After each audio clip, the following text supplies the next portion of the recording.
The surprise of such an application was great indeed. It was too great for her to know in what manner she acceded to it. She immediately felt that whatever desire Miss Darcy might have of being acquainted with her must be the work of her brother, and without looking farther, it was satisfactory. It was gratifying to know that his resentment had not made him think really ill of her. They now walked on in silence, each of them deep in thought. Elizabeth was not comfortable, that was impossible, but she was flattered and pleased. His wish of introducing his sister to her was a compliment of the highest kind.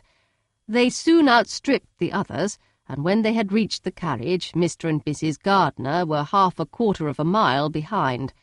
He then asked her to walk into the house, but she declared herself not tired, and they stood together on the lawn. At such a time much might have been said, and silence was very awkward. She wanted to talk, but there seemed to be an embargo on every subject. At last she recollected that she had been travelling, and they talked of Matlock and Dovedale with great perseverance. Yet time and her aunt moved slowly, and her patience and her ideas were nearly worn out before the tete-a-tete was over.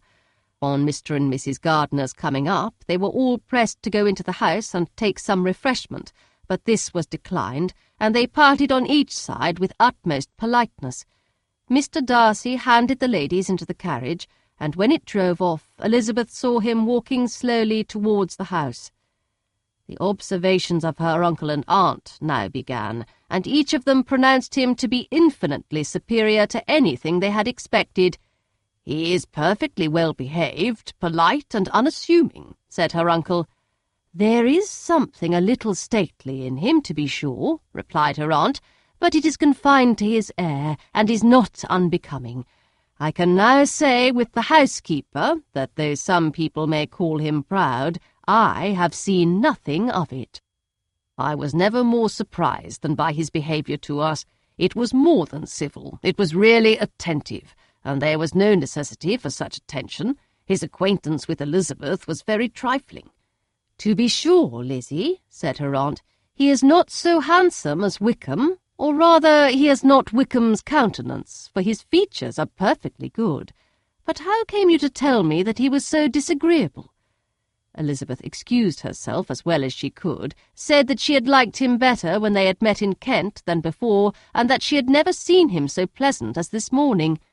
"But perhaps he may be a little whimsical in his civilities," replied her uncle. "Your great men often are, and therefore I shall not take him at his word, as he might change his mind another day and warn me off his grounds." Elizabeth felt that they had entirely misunderstood his character, but said nothing. "From what we have seen of him," continued Mrs. Gardiner, "I really should not have thought that he could have behaved in so cruel a way by anybody as he has done by poor Wickham. He has not an ill-natured look. On the contrary, there is something pleasing about his mouth when he speaks, and there is something of dignity in his countenance that would not give one an unfavourable idea of his heart. But to be sure, the good lady who showed us his house did give him a most flaming character. I could hardly help laughing aloud sometimes. But he is a liberal master, I suppose, and that, in the eye of a servant, comprehends every virtue." Elizabeth here felt herself called on to say something in vindication of his behaviour to Wickham, and therefore gave them to understand, in as guarded a manner as she could, that by what she had heard from his relations in Kent, his actions were capable of a very different construction, and that his character was by no means so faulty, nor Wickham's so amiable, as they had been considered in Hertfordshire. In confirmation of this, she related the particulars of all the pecuniary transactions in which they had been connected, without actually naming her authority, but stating it to be such as might be relied on. Mrs. Gardiner was surprised and concerned, but as they were now approaching the scene of her former pleasures, every idea gave way to the charm of recollection, and she was too much engaged in pointing out to her husband all the interesting spots in its environs to think of anything else. Fatigued as she had been by the morning's walk, they had no sooner dined than she set off again in quest of her former acquaintance, and the evening was spent in the satisfactions of an intercourse renewed after many years' discontinuance. The occurrences of the day were too full of interest to leave Elizabeth much attention for any of these new friends, and she could do nothing but think, and think with wonder, of Mr. Darcy's civility, and above all, of his wishing her to be acquainted with his sister. Chapter 44. Elizabeth had settled it that Mr. Darcy would bring his sister to visit her the very day after her reaching Pemberley, and was consequently resolved not to be out of sight of the inn the whole of that morning. But her conclusion was false, for on the very morning after their arrival at Lambton these visitors came. They had been walking about the place with some of their new friends, and were just returning to the inn to dress themselves for dining with the same family, when the sound of a carriage drew them to a window, and they saw a gentleman and a lady in a curricle driving up the street. Elizabeth, immediately recognizing the livery, guessed what it meant, and imparted no small degree of her surprise to her relations by acquainting them with the honour which she expected. Her uncle and aunt were all amazement, and the embarrassment of her manner as she spoke, joined to the circumstance itself and many of the circumstances of the preceding day, opened to them a new idea on the business. Nothing had ever suggested it before, but they felt that there was no other way of accounting for such attentions from such a quarter than by supposing a partiality for their niece. While these newly born notions were passing in their heads, the perturbation of Elizabeth's feelings was at every moment increasing. She was quite amazed at her own discomposure, but amongst other causes of disquiet she dreaded lest the partiality of the brother should have said too much in her favour, and, more than commonly anxious to please, she naturally suspected that every power of pleasing would fail her. She retreated from the window, fearful of being seen, and as she walked up and down the room, endeavouring to compose herself, saw such looks of inquiring surprise in her uncle and aunt as made everything worse. Miss Darcy and her brother appeared, and this formidable introduction took place. With astonishment did Elizabeth see that her new acquaintance was at least as much embarrassed as herself. Since her being at Lambton, she had heard that Miss Darcy was exceedingly proud, but the observation of a very few minutes convinced her that she was only exceedingly shy. She found it difficult to obtain even a word from her beyond a monosyllable. Miss Darcy was tall and on a larger scale than Elizabeth, and though little more than 16, her figure was formed, and her appearance womanly and graceful. She was less handsome than her brother, but there was sense and good humour in her face, and her manners were perfectly unassuming and gentle. Elizabeth, who had expected to find in her as acute and unembarrassed an observer as ever Mr. Darcy had been, was much relieved by discerning such different feelings. They had not long been together before Mr. Darcy told her that Bingley was also coming to wait on her, and she had barely time to express her satisfaction and prepare for such a visitor when Bingley's quick step was heard on the stairs, and in a moment he entered the room. All Elizabeth's anger against him had been long done away, but had she still felt any, it could hardly have stood its ground against the unaffected cordiality with which he expressed himself on seeing her again. He inquired in a friendly, though general way, after her family, and looked and spoke with the same good-humoured ease that he had ever done. To Mr. and Mrs. Gardiner he was scarcely a less interesting personage than to herself. They had long wished to see him. The whole party before them, indeed, excited a lively attention. The suspicions which had just arisen of Mr. Darcy and their niece directed their observation towards each with an earnest though guarded inquiry, and they soon drew from those inquiries the full conviction that one of them at least knew what it was to love. Of the ladies' sensations they remained a little in doubt, but that the gentleman was overflowing with admiration was evident enough. Elizabeth, on her side, had much to do. She wanted to ascertain the feelings of each of her visitors, she wanted to compose her own, and to make herself agreeable to all, and in the latter object, where she feared most to fail, she was most sure of success, for those to whom she endeavoured to give pleasure were prepossessed in her favour. Bingley was ready, Georgiana was eager, and Darcy determined to be pleased. In seeing Bingley, her thoughts naturally flew to her sister, and oh, how ardently did she long to know whether any of his were directed in a like manner. Sometimes she could fancy that he talked less than on former occasions, and once or twice pleased herself with the notion that, as he looked at her, he was trying to trace a resemblance. But though this might be imaginary, she could not be deceived as to his behaviour to Miss Darcy, who had been set up as a rival to Jane. No look appeared on either side that spoke particular regard. Nothing occurred between them that could justify the hopes of his sister. On this point she was soon satisfied, and 2 or 3 little circumstances occurred ere they parted, which in her anxious interpretation denoted a recollection of Jane not untinctured by tenderness, and a wish of saying more that might lead to the mention of her had he dared. He observed to her, at a moment when the others were talking together, and in a tone which had something of real regret, that it was a very long time since he had had the pleasure of seeing her, and before she could reply, he added, "It is above 8 months. We have not met since the 26th of November, when we were all dancing together at Netherfield." Elizabeth was pleased to find his memory so exact, and he afterwards took occasion to ask her, when unattended to by any of the rest, whether all her sisters were at Longbourn. There was not much in the question, nor in the preceding remark, but there was a look and a manner which gave them meaning. It was not often that she could turn her eyes on Mr. Darcy himself, but whenever she did catch a glimpse, she saw an expression of general complacence, and in all that he said she heard an accent so removed from hauteur or disdain of his companions as convinced her that the improvement of manners which she had yesterday witnessed, however temporary its existence might prove, had at least outlived one day.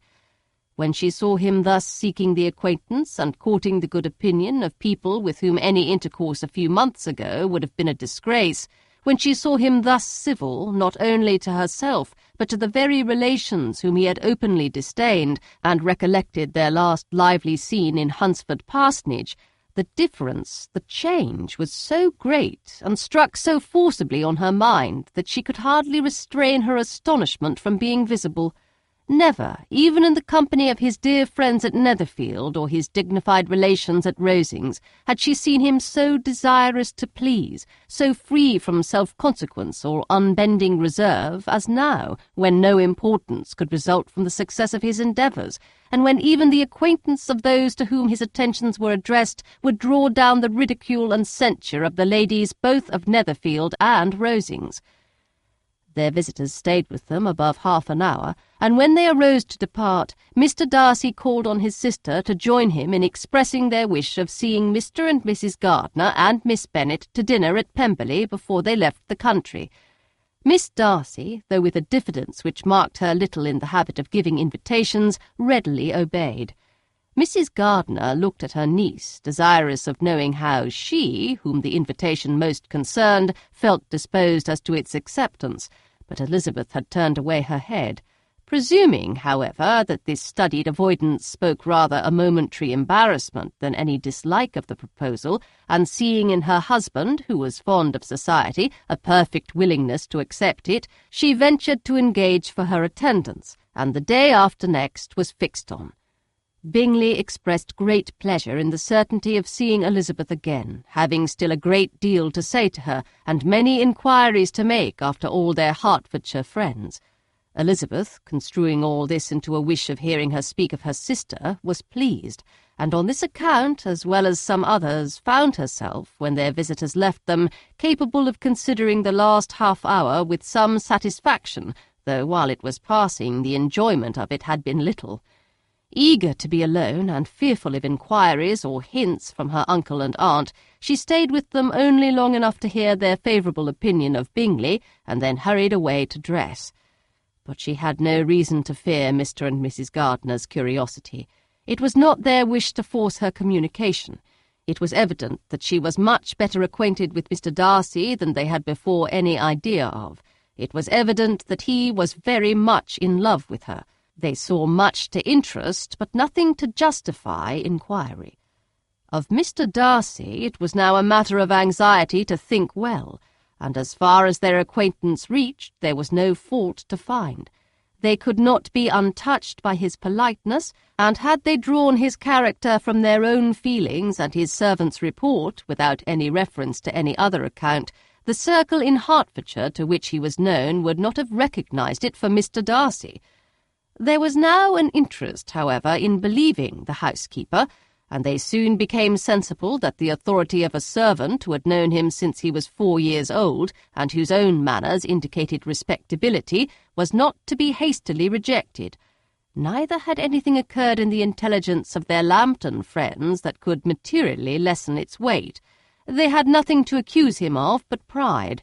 Pride he probably had, and if not, it would certainly be imputed by the inhabitants of a small market town where the family did not visit. It was acknowledged, however, that he was a liberal man, and did much good among the poor. With respect to Wickham, the travellers soon found that he was not held there in much estimation, for though the chief of his concerns with the son of his patron were imperfectly understood, it was yet a well-known fact that on his quitting Derbyshire he had left many debts behind him which Mr. Darcy afterwards discharged. As for Elizabeth, her thoughts were at Pemberley this evening more than the last, and the evening, though as it passed it seemed long, was not long enough to determine her feelings towards one in that mansion, and she lay awake 2 whole hours endeavouring to make them out. She certainly did not hate him. No, hatred had vanished long ago, and she had almost as long been ashamed of ever feeling a dislike against him, that could be so called. The respect created by the conviction of his valuable qualities, though at first unwillingly admitted, had for some time ceased to be repugnant to her feeling, and it was now heightened into somewhat of a friendlier nature by the testimony so highly in his favour and bringing forward his disposition in so amiable a light which yesterday had produced. But above all, above respect and esteem, there was a motive within her of good-will which could not be overlooked. It was gratitude. Gratitude not merely for having once loved her, but for loving her still well enough to forgive all the petulance and acrimony of her manner in rejecting him, and all the unjust accusations accompanying her rejection. He, who, she had been persuaded, would avoid her as his greatest enemy, seemed, on this accidental meeting, most eager to preserve the acquaintance, and without any indelicate display of regard or any peculiarity of manner where their 2 selves only were concerned, was soliciting the good opinion of her friends, and bent on making her known to his sister. Such a change in a man of so much pride exciting not only astonishment but gratitude, for to love, ardent love, it must be attributed, and as such its impression on her was of a sort to be encouraged as by no means unpleasing, though it could not be exactly defined. She respected, she esteemed, she was grateful to him, she felt a real interest in his welfare, and she only wanted to know how far she wished that welfare to depend upon herself, and how far it would be for the happiness of both that she should employ the power, which her fancy told her she still possessed, of bringing on her the renewal of his addresses.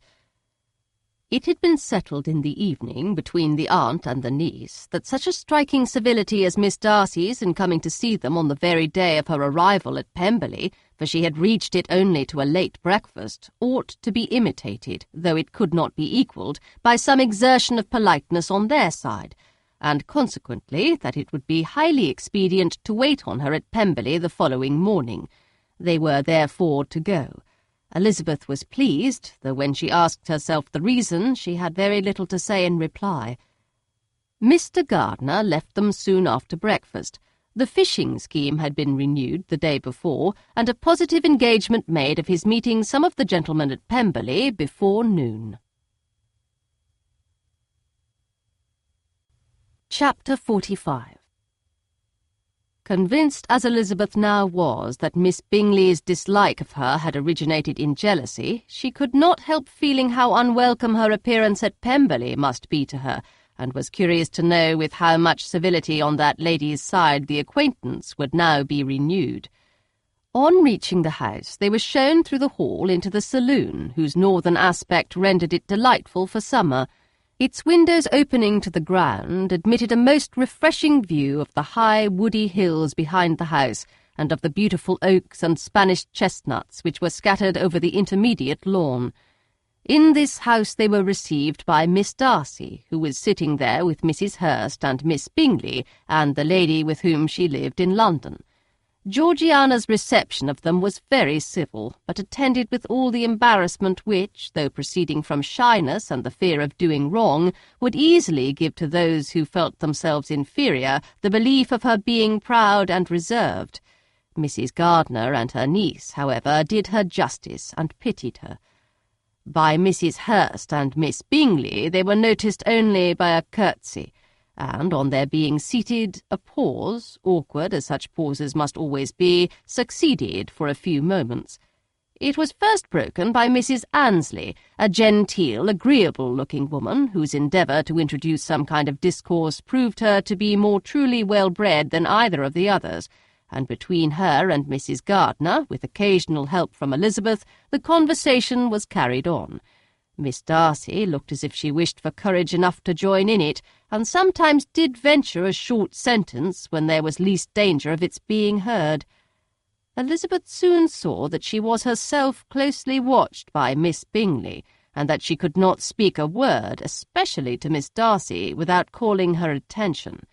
This observation would not have prevented her from trying to talk to the latter, had they not been seated at an inconvenient distance, but she was not sorry to be spared the necessity of saying much. Her own thoughts were employing her. She expected every moment that some of the gentlemen would enter the room. She wished, she feared, that the master of the house might be amongst them, and whether she wished or feared it most, she could scarcely determine. After sitting in this manner a quarter of an hour without hearing Miss Bingley's voice, Elizabeth was roused by receiving from her a cold inquiry after the health of her family. She answered with equal indifference and brevity, and the others said no more. The next variation which their visit afforded was produced by the entrance of servants with cold meat, cake, and a variety of all the finest fruits in season, but this did not take place till after many a significant look and smile from Mrs. Annesley to Miss Darcy had been given to remind her of her post. There was now employment for the whole party, for though they could not all talk, they could all eat, and the beautiful pyramids of grapes, nectarines, and peaches soon collected them round the table. While thus engaged, Elizabeth had a fair opportunity of deciding whether she most feared or wished for the appearance of Mr. Darcy by the feelings which prevailed on his entering the room. And then, though but a moment before she had believed her wishes to predominate, she began to regret that he came. He had been some time with Mr. Gardiner, who, with 2 or 3 other gentlemen from the house, was engaged by the river, and had left him only on learning that the ladies of the family intended a visit to Georgiana that morning. No sooner did he appear than Elizabeth wisely resolved to be perfectly easy and unembarrassed, a resolution the more necessary to be made, but perhaps not the more easily kept, because she saw that the suspicions of the whole party were awakened against them, and that there was scarcely an eye which did not watch his behaviour when he first came into the room. In no countenance was attentive curiosity so strongly marked as in Miss Bingley's, in spite of the smiles which overspread her face whenever she spoke to one of its objects, for jealousy had not yet made her desperate, and her attentions to Mr. Darcy were by no means over. Miss Darcy, on her brother's entrance, exerted herself much more to talk, and Elizabeth saw that he was anxious for his sister and herself to get acquainted, and forwarded as much as possible every attempt at conversation on either side. Miss Bingley saw all this likewise, and in the imprudence of anger took the first opportunity of saying, with sneering civility, "Pray, Miss Eliza, are not the Shire militia removed from Meryton? They must be a great loss to your family."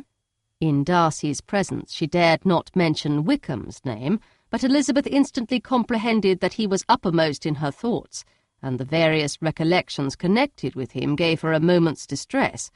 But exerting herself vigorously to repel the ill-natured attack, she presently answered the question in a tolerably detached tone. While she spoke, an involuntary glance showed her Darcy, with a heightened complexion, earnestly looking at her, and his sister, overcome with confusion and unable to lift up her eyes. Had Miss Bingley known what pain she was then giving her beloved friend, she undoubtedly would have refrained from the hint, but she had merely intended to discompose Elizabeth by bringing forward the idea of a man to whom she believed her partial, to make her betray a sensibility which might injure her in Darcy's opinion, and perhaps to remind the latter of all the follies and absurdities by which some part of her family were connected with that corps. Not a syllable had ever reached her of Miss Darcy's meditated elopement. To no creature had it been revealed, where secrecy was possible, except to Elizabeth, and from all Bingley's connections her brother was particularly anxious to conceal it, from the very wish which Elizabeth had long ago attributed to him of their becoming hereafter her own. He had certainly formed such a plan, and without meaning that it should affect his endeavour to separate him from Miss Bennet, it is probable that it might add something to his lively concern for the welfare of his friend. Elizabeth's collected behaviour, however, soon quieted his emotion, and as Miss Bingley, vexed and disappointed, dared not approach nearer to Wickham, Georgiana also recovered in time, though not enough to be able to speak any more. Her brother, whose eyes she feared to meet, scarcely recollected her interest in the affair, and the very circumstance which had been designed to turn his thoughts from Elizabeth seemed to have fixed them on her more and more cheerfully. Their visit did not continue long after the question and answer above mentioned, and while Mr. Darcy was attending them to their carriage, Miss Bingley was venting her feelings in criticisms on Elizabeth's person, behaviour, and dress. But Georgiana would not join her. Her brother's recommendation was enough to ensure her favour. His judgment could not err, and he had spoken in such terms of Elizabeth as to leave Georgiana without the power of finding her otherwise than lovely and amiable. When Darcy returned to the saloon, Miss Bingley could not help repeating to him some part of what she had been saying to his sister. "How very ill Miss Eliza Bennet looks this morning, Mr. Darcy," she cried. "I never in my life saw anyone so much altered as she is since the winter. She has grown so brown and coarse. Louisa and I were agreeing that we should not have known her again." However little Mr. Darcy might have liked such an address, he contented himself with coolly replying that he perceived no other alteration than her being rather tanned, no miraculous consequence of travelling in the summer. "For my own part," she rejoined, "I must confess that I never could see any beauty in her. Her face is too thin, her complexion has no brilliancy, and her features are not at all handsome. Her nose wants character. There is nothing marked in its lines. Her teeth are tolerable, but not out of the common way, and as for her eyes, which have sometimes been called so fine, I could never see anything extraordinary in them. They have a sharp, shrewish look, which I do not like at all, and in her air altogether there is a self-sufficiency without fashion which is intolerable." Persuaded as Miss Bingley was that Darcy admired Elizabeth, this was not the best method of recommending herself, but angry people are not always wise, and in seeing him at last look somewhat nettled, she had all the success she expected. He was resolutely silent, however, and from a determination of making him speak, she continued. "I remember, when we first knew her in Hertfordshire, how amazed we all were to find that she was a reputed beauty, and I particularly recollect your saying one night, after they had been dining at Netherfield, 'She a beauty! I should as soon call her mother a wit!' But afterwards she seemed to improve on you, and I believe you thought her rather pretty at one time." "Yes," replied Darcy, who could contain himself no longer, "but that was only when I first saw her, for it is many months since I have considered her as one of the handsomest women of my acquaintance." He then went away, and Miss Bingley was left to all the satisfaction of having forced him to say what gave no one any pain but herself. Mrs. Gardiner and Elizabeth talked of all that had occurred during their visit as they returned, except what had particularly interested them both. The look and behaviour of everybody they had seen were discussed, except of the person who had mostly engaged their attention. They talked of his sister, his friends, his house, his fruit, of everything but himself. Yet Elizabeth was longing to know what Mrs. Gardiner thought of him, and Mrs. Gardiner would have been highly gratified by her niece's beginning the subject. Chapter 46. Elizabeth had been a good deal disappointed in not finding a letter from Jane on their first arrival at Lambton, and this disappointment had been renewed on each of the mornings that had now been spent there. But on the third her repining was over, and her sister justified, by the receipt of 2 letters from her at once, on one of which was marked that it had been missent elsewhere. Elizabeth was not surprised at it, as Jane had written the direction remarkably ill. They had just been preparing to walk as the letters came in, and her uncle and aunt, leaving her to enjoy them in quiet, set off by themselves. The one missent must first be attended to. It had been written 5 days ago. The beginning contained an account of all their little parties and engagements, with such news as the country afforded. But the latter half, which was dated a day later and written in evident agitation, gave more important intelligence. It was to this effect: "Since writing the above, dearest Lizzie, something has occurred of a most unexpected and serious nature, but I am afraid of alarming you. Be assured that we are all well. What I have to say relates to poor Lydia. An express came at 12 last night, just as we were all gone to bed, from Colonel Forster, to inform us that she was gone off to Scotland with one of his officers, to own the truth, with Wickham. Imagine our surprise. To Kitty, however, it does not seem so wholly unexpected. I am very, very sorry. So imprudent a match on both sides. But I am willing to hope the best, and that his character has been misunderstood. Thoughtless and indiscreet, I can easily believe him, but this step, and let us rejoice over it, marks nothing bad at heart. His choice is disinterested, at least, for he must know my father can give her nothing. Our poor mother is sadly grieved. My father bears it better. How thankful am I that we never let them know what has been said against him. We must forget it ourselves. They were off Saturday night about 12, as is conjectured, but were not missed till yesterday morning at 8. The express was sent off directly. My dear Lizzie, they must have passed within 10 miles of us. Colonel Forster gives us reason to expect him here soon. Lydia left a few lines for his wife, informing her of their intention. I must conclude, for I cannot be long from my poor mother. I am afraid you will not be able to make it out, but I hardly know what I have written." Without allowing herself time for consideration, and scarcely knowing what she felt, Elizabeth, on finishing this letter, instantly seized the other, and, opening it with the utmost impatience, read as follows. It had been written a day later than the conclusion of the first. "By this time, my dearest sister, you have received my hurried letter. I wish this may be more intelligible, but though not confined for time, my head is so bewildered that I cannot answer for being coherent. Dearest Lizzie, I hardly know what I would write, but I have bad news for you, and it cannot be delayed. Imprudent as the marriage between Mr. Wickham and our poor Lydia would be, we are now anxious to be assured it has taken place, for there is but too much reason to fear they are not gone to Scotland.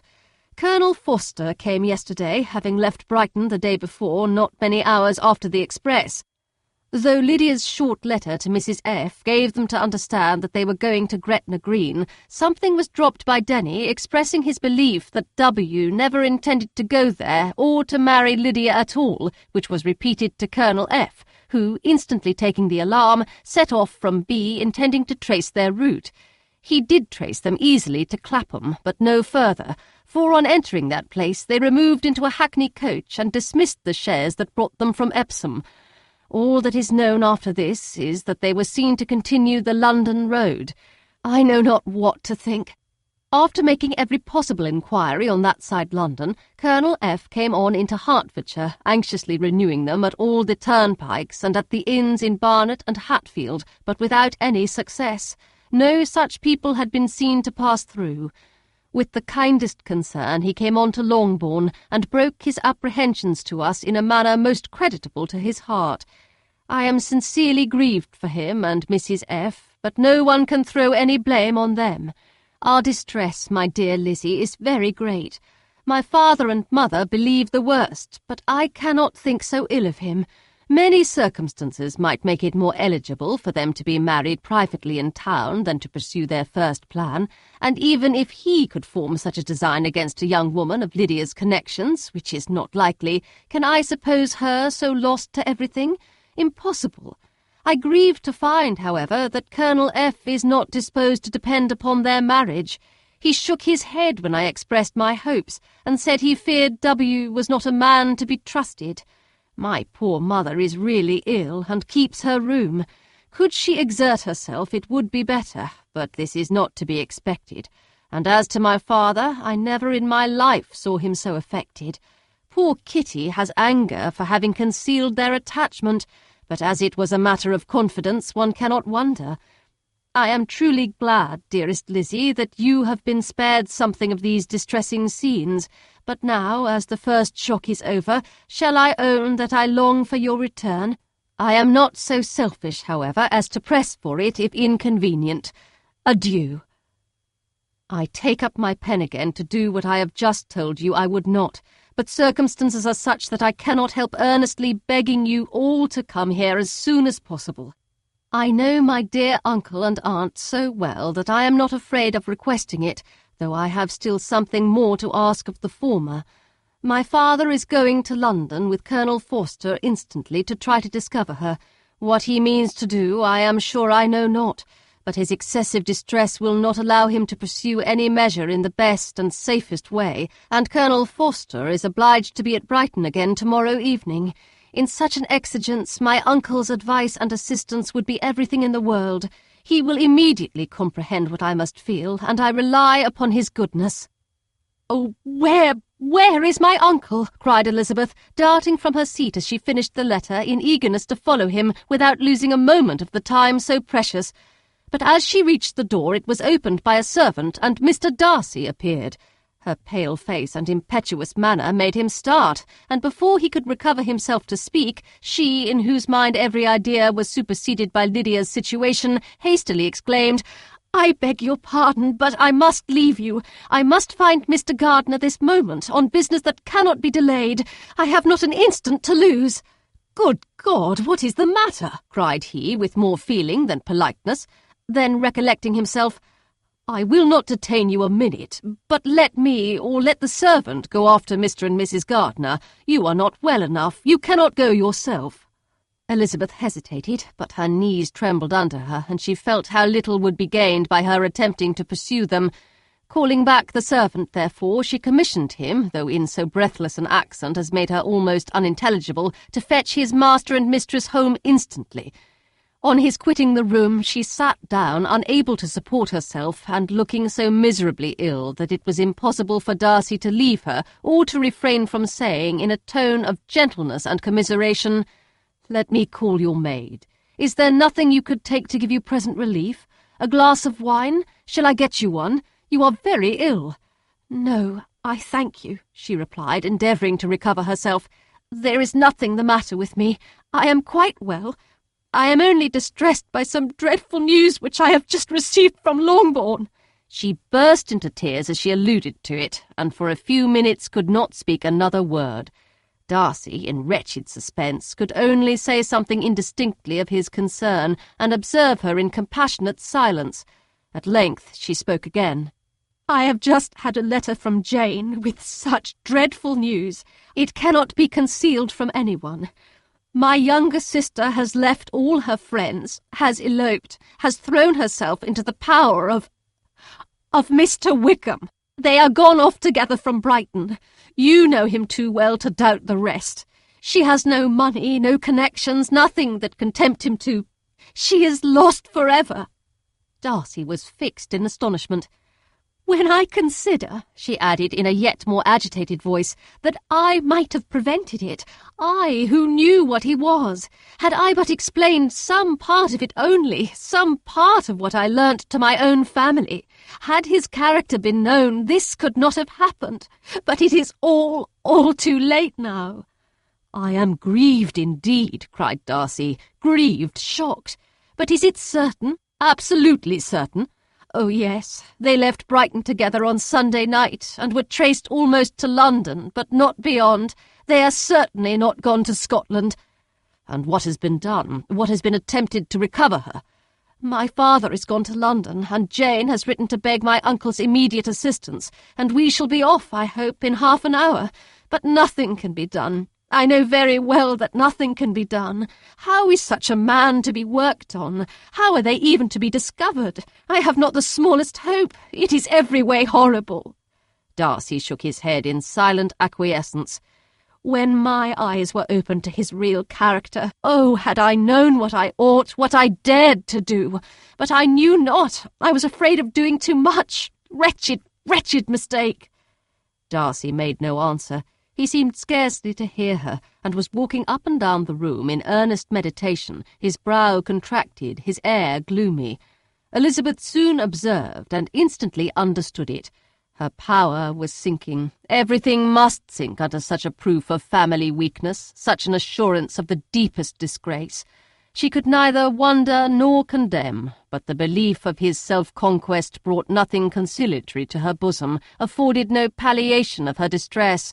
It was, on the contrary, exactly calculated to make her understand her own wishes, and never had she so honestly felt that she could have loved him as now, when all love must be vain. But self, though it would intrude, could not engross her. Lydia, the humiliation, the misery she was bringing on them all, soon swallowed up every private care, and covering her face with her handkerchief, Elizabeth was soon lost to everything else. And, after a pause of several minutes, was only recalled to a sense of her situation by the voice of her companion, who, in a manner which, though it spoke compassion, spoke likewise restraint, said, "I am afraid you have been long desiring my absence, nor have I anything to plead in excuse of my stay, but real, though unavailing, concern. Would to heaven that anything could be either said or done on my part that might offer consolation to such distress. But I will not torment you with vain wishes, which may seem purposefully to ask for your thanks. This unfortunate affair, I fear, will prevent my sisters having the pleasure of seeing you at Pemberley today." "Oh, yes. Be so kind as to apologize for us to Miss Darcy. Say that urgent business calls us home immediately. Conceal the unhappy truth as long as it is possible. I know it cannot be long." He readily assured her of his secrecy, again expressed his sorrow for her distress, wished it a happier conclusion than there was at present reason to hope, and, leaving his compliments for her relations, with only one serious parting look, went away. As he quitted the room, Elizabeth felt how improbable it was that they should ever see each other again on such terms of cordiality as had marked their several meetings in Derbyshire, and as she threw a retrospective glance over the whole of their acquaintance, so full of contradictions and varieties, sighed at the perverseness of those feelings which would now have promoted its continuance and would formerly have rejoiced in its termination. If gratitude and esteem are good foundations of affection, Elizabeth's change of sentiment will be neither improbable nor faulty. But if otherwise, if regard springing from such sources is unreasonable or unnatural in comparison of what is so often described as arising on a first interview with its object, and even before 2 words have been exchanged, nothing can be said in her defence, except that she had given somewhat of a trial to the latter method in her partiality for Wickham, and that its ill success might, perhaps, authorize her to seek the other less interesting mode of attachment. Be that as it may, she saw him go with regret, and in this early example of what Lydia's infamy must produce, found additional anguish as she reflected on that wretched business. Never, since reading Jane's second letter, had she entertained a hope of Wickham's meaning to marry her. No one but Jane, she thought, could flatter herself with such an expectation. Surprise was the least of her feelings on this development. While the contents of the first letter remained in her mind, she was all surprise, all astonishment that Wickham should marry a girl whom it was impossible he could marry for money.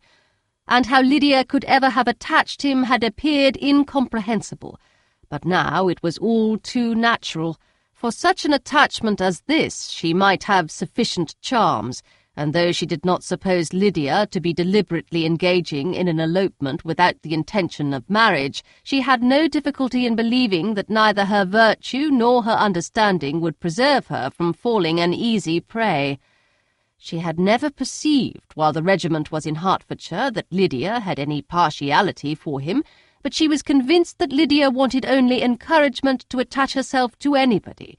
Sometimes one officer, sometimes another, had been her favourite, as their attentions raised them in her opinion. Her affections had continually been fluctuating, but never without an object. The mischief of neglect and mistaken indulgence towards such a girl, oh, how acutely did she now feel it! She was wild to be at home, to hear, to see, to be upon the spot to share with Jane in the cares that must now fall wholly upon her, in a family so deranged, a father absent, a mother incapable of exertion and requiring constant attendance. And though almost persuaded that nothing could be done for Lydia, her uncle's interference seemed of the utmost importance. Until he entered the room, her impatience was severe. Mr. and Mrs. Gardiner had hurried back in alarm, supposing by the servant's account that their niece was taken suddenly ill, but satisfying them instantly on that head, she eagerly communicated the cause of their summons, reading the 2 letters aloud and dwelling on the postscript of the last with trembling energy. Though Lydia had never been a favourite with them, Mr. and Mrs. Gardiner could not but be deeply afflicted. Not Lydia only, but all were concerned in it, and after the first exclamations of surprise and horror, Mr. Gardiner promised every assistance in his power. Elizabeth, though expecting no less, thanked him with tears of gratitude, and all 3 being actuated by one spirit, everything relating to their journey was speedily settled. They were to be off as soon as possible. "But what is to be done about Pemberley?" cried Mrs. Gardiner. "John told us Mr. Darcy was here when you sent for us. Was it so?" "Yes, and I told him we should not be able to keep our engagement. That is all settled." "What is all settled?" repeated the other as she ran into her room to prepare. "And are they upon such terms as for her to disclose the real truth? Oh, that I knew how it was!" But wishes were vain, or at least could only serve to amuse her in the hurry and confusion of the following hour. Had Elizabeth been at leisure to be idle, she would have remained certain that all employment was impossible to one so wretched as herself, but she had her share of business as well as her aunt, and amongst the rest there were notes to be written to all their friends at Lambton, with false excuses for their sudden departure. An hour, however, saw the whole completed, and Mr. Gardiner, meanwhile having settled his account at the inn, nothing remained to be done but to go. And Elizabeth, after all the misery of the morning, found herself, in a shorter space of time than she could have supposed, seated in the carriage and on the road to Longbourn. Chapter 47. "I have been thinking it over again, Elizabeth," said her uncle as they drove from the town, "and really, upon serious consideration, I am much more inclined than I was to judge as your eldest sister does on the matter. It appears to me so very unlikely that any young man should form such a design against a girl who is by no means unprotected or friendless, and who was actually staying in his colonel's family, that I am strongly inclined to hope the best. Could he expect that her friends would not step forward? Could he expect to be noticed again by the regiment, after such an affront to Colonel Foster? His temptation is not adequate to the risk." "Do you really think so?" cried Elizabeth, brightening up for a moment. "Upon my word," said Mrs. Gardiner, "I begin to be of your uncle's opinion. It is really too great a violation of decency, honour, and interest for him to be guilty of. I cannot think so very ill of Wickham. Can you yourself, Lizzie, so wholly give him up as to believe him capable of it? Not perhaps of neglecting his own interest, but of every other neglect I can believe him capable, if indeed it should be so. But I dare not hope it. Why should they not go on to Scotland if that had been the case?" "In the first place," replied Mr. Gardiner, "there is no absolute proof that they are not gone to Scotland." "Oh, but their removing from the chaise into a hackney coach is such a presumption, and besides no traces of them were to be found on the Barnet road." Well, then, supposing them to be in London, they may be there, though for the purpose of concealment, for no more exceptional purpose. It is not likely that money should be very abundant on either side, and it might strike them that they could be more economically, though less expeditiously, married in London than in Scotland. But why all this secrecy? Why any fear of detection? Why must their marriage be private? Oh, no, no, this is not likely. His most particular friend, you see, by Jane's account, was persuaded of his never intending to marry her. Wickham will never marry a woman without some money. He cannot afford it. And what claims has Lydia? What attraction has she beyond youth, health, and good humour that could make him, for her sake, forego every chance of benefiting himself by marrying well? As to what restraint the apprehensions of disgrace in the corps might throw on a dishonourable elopement with her, I am not able to judge, for I know nothing of the effects that such a step might produce. But as to your other objection, I am afraid it will hardly hold good. Lydia has no brothers to step forward, and he might imagine, from my father's behaviour, from his indolence, and the little attention he has ever seemed to give to what was going forward in his family, that he would do as little, and think as little about it, as any father could do in such a matter. But can you think that Lydia is so lost to everything but love of him as to consent to live with him on any terms other than marriage? It does seem. And it is most shocking indeed, replied Elizabeth, with tears in her eyes, that a sister's sense of decency and virtue in such a point should admit of doubt. But really I know not what to say. Perhaps I am not doing her justice, but she is very young. She has never been taught to think on serious subjects, and for the last half-year, nay, for a 12-month, she has been given up to nothing but amusement and vanity. She has been allowed to dispose of her time in the most idle and frivolous manner, and to adopt any opinions that came in her way. Since the shire were first quartered in Meryton, nothing but love, flirtation, and officers have been in her head. She has been doing everything in her power by thinking and talking on the subject to give greater, what shall I call it, susceptibility to her feelings, which are naturally lively enough. And we all know that Wickham has every charm of person and address that can captivate a woman. But you see that Jane, said her aunt, does not think so very ill of Wickham as to believe him capable of the attempt. Of whom does Jane ever think ill? And who is there, whatever might be their former conduct, that she would think capable of such an attempt till it were proved against them? But Jane knows as well as I do what Wickham really is. We both know that he has been profligate in every sense of the word, that he has neither integrity nor honour, that he is as false and deceitful as he is insinuating. And do you really know all this? Cried Mrs. Gardiner, whose curiosity as to the mode of her intelligence was all alive. I do indeed, replied Elizabeth, colouring. I told you the other day of his infamous behaviour to Mr. Darcy, and you yourself, when last at Longbourn, heard in what manner he spoke of the man who had behaved with such forbearance and liberality towards him, and there are other circumstances which I am not at liberty, which it is not worth while to relate, but his lies about the whole Pemberley family are endless. From what he said of Miss Darcy, I was thoroughly prepared to see a proud, reserved, disagreeable girl, yet he knew to the contrary himself. He must know that she was as amiable and unpretending as we have found her. But does Lydia know nothing of this? Can she be ignorant of what you and Jane seem so well to understand?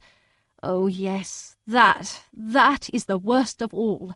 Till I was in Kent and saw so much both of Mr. Darcy and his relation Colonel Fitzwilliam, I was ignorant of the truth myself. And when I returned home, the shire was to leave Meryton in a week or fortnight's time. As that was the case, neither Jane, to whom I related the whole, nor I, thought it necessary to make our knowledge public, for of what use could it apparently be to anyone that the good opinion which all the neighbourhood had of him should then be overthrown? And even when it was settled that Lydia should go with Mrs. Forster, the necessity of opening her eyes to his character never occurred to me. That she could be in any danger from the deception never entered my head. That such a consequence as this could ensue, you may easily believe, was far enough from my thoughts. When they all removed to Brighton, therefore, you had no reason, I suppose, to believe them fond of each other? Not the slightest. I can remember no symptom of affection on either side, and had anything of the kind been perceptible, you must be aware that ours is not a family on which it could be thrown away. When first he entered the corps, she was ready enough to admire him, but so we all were. Every girl in or near Meryton was out of her senses about him for the first 2 months, but he never distinguished her by any particular attention, and consequently, after a moderate period of extravagant and wild admiration, her fancy for him gave way, and others of the regiment, who treated her with more distinction, again became her favourites. It may be easily believed that however little of novelty could be added to their fears, hopes, and conjectures on this interesting subject by its repeated discussion, no other could detain them from it long during the whole of the journey. From Elizabeth's thoughts it was never absent. Fixed there by the keenest of all anguish, self-reproach, she could find no interval of ease or forgetfulness. They travelled as expeditiously as possible, and, sleeping one night on the road, reached Longbourn by dinner-time the next day. It was a comfort to Elizabeth to consider that Jane could not have been wearied by long expectations. The little gardeners, attracted by the sight of a chaise, were standing on the steps of the house as they entered the paddock, and when the carriage drove up to the door, the joyful surprise that lighted up their faces and displayed itself over their whole bodies in a variety of capers and frisks was the first pleasing earnest of their welcome. Elizabeth jumped out, and after giving each of them a hasty kiss, hurried into the vestibule, where Jane, who came running down from her mother's apartment, immediately met her. Elizabeth, as she affectionately embraced her, whilst tears filled the eyes of both, lost not a moment in asking whether anything had been heard of the fugitives. "Not yet," replied Jane, "but now that my dear uncle is come, I hope everything will be well. Is my father in town?" "Yes, he went on Tuesday, as I wrote you word." "And have you heard from him often?" "We have heard only twice. He wrote me a few lines on Wednesday to say that he had arrived in safety and to give me his directions, which I particularly begged him to do. He merely added that he should not write again till he had something of importance to mention." "And my mother, how is she? How are you all?" "My mother is tolerably well, I trust, though her spirits are greatly shaken. She is upstairs, and will have great satisfaction in seeing you all. She does not yet leave her dressing-room. Mary and Kitty, thank heaven, are quite well." "But you, how are you?" cried Elizabeth. "You look pale. How much you must have gone through." Her sister, however, assured her of being perfectly well, and their conversation, which had been passing while Mr. and Mrs. Gardiner were engaged with their children, was now put an end to by the approach of the whole party. Jane ran to her uncle and aunt, and welcomed and thanked them both with alternate smiles and tears. When they were all in the drawing-room, the questions which Elizabeth had already asked were of course repeated by the others, and they soon found that Jane had no intelligence to give. The sanguine hope of good, however, which the benevolence of her heart suggested, had not yet deserted her. She still expected that it would all end well, and that every morning would bring some letter, either from Lydia or her father, to explain their proceedings and perhaps announce their marriage. Mrs. Bennet, to whose apartment they all repaired after a few minutes' conversation together, received them exactly as might be expected, with tears and lamentations of regret, invectives against the villainous conduct of Wickham, and complaints of her own sufferings and ill-usage, blaming everybody but the person to whose ill-judging indulgence the errors of her daughter must principally be owing. "If I had been able," said she, "to carry my point in going to Brighton with all my family, this would not have happened. But poor dear Lydia had nobody to take care of her. Why did the Fosters ever let her go out of their sight? I am sure there was some great neglect or other on their side, for she is not the kind of girl to do such a thing if she had been well looked after. I always thought they were very unfit to have the charge of her, but I was overruled, as I always am. Poor dear child! And now here's Mr. Bennet gone away, and I know he will fight Wickham whenever he meets him, and then he will be killed, and what is to become of us all? The Collinses will turn us out before he is cold in his grave, and if you are not kind to us, brother, I do not know what we shall do." They all exclaimed against such terrific ideas, and Mr. Gardiner, after general assurances of his affection for her and all her family, told her that he meant to be in London the very next day, and would assist Mr. Bennet in every endeavour for recovering Lydia. "Do not give way to useless alarm," added he. "Though it is right to be prepared for the worst, there is no occasion to look on it as certain. It is not quite a week since they left Brighton. In a few days more we will gain some news of them. Until we know that they are not married, and have no design of marrying, do not let us give the matter over as lost. As soon as I get to town I shall go to my brother and make him come home with me to Gracechurch Street, and then we may consult together as to what is to be done." "Oh, my dear brother," replied Mrs. Bennet, "that is exactly what I could most wish for. And now do, when you get to town, find them out, wherever they may be, and if they are not married already, make them marry. And as for wedding clothes, do not let them wait for that, but tell Lydia she shall have as much money as she chooses to buy them after they are married. And above all, keep Mr. Bennet from fighting. Tell him what a dreadful state I am in, that I am frightened out of my wits, and have such tremblings, such flutterings all over me, such spasms in my side and pains in my head, and such beatings at heart, that I can get no rest by night or by day. And tell my dear Lydia not to give any directions about her clothes till she has seen me, for she does not know which are the best warehouses. Oh, brother, how kind you are! I know you will contrive it all." But Mr. Gardiner, though he assured her again of his earnest endeavours in the cause, could not avoid recommending moderation to her, as well in her hopes as her fear, and after talking with her in this manner till dinner was on the table, they all left her to vent all her feelings on the housekeeper, who attended in the absence of her daughters. Though her brother and sister were persuaded that there was no real occasion for such seclusion from the family, they did not attempt to oppose it, for they knew that she had not prudence enough to hold her tongue before the servants while they waited at table, and judged it better that one only of the household, and the one whom they could most trust, should comprehend all her fears and solicitude on the subject. In the dining-room they were soon joined by Mary and Kitty, who had been too busily engaged in their separate apartments to make their appearance before. One came from her books, and the other from her toilette. The faces of both, however, were tolerably calm, and no change was visible in either, except that the loss of her favourite sister, or the anger which she had herself incurred in this business, had given more of fretfulness than usual to the accents of Kitty.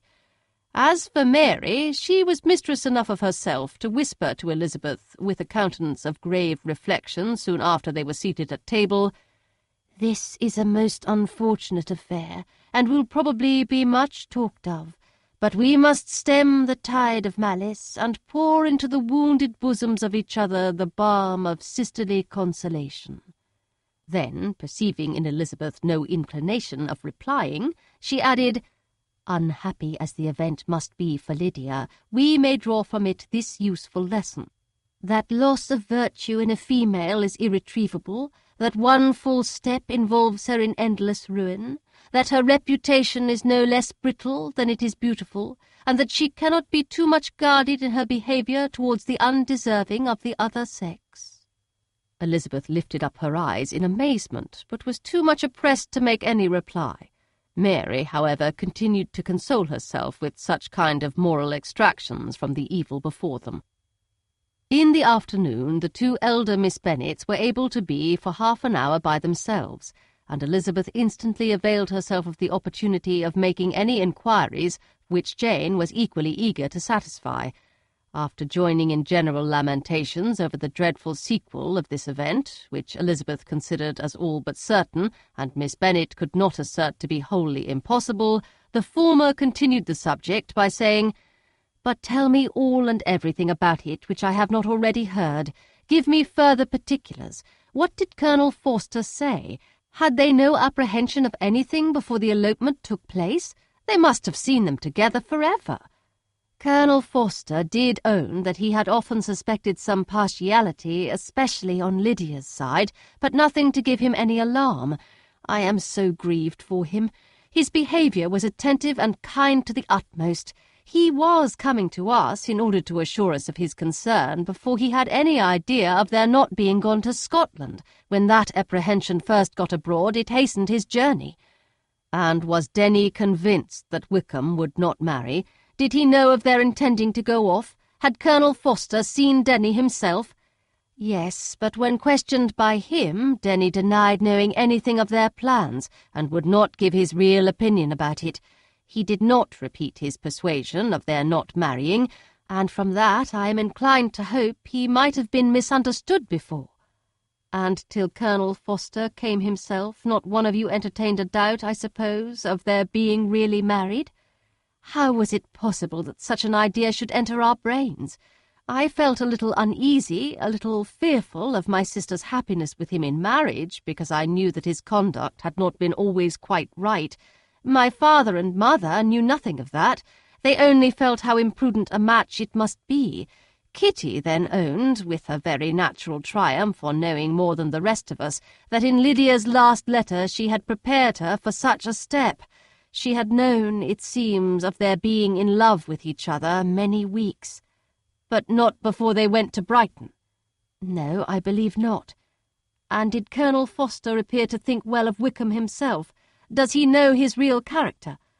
I must confess that he did not speak so well of Wickham as he formerly did. He believed him to be imprudent and extravagant, and since this sad affair has taken place, it is said that he left Meryton greatly in debt, but I hope this may be false. Oh, Jane, had we been less secret, had we told what we knew of him, this could not have happened. Perhaps it would have been better, replied her sister, but to expose the former faults of any person without knowing what their present feelings were seemed unjustifiable. We acted with the best intentions. Could Colonel Forster repeat the particulars of Lydia's note to his wife? He brought it with him for us to see. Jane then took it from her pocket-book and gave it to Elizabeth. These were the contents. My dear Harriet, you will laugh when you know where I am gone, and I cannot help laughing myself at your surprise tomorrow morning as soon as I am missed. I am going to Gretna Green, and if you cannot guess with who, I shall think you a simpleton, for there is but one man in the world I love, and he is an angel. I should never be happy without him, so think it no harm to be off. You need not send them word at Longbourn of my going if you do not like it, for it will make the surprise the greater when I write to them and sign my name Lydia Wickham. What a good joke it will be! I can hardly write for laughing. Pray make my excuses to Pratt for not keeping my engagement and dancing with him tonight. Tell him I hope he will excuse me when he knows all, and tell him I will dance with him at the next ball we meet with great pleasure. I shall send for my clothes when I get to Longbourn, but I wish you would tell Sally to mend a great slit in my worked muslin gown before they are packed up. Good-bye. Give my love to Colonel Forster. I hope you will drink to our good journey. Your affectionate friend, Lydia Bennet. Oh, thoughtless, thoughtless Lydia, cried Elizabeth when she had finished it. What a letter is this to be written at such a moment! But at least it shows that she was serious on the subject of their journey. Whatever he might afterwards persuade her to, it was not on her side a scheme of infamy. My poor father, how he must have felt it! I never saw anyone so shocked. He could not speak a word for full 10 minutes. My mother was taken ill immediately, and the whole house in such confusion. Oh, Jane, cried Elizabeth, was there a servant belonging to it who did not know the whole story before the end of the day? I do not know. I hope there was, but to be guarded at such a time is very difficult. My mother was in hysterics, and though I endeavoured to give her every assistance in my power, I am afraid I did not do so much as I might have done. But the horror of what might possibly happen almost took me from my faculties. Your attendance upon her has been too much for you. You do not look well. Oh, that I had been with you! You have had every care and anxiety upon yourself alone. Mary and Kitty have been very kind, and would have shared in every fatigue, I am sure, but I did not think it right for either of them. Kitty is slight and delicate, and Mary studies so much that her hours of repose should not be broken in on. My Aunt Phillips came to Longbourn on Tuesday after my father went away, and was so good as to stay till Thursday with me. She was of great use and comfort to us all, and Lady Lucas has been very kind. She walked here on Wednesday morning to condole with us, and offered her services, or any of her daughters, if they should be of use to us." "She had better have stayed at home," cried Elizabeth. "Perhaps she meant well, but under such a misfortune as this, one cannot see too little of one's neighbours. Assistance is impossible, condolence insufferable. Let them triumph over us at a distance, and be satisfied." She then proceeded to inquire into the measures which her father had intended to pursue while in town for the recovery of his daughter. "He meant, I believe," replied Jane, "to go to Epsom, the place where they last changed horses, see the postilions, and try if anything could be made out from them. His principal object must be to discover the number of the hackney coach which took them from Clapham. It had come with a fare from London, and as he thought that the circumstance of a gentleman and ladies removing from one carriage into another might be remarked, he meant to make inquiries at Clapham. If he could anyhow discover at what house the coachman had before set down his fare, he determined to make inquiries there, and hoped it might not be impossible to find out the stand and number of the coach. I do not know of any other designs that he had formed, but he was in such a hurry to be gone, and his spirits so greatly discomposed, that I had difficulty in finding out even so much as this." Chapter 48. The whole party were in hopes of a letter from Mr. Bennet the next morning, but the post came in without bringing a single line from him. His family knew him to be, on all common occasions, a most negligent and dilatory correspondent, but at such a time they had hoped for exertion. They were forced to conclude that he had no pleasing intelligence to send, but even of that they would have been glad to be certain. Mr. Gardiner had waited only for the letters before he set off. When he was gone, they were certain at least of receiving constant information of what was going on, and their uncle promised at parting to prevail on Mr. Bennet to return to Longbourn as soon as he could, to the great consolation of his sister, who considered it as the only security for her husband's not being killed in a duel. Mrs. Gardiner and the children were to remain in Hertfordshire a few days longer, as the former thought her presence might be serviceable to her nieces. She shared in their attendance on Mrs. Bennet, and was a great comfort to them in their hours of freedom.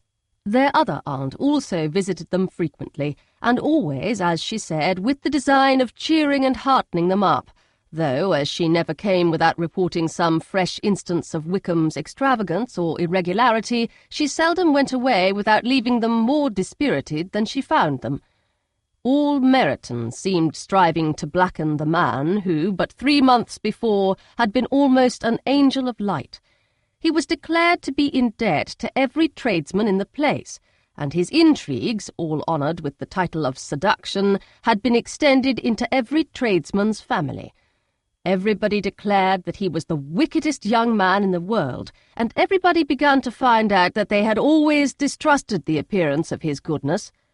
Elizabeth, though she did not credit above half of what was said, believed enough to make her former assurance of her sister's ruin more certain, and even Jane, who believed still less of it, became almost hopeless, more especially as the time was now come when, if they had gone to Scotland, which she had never before entirely despaired of, they must in all probability have gained some news of them.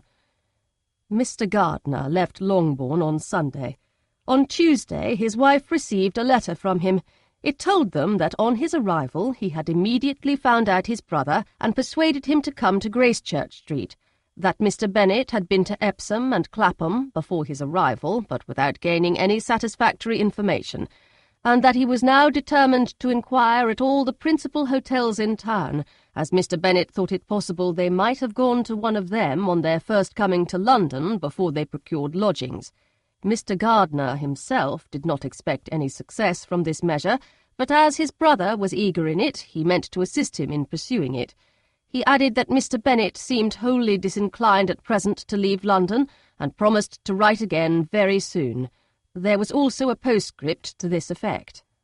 I have written to Colonel Forster to desire him to find out, if possible, from some of the young men's intimates in the regiment, whether Wickham has any relations or connections who would be likely to know in what part of town he has now concealed himself. If there were anyone that one could apply to with a probability of gaining such a clue as that, it might be of essential consequence. At present, we have nothing to guide us.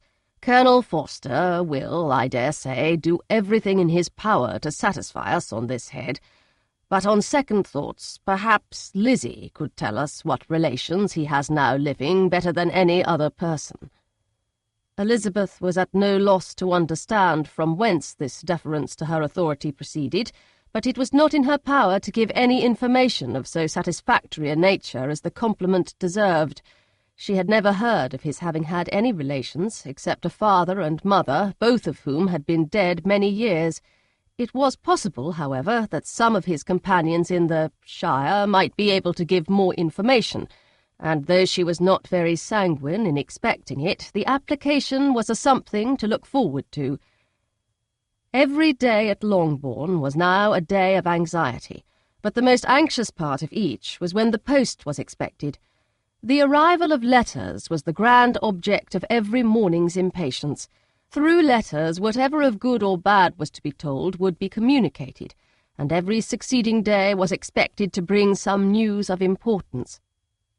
But before they heard again from Mr. Gardiner, a letter arrived for their father from a different quarter, from Mr. Collins, which, as Jane had received directions to open all that came for him in his absence, she accordingly read, and Elizabeth, who knew what curiosities his letters always were, looked over her and read it likewise.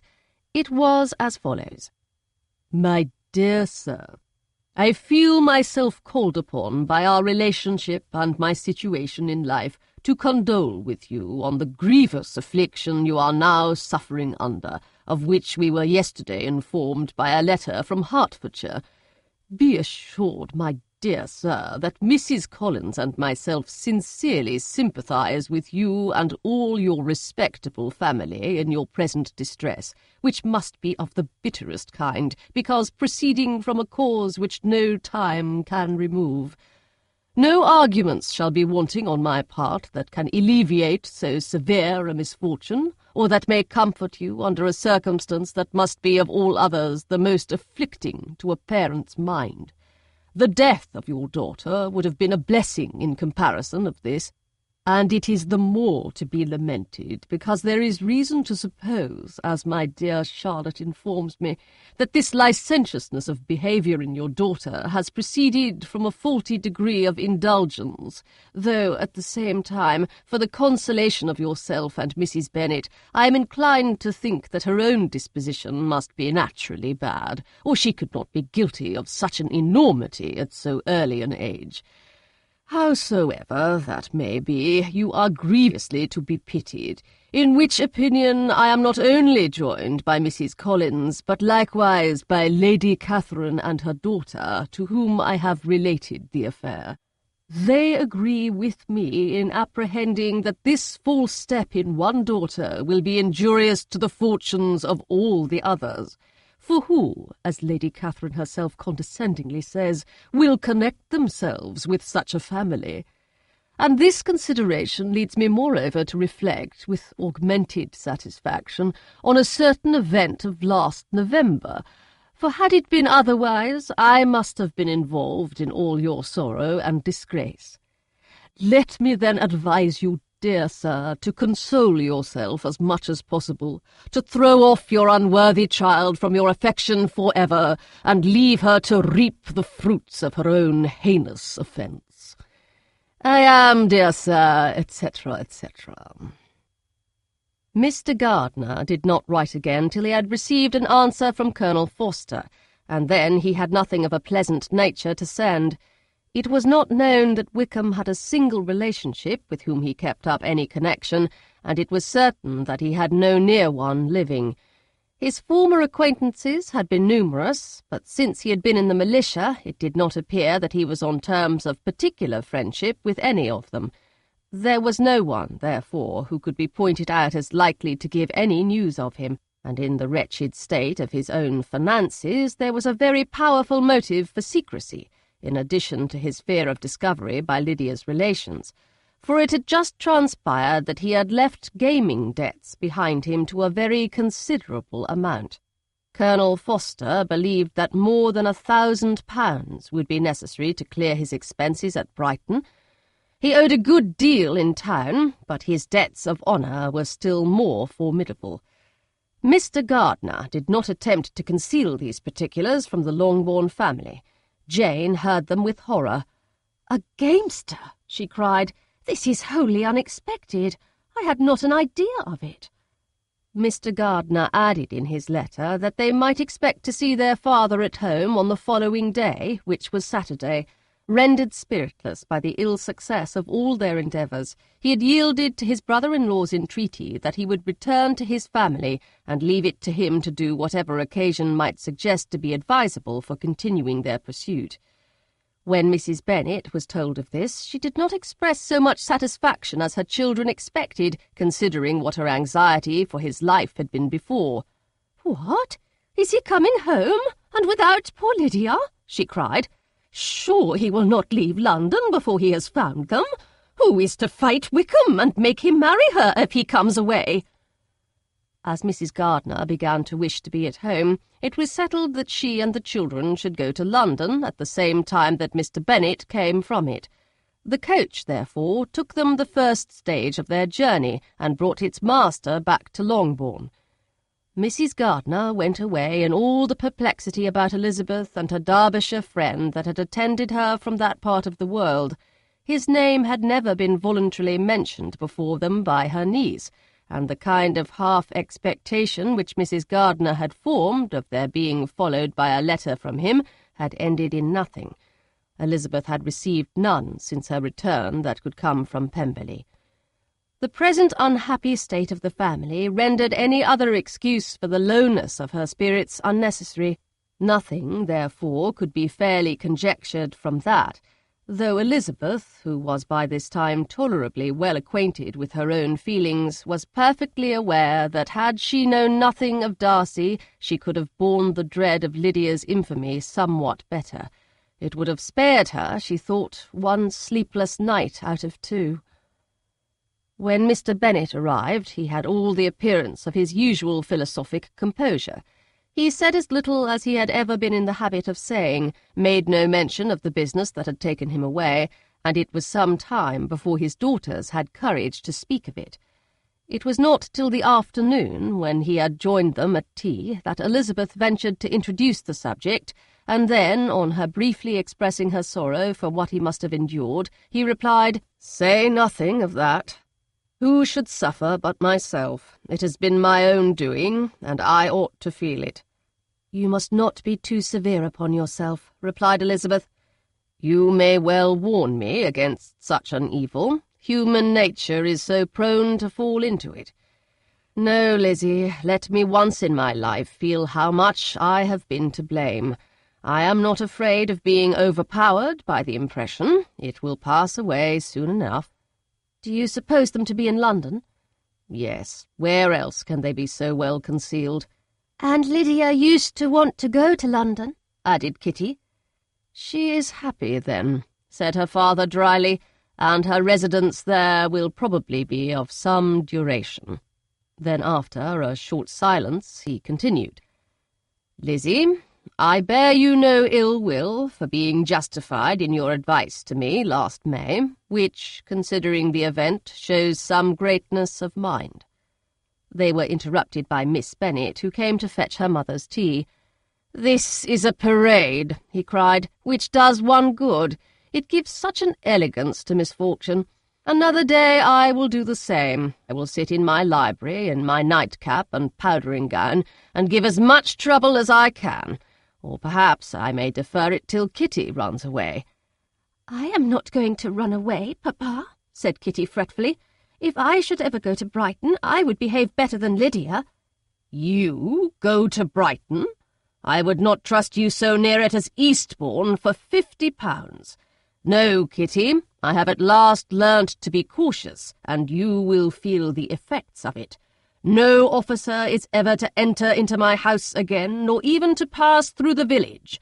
Balls will be absolutely prohibited unless you stand up with one of your sisters, and you are never to stir out of doors till you can prove that you have spent 10 minutes of every day in a rational manner." Kitty, who took all these threats in a serious light, began to cry.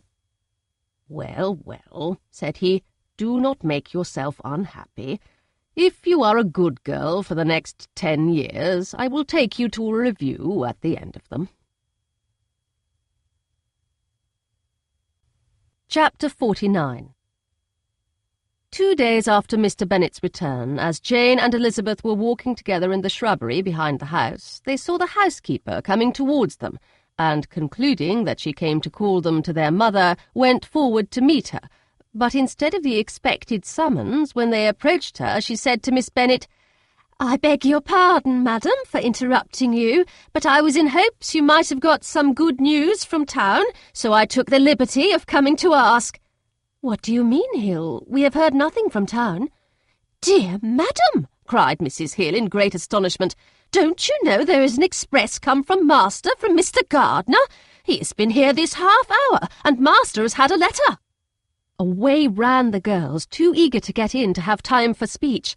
They ran through the vestibule into the breakfast-room, from thence to the library. Their father was in neither, and they were on the point of seeking him upstairs with their mother when they were met by the butler, who said, "If you're looking for my master, ma'am, he is walking towards the little copse." Upon this information, they instantly passed through the hall once more and ran across the lawn after their father, who was deliberately pursuing his way towards a small wood on one side of the paddock. Jane, who was not so light nor so much in the habit of running as Elizabeth, soon lagged behind, while her sister, panting for breath, came up with him and eagerly cried out, "Oh, papa, what news, what news? Have you heard from my uncle?" "Yes, I have had a letter from him by express." "Well, and what news does it bring, good or bad?" "What is there of good to be expected?" said he, taking the letter from his pocket. "But perhaps you would like to read it." Elizabeth impatiently caught it from his hand. Jane now came up. "Read it aloud," said their father, "for I hardly know myself what it is about." "Gracechurch Street, Monday, August 2nd.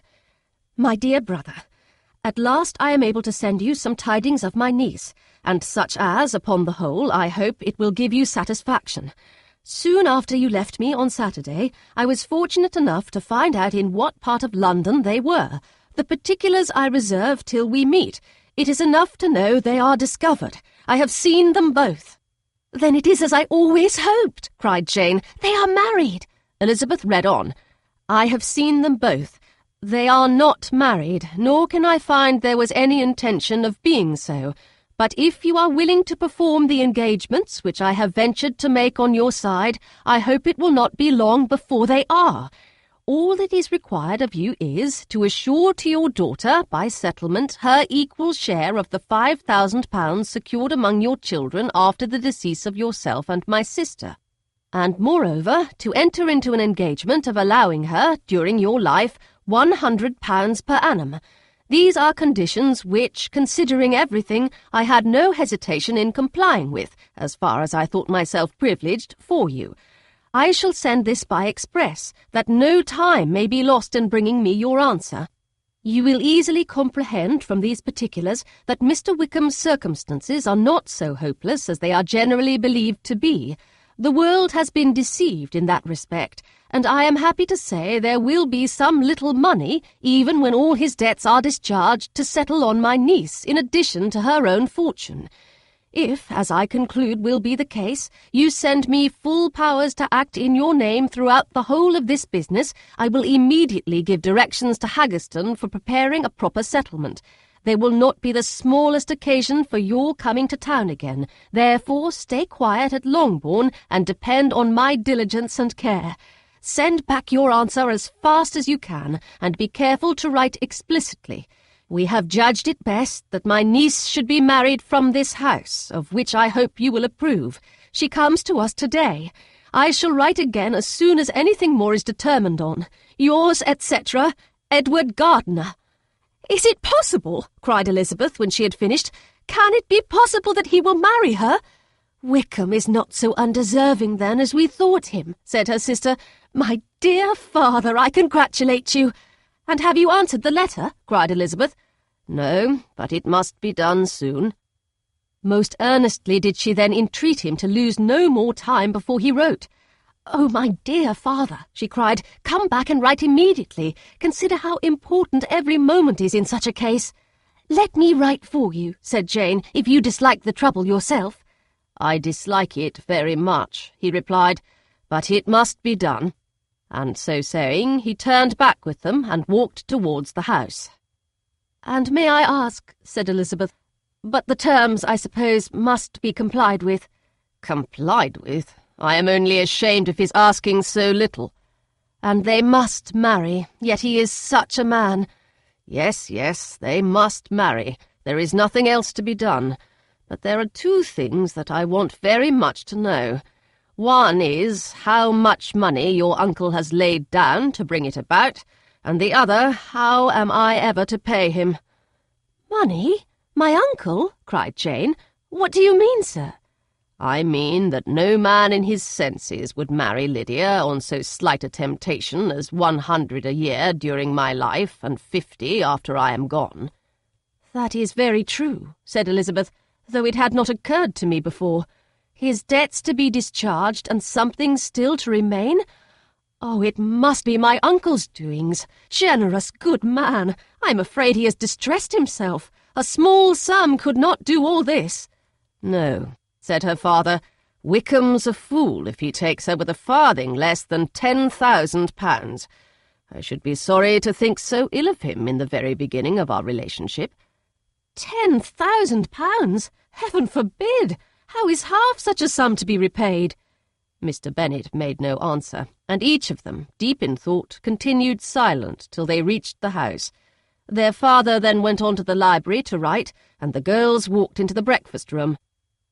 "And they are really to be married," cried Elizabeth as soon as they were by themselves. "How strange this is! And for this we are to be thankful.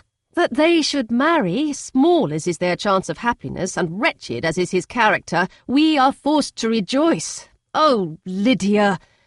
"I comfort myself with thinking," replied Jane, "that he certainly would not marry Lydia if he had not a real regard for her. Though our kind uncle has done something towards clearing him, I cannot believe that £10,000 or anything like it has been advanced. He has children of his own, and may have more. How could he spare half £10,000? "If we were ever able to learn what Wickham's debts have been," said Elizabeth, "and how much is settled on his side on our sister, we shall exactly know what Mr. Gardiner has done for them, because Wickham has not sixpence of his own. The kindness of my uncle and aunt can never be requited. Their taking her home and affording her their personal protection and countenance is such a sacrifice to her advantage as years of gratitude cannot enough acknowledge. By this time she is actually with them. If such goodness does not make her miserable now, she will never deserve to be happy. What a meeting for her when she first sees my aunt!" "We must endeavour to forget all that has passed on either side," said Jane. "I hope and trust they will yet be happy. His consenting to marry her is a proof, I will believe, that he is come to a right way of thinking. Their mutual affection will steady them, and I flatter myself they will settle so quietly and live in so rational a manner as may in time make their past imprudence forgotten." "Their conduct has been such," replied Elizabeth, "as neither you nor I nor anybody can ever forget. It is useless to talk of it." It now occurred to the girls that their mother was in all likelihood perfectly ignorant of what had happened. They went to the library, therefore, and asked their father whether he would not wish them to make it known to her. He was writing, and without raising his head, coolly replied, "Just as you please." "May we take my uncle's letter to read to her?" "Take whatever you like, and get away." Elizabeth took the letter from his writing-table, and they went upstairs together. Mary and Kitty were both with Mrs. Bennet. One communication would therefore do for all.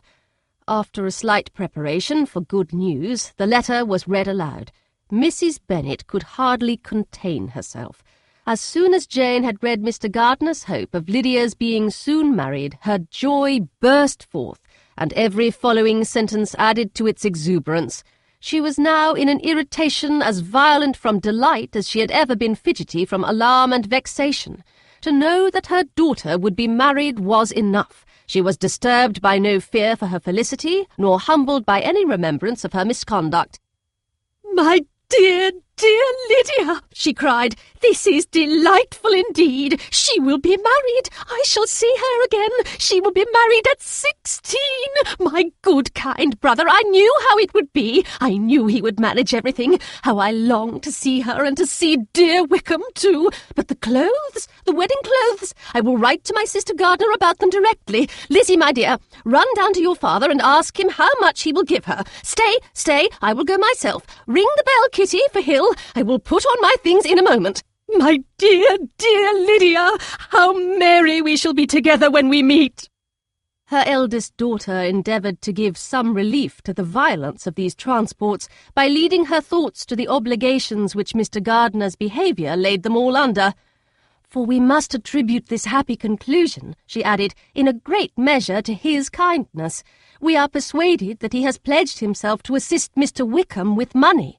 "Well," cried her mother, "it is all very right. Who should do it but her own uncle? If he had not had a family of his own, I and my children must have had all his money, you know, and it is the first time we have ever had anything from him except a few presents. Well, I am so happy. In a short time I shall have a daughter married, Mrs. Wickham. How well it sounds! And she was only 16 last June. My dear Jane, I am in such a flutter that I am sure I can't write, so I will dictate and you will write for me. We will settle with your father about the money afterwards, but the things should be ordered immediately." She was then proceeding to all the particulars of calico, muslin, and cambric, and would shortly have dictated some very plentiful orders, had not Jane, though with some difficulty, persuaded her to wait till her father was at leisure to be consulted. 1 day's delay, she observed, would be of small importance, and her mother was too happy to be quite so obstinate as usual. Other schemes, too, came into her head. "I will go to Meryton," she said, "as soon as I am dressed, and tell the good news to my sister Phillips. And as I come back, I can call on Lady Lucas and Mrs. Long. Kitty, run down and order the carriage. An airing would do me a great deal of good, I am sure. Girls, can I do anything for you in Meryton? Oh, here comes Hill. My dear Hill, have you heard the good news? Miss Lydia is going to be married, and you shall all have a bowl of punch to make merry at her wedding." Mrs. Hill began instantly to express her joy. Elizabeth received her congratulations amongst the rest, and then, sick of this folly, took refuge in her own room, that she might think with freedom. Poor Lydia's situation must at best be bad enough, but that it was no worse she had need to be thankful. She felt it so, and though, in looking forward, neither rational happiness nor worldly prosperity could be justly expected for her sister, in looking back to what they had feared only 2 hours ago, she felt all the advantages of what they had gained. Chapter 50. Mr. Bennet had very often wished before this period of his life that instead of spending his whole income he had laid by an annual sum for the better provision of his children and of his wife, if she survived him. He now wished it more than ever. Had he done his duty in that respect, Lydia need not have been indebted to her uncle for whatever of honour or credit could now be purchased for her. The satisfaction of prevailing on one of the most worthless young men in Great Britain to be her husband might then have rested in its proper place. He was seriously concerned that a cause of so little advantage to anyone should be forwarded at the sole expense of his brother-in-law, and he was determined, if possible, to find out the extent of his assistance and to discharge the obligation as soon as he could. When first Mr. Bennet had married, economy was held to be perfectly useless, for of course they were to have a son. The son was to join in cutting off the entail as soon as he should be of age, and the widow and younger children would by that means be provided for. 5 daughters successively entered the world, but yet the son was to come, and Mrs. Bennet, for many years after Lydia's birth, had been certain that he would. This event had at last been despaired of, but it was then too late to be saving. Mrs. Bennet had no turn for economy, and her husband's love of independence had alone prevented their exceeding their income. £5,000 was settled by marriage articles on Mrs. Bennet and the children, but in what proportions it should be divided amongst the latter depended on the will of the parents. This was one point, with regard to Lydia at least, which was now to be settled, and Mr. Bennet could have no hesitation in acceding to the proposal before him. In terms of grateful acknowledgment for the kindness of his brother, though expressed most concisely, he then delivered on paper his perfect approbation of all that was done, and his willingness to fulfil the engagements that had been made for him. He had never before supposed that, could Wickham be prevailed on to marry his daughter, it would be done with so little inconvenience to himself as by the present arrangement. He would scarcely be £10 a year the loser by the 100 that was to be paid them, for, what with her board and pocket allowance, and the continual presents in money which passed to her through her mother's hands, Lydia's expenses had been very little within that sum. That it would be done with such trifling exertion on his side, too, was another very welcome surprise, for his wish at present was to have as little trouble in the business as possible. When the first transports of rage which had produced his activity in seeking her were over, he naturally returned to all his former indolence. His letter was soon dispatched, for though dilatory in undertaking business, he was quick in its execution. He begged to know further particulars of what he was indebted to his brother, but was too angry with Lydia to send any message to her. The good news spread quickly through the house, and with proportionate speed through the neighbourhood. It was borne in the latter with decent philosophy. To be sure, it would have been more for the advantage of conversation had Miss Lydia Bennet come upon the town, or, as the happiest alternative, been secluded from the world in some distant farmhouse, but there was much to be talked of in marrying her, and the good-natured wishes for her well-doing which had proceeded before from all the spiteful old ladies in Meryton lost but a little of their spirit in this change of circumstances, because with such an husband her misery was considered certain. It was a fortnight since Mrs. Bennet had been downstairs, but on this happy day she again took her seat at the head of her table, and in spirits oppressively high. No sentiment of shame gave a damp to her triumph. The marriage of a daughter, which had been the first object of her wishes since Jane was 16, was now on the point of accomplishment, and her thoughts and her words ran wholly on those attendants of elegant nuptials, fine muslins, new carriages, and servants. She was busily searching through the neighbourhood for a proper situation for her daughter, and, without knowing or considering what their income might be, rejected many as deficient in size and importance. "Hay Park might do," said she, "if the Gouldings could quit it, or the great house at Stoke if the drawing-room were larger, but Ashworth is too far off. I could not bear to have her 10 miles from me, and as for Pulvis Lodge, the attics are dreadful." Her husband allowed her to talk on without interruption while the servants remained, but when they had withdrawn, he said to her, "Mrs. Bennet, before you take any or all of these houses for your son and daughter, let us come to a right understanding. Into one house in this neighbourhood they shall never have admittance. I will not encourage the impudence of either by receiving them at Longbourn." A long dispute followed this declaration, but Mr. Bennet was firm. It soon led to another, and Mrs. Bennet found, with amazement and horror, that her husband would not advance a guinea to buy clothes for his daughter. He protested that she should receive from him no mark of affection whatever on the occasion. Mrs. Bennet could hardly comprehend it. That his anger could be carried to such a point of inconceivable resentment as to refuse his daughter a privilege without which her marriage would scarcely seem valid exceeded all she could believe possible.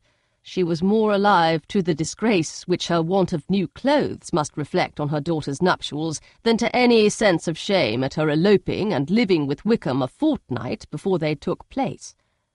Elizabeth was now most heartily sorry that she had, from the distress of the moment, been led to make Mr. Darcy acquainted with their fears for her sister, for since her marriage would so shortly give the proper termination to the elopement, they might hope to conceal its unfavourable beginning from all those who were not immediately on the spot.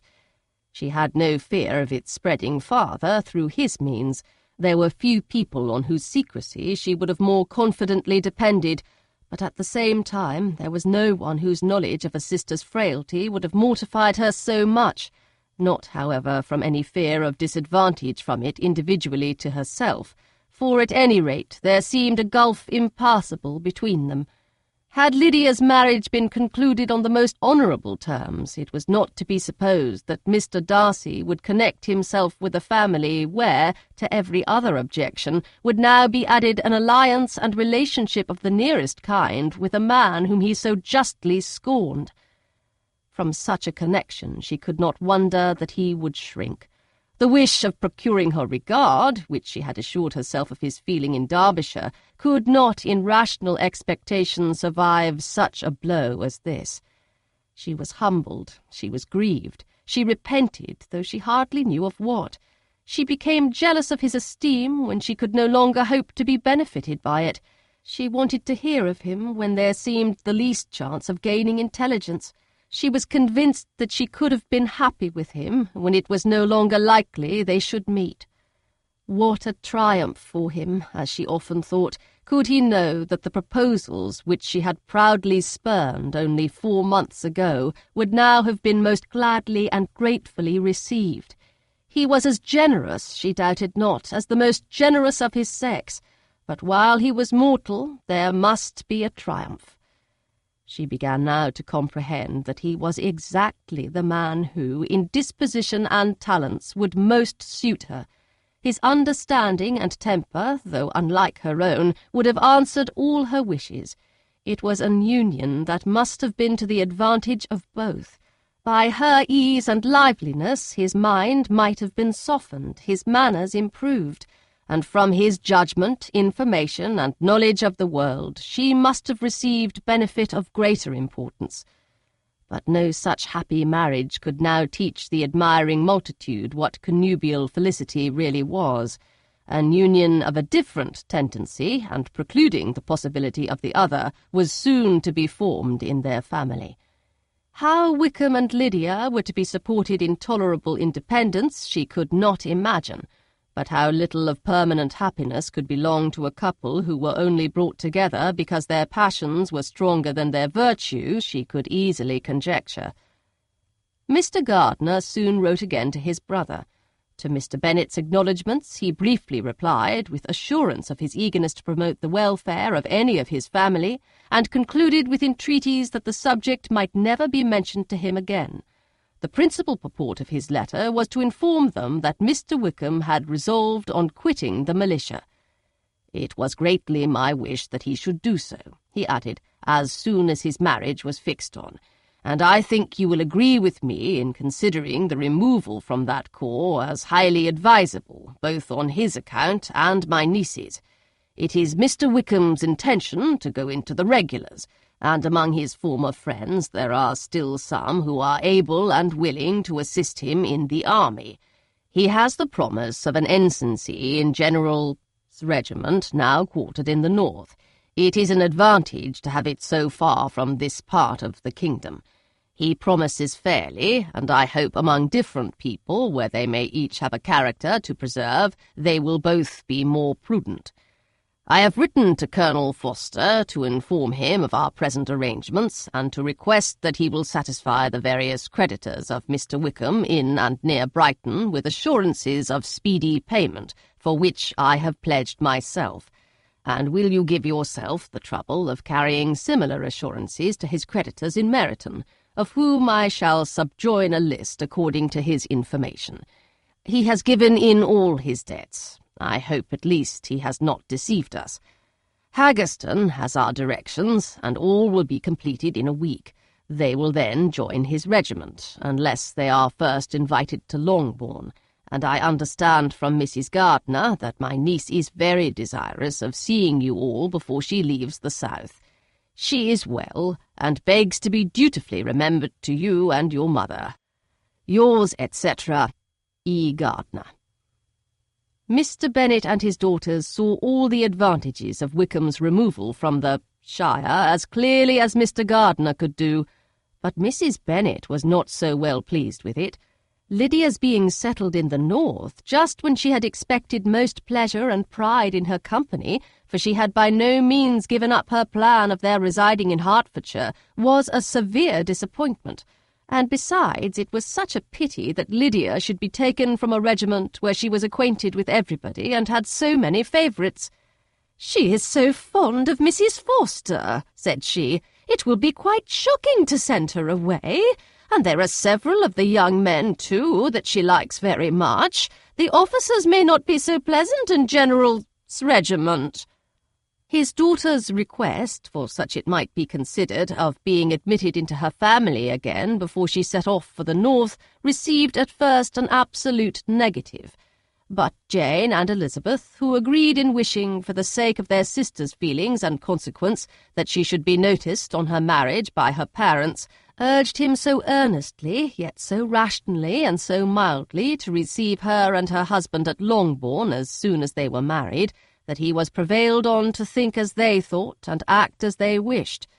And their mother had the satisfaction of knowing that she would be able to show her married daughter in the neighbourhood before she was banished to the north. When Mr. Bennet wrote again to his brother, therefore, he sent his permission for them to come, and it was settled that as soon as the ceremony was over they should proceed to Longbourn. Elizabeth was surprised, however, that Wickham should consent to such a scheme, and had she consulted only her own inclination, any meeting with him would have been the last object of her wishes. Chapter 51. Their sister's wedding day arrived, and Jane and Elizabeth felt for her probably more than she felt for herself. The carriage was sent to meet them and they were to return in it by dinner-time. Their arrival was dreaded by the elder Miss Bennets, and Jane more especially, who gave Lydia the feelings which would have attended herself had she been the culprit, and was wretched in the thought of what her sister must endure. They came. The family were assembled in the breakfast-room to receive them. Smiles decked the face of Mrs. Bennet as the carriage drove up to the door. Her husband looked impenetrably grave, her daughters alarmed, anxious, uneasy. Lydia's voice was heard in the vestibule, the door was thrown open, and she ran into the room.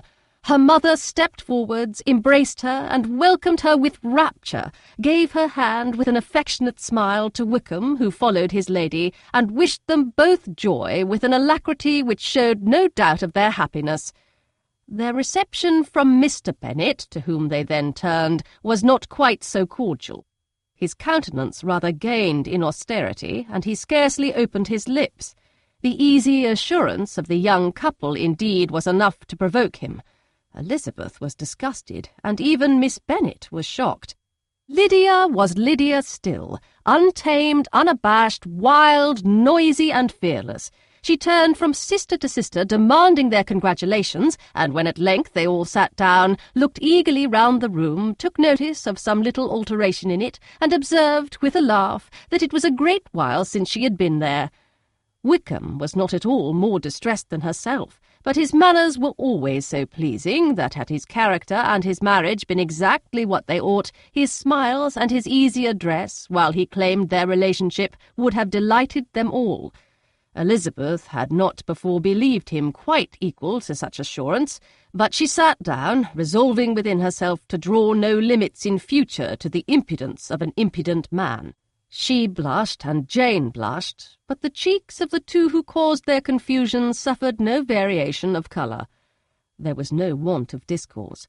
The bride and her mother could neither of them talk fast enough, and Wickham, who happened to sit near Elizabeth, began inquiring after his acquaintance in that neighbourhood with a good-humoured ease which she felt very unable to equal in her replies. They seemed each of them to have the happiest memories in the world. Nothing of the past was recollected with pain, and Lydia led voluntarily to subjects which her sisters would not have alluded to for the world. "Only think of its being 3 months," she cried, "since I went away. It seems but a fortnight, I declare. And yet there have been things enough happened in the time. Good gracious! When I went away, I am sure I had no more idea of being married till I came back again, though I thought it would be very good fun if I was." Her father lifted up his eyes. Jane was distressed. Elizabeth looked expressively at Lydia, but she, who never heard nor saw anything of which she chose to be insensible, gaily continued, "Oh, Mamma, do the people hereabouts know I am married today? I was afraid they might not, and we overtook William Goulding in his curricle, so I was determined he should know it, and so I let down the side glass next to him and took off my glove and let my hand just rest upon the window frame so that he might see the ring, and then I bowed and smiled like anything." Elizabeth could bear it no longer. She got up and ran out of the room, and returned no more till she heard them passing through the hall to the dining-parlour. She then joined them soon enough to see Lydia, with anxious parade, walk up to her mother's right hand and hear her say to her eldest sister, "Ah, Jane, I take your place now, and you must go lower because I am a married woman." It was not to be supposed that time would give Lydia that embarrassment from which she had been so wholly free at first. Her ease and good spirits increased. She longed to see Mrs. Phillips, the Lucases, and all their other neighbours, and to hear herself called Mrs. Wickham by each of them, and in the meantime she went after dinner to show her ring and boast of being married to Mrs. Hill and the 2 housemaids. "Well, Mamma," said she, when they were all returned to the breakfast-room, "and what do you think of my husband? Is not he a charming man? I am sure my sisters must all envy me. I only hope they may have half my good luck. They must all go to Brighton. That is the place to get husbands. What a pity it is, Mamma, that we did not all go." "Very true, and if I had my will, we should. But, my dear Lydia, I don't at all like your going such a way off. Must it be so?" "Oh, Lord, yes, there is nothing in that. I shall like it of all things. You and Papa and my sisters must come down and see us. We shall be at Newcastle all the winter, and I dare say there will be some balls, and I will take care to get good partners for them all." "I should like it beyond anything," said her mother. "And then, when you go away, you may leave 1 or 2 of my sisters behind you, and I dare say I shall get husbands for them before the winter is over." "I thank you for my share of the favour," said Elizabeth, "but I do not particularly like your way of getting husbands." Their visitors were not to remain above 10 days with them. Mr. Wickham had received his commission before he left London, and he was to join his regiment at the end of a fortnight. No one but Mrs. Bennet regretted that their stay would be so short, and she made the most of the time by visiting about with her daughter and having very frequent parties at home. These parties were acceptable to all. To avoid a family circle was even more desirable to such as did think than such as did not. Wickham's affection for Lydia was just what Elizabeth had expected to find it, not equal to Lydia's for him. She had scarcely needed her present observation to be satisfied, from the reason of things, that their elopement had been brought on by the strength of her love rather than by his, and she would have wondered why, without violently caring for her, he chose to elope with her at all, had she not felt certain that his flight was rendered necessary by distress of circumstances. And if that were the case, he was not the young man to resist an opportunity of having a companion. Lydia was exceedingly fond of him. He was her dear Wickham on every occasion. No one was to be put in competition with him. He did everything best in the world, and she was sure he would kill more birds on the 1st of September than anybody else in the country. One morning, soon after their arrival, as she was sitting with her 2 elder sisters, she said to Elizabeth, "Lizzie, I never gave you an account of my wedding, I believe. You were not by when I told Mamma and the others all about it. Are not you curious to hear how it was managed?" "No, really," replied Elizabeth. "I think there cannot be too little said on the subject." "La, you are so strange, but I must tell you how it went off. We were married, you know, at St. Clement's, because Wickham's lodgings were in that parish, and it was settled that we should all be there by 11 o'clock. My uncle and aunt and I were to go together, and the others were to meet us at the church. Well, Monday morning came and I was in such a fuss. I was so afraid, that something would happen to put it off, and then I should have gone quite distracted. And there was my aunt all the time I was dressing, preaching and talking away, just as if she was reading a sermon. However, I did not hear above 1 word in 10, for I was thinking, you may suppose, of my dear Wickham. I longed to know whether he would be married in his blue coat. Well, and so we breakfasted at 10 as usual. I thought it would never be over, for by the by, you are to understand that my uncle and aunt were horrid unpleasant all the time I was with them.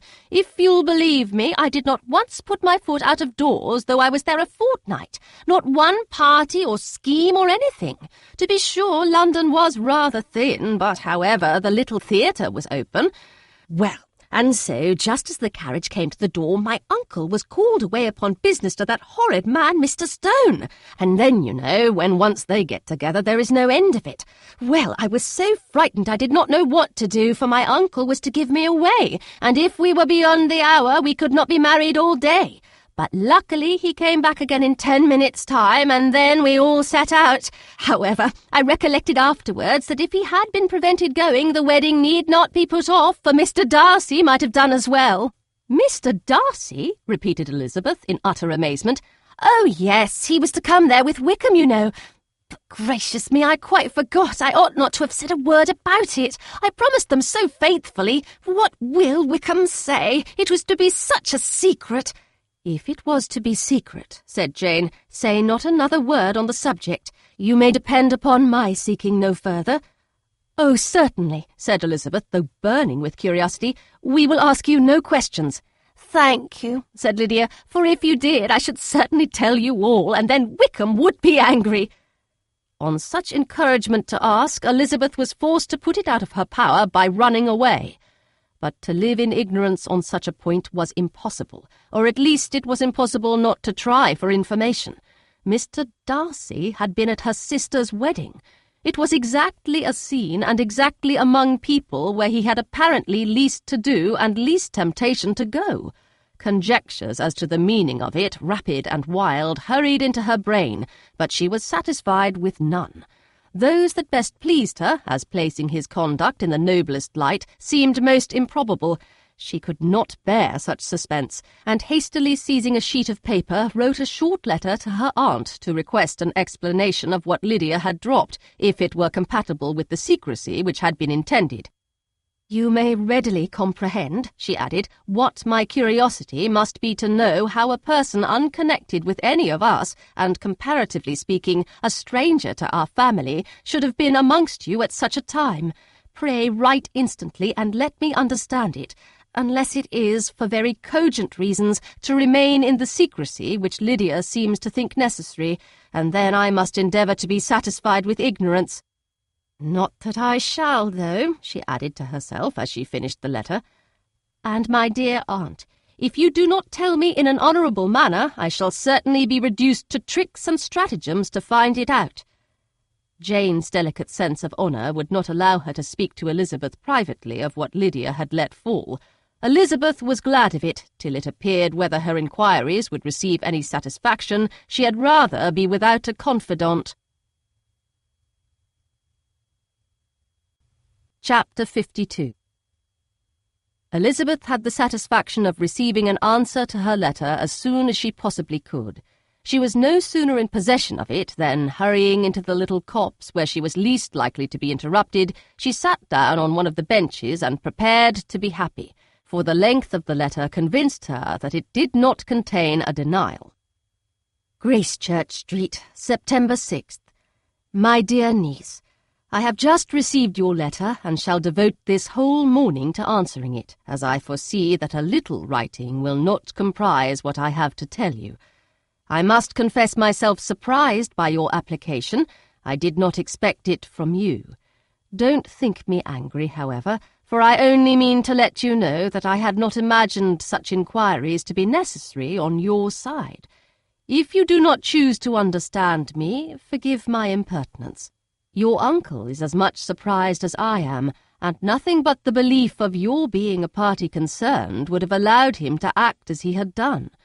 But if you are really innocent and ignorant, I must be more explicit. On the very day of my coming home from Longbourn, your uncle had a most unexpected visitor. Mr. Darcy called, and was shut up with him several hours.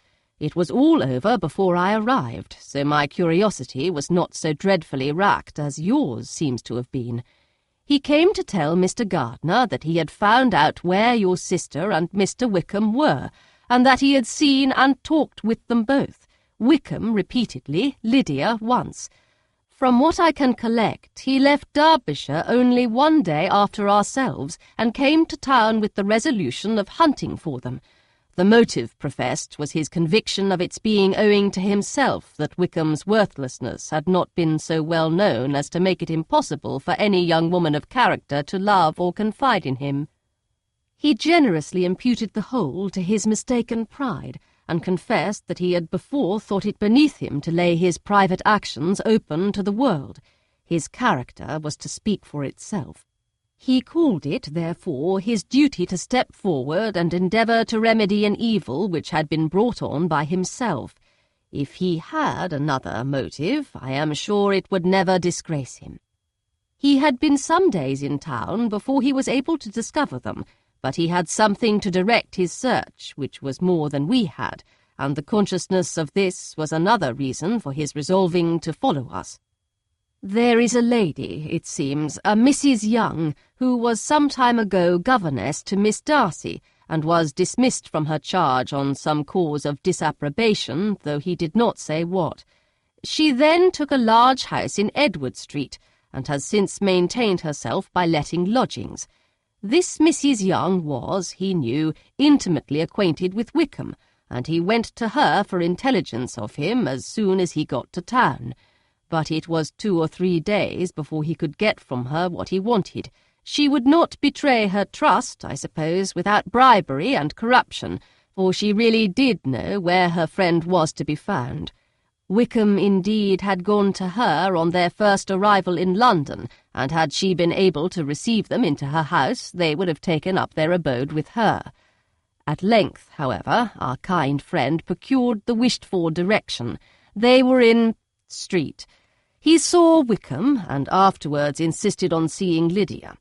His first object with her, he acknowledged, had been to persuade her to quit her present disgraceful situation and return to her friends as soon as they could be prevailed on to receive her, offering his assistance as far as it would go. But he found Lydia absolutely resolved on remaining where she was. She cared for none of her friends, she wanted no help of his, she would not hear of leaving Wickham.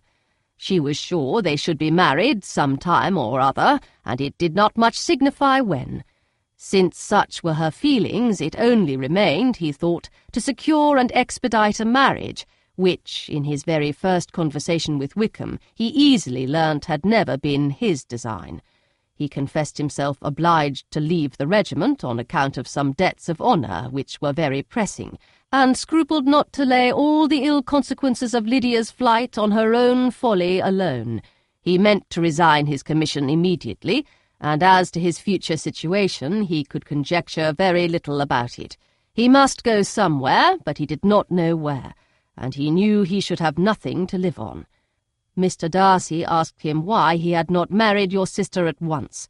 Though Mr. Bennet was not imagined to be very rich, he would have been able to do something for him, and his situation must have been benefited by marriage. But he found, in reply to this question, that Wickham still cherished the hope of more effectually making his fortune by marriage in some other country. Under such circumstances, however, he was not likely to be proof against the temptation of immediate relief. They met several times, for there was much to be discussed. Wickham, of course, wanted more than he could get, but at length was reduced to be reasonable. Everything being settled between them, Mr. Darcy's next step was to make your uncle acquainted with it, and he first called in Gracechurch Street the evening before I came home. But Mr. Gardiner could not be seen, and Mr. Darcy found on further inquiry that your father was still with him, but would quit town the next morning. He did not judge your father to be a person whom he could so properly consult as your uncle, and therefore readily postponed seeing him till after the departure of the former. He did not leave his name, and till the next day it was only known that a gentleman had called on business. On Saturday he came again. Your father was gone, your uncle at home, and, as I said before, they had a great deal of talk together. They met again on Sunday, and then I saw him too. It was not all settled before Monday. As soon as it was, the express was sent off to Longbourn. But our visitor was very obstinate. I fancy, Lizzie, that obstinacy is the real defect of his character after all. He has been accused of many faults at different times, but this is the true one. Nothing was to be done that he did not do himself, though I am sure, and I do not speak it to be thanked, therefore say nothing about it, your uncle would most readily have settled the whole. They battled it together for a long time, which was more than either the gentleman or lady concerned in it deserved. But at last your uncle was forced to yield, and instead of being allowed to be of use to his niece, was forced to put up with only having the probable credit of it, which went sorely against the grain, and I really believe your letter this morning gave him great pleasure, because it required an explanation that would rob him of his borrowed feathers, and give the praise where it was due. But, Lizzie, this must go no farther than yourself, or Jane at most. You know pretty well, I suppose, what has been done for the young people. His debts are to be paid, amounting, I believe, to considerably more than £1,000, another 1,000 in addition to her own settled upon her, and his commission purchased. The reason why all this was to be done by him alone was such as I have given above. It was owing to him, to his reserve and want of proper consideration, that Wickham's character had been so misunderstood, and consequently that he had been received and noticed as he was. Perhaps there was some truth in this, though I doubt whether his reserve or anybody's reserve can be answerable for the event. But in spite of all this fine talking, my dear Lizzie, you may rest perfectly assured that your uncle would never have yielded if we had not given him credit for another interest in the affair.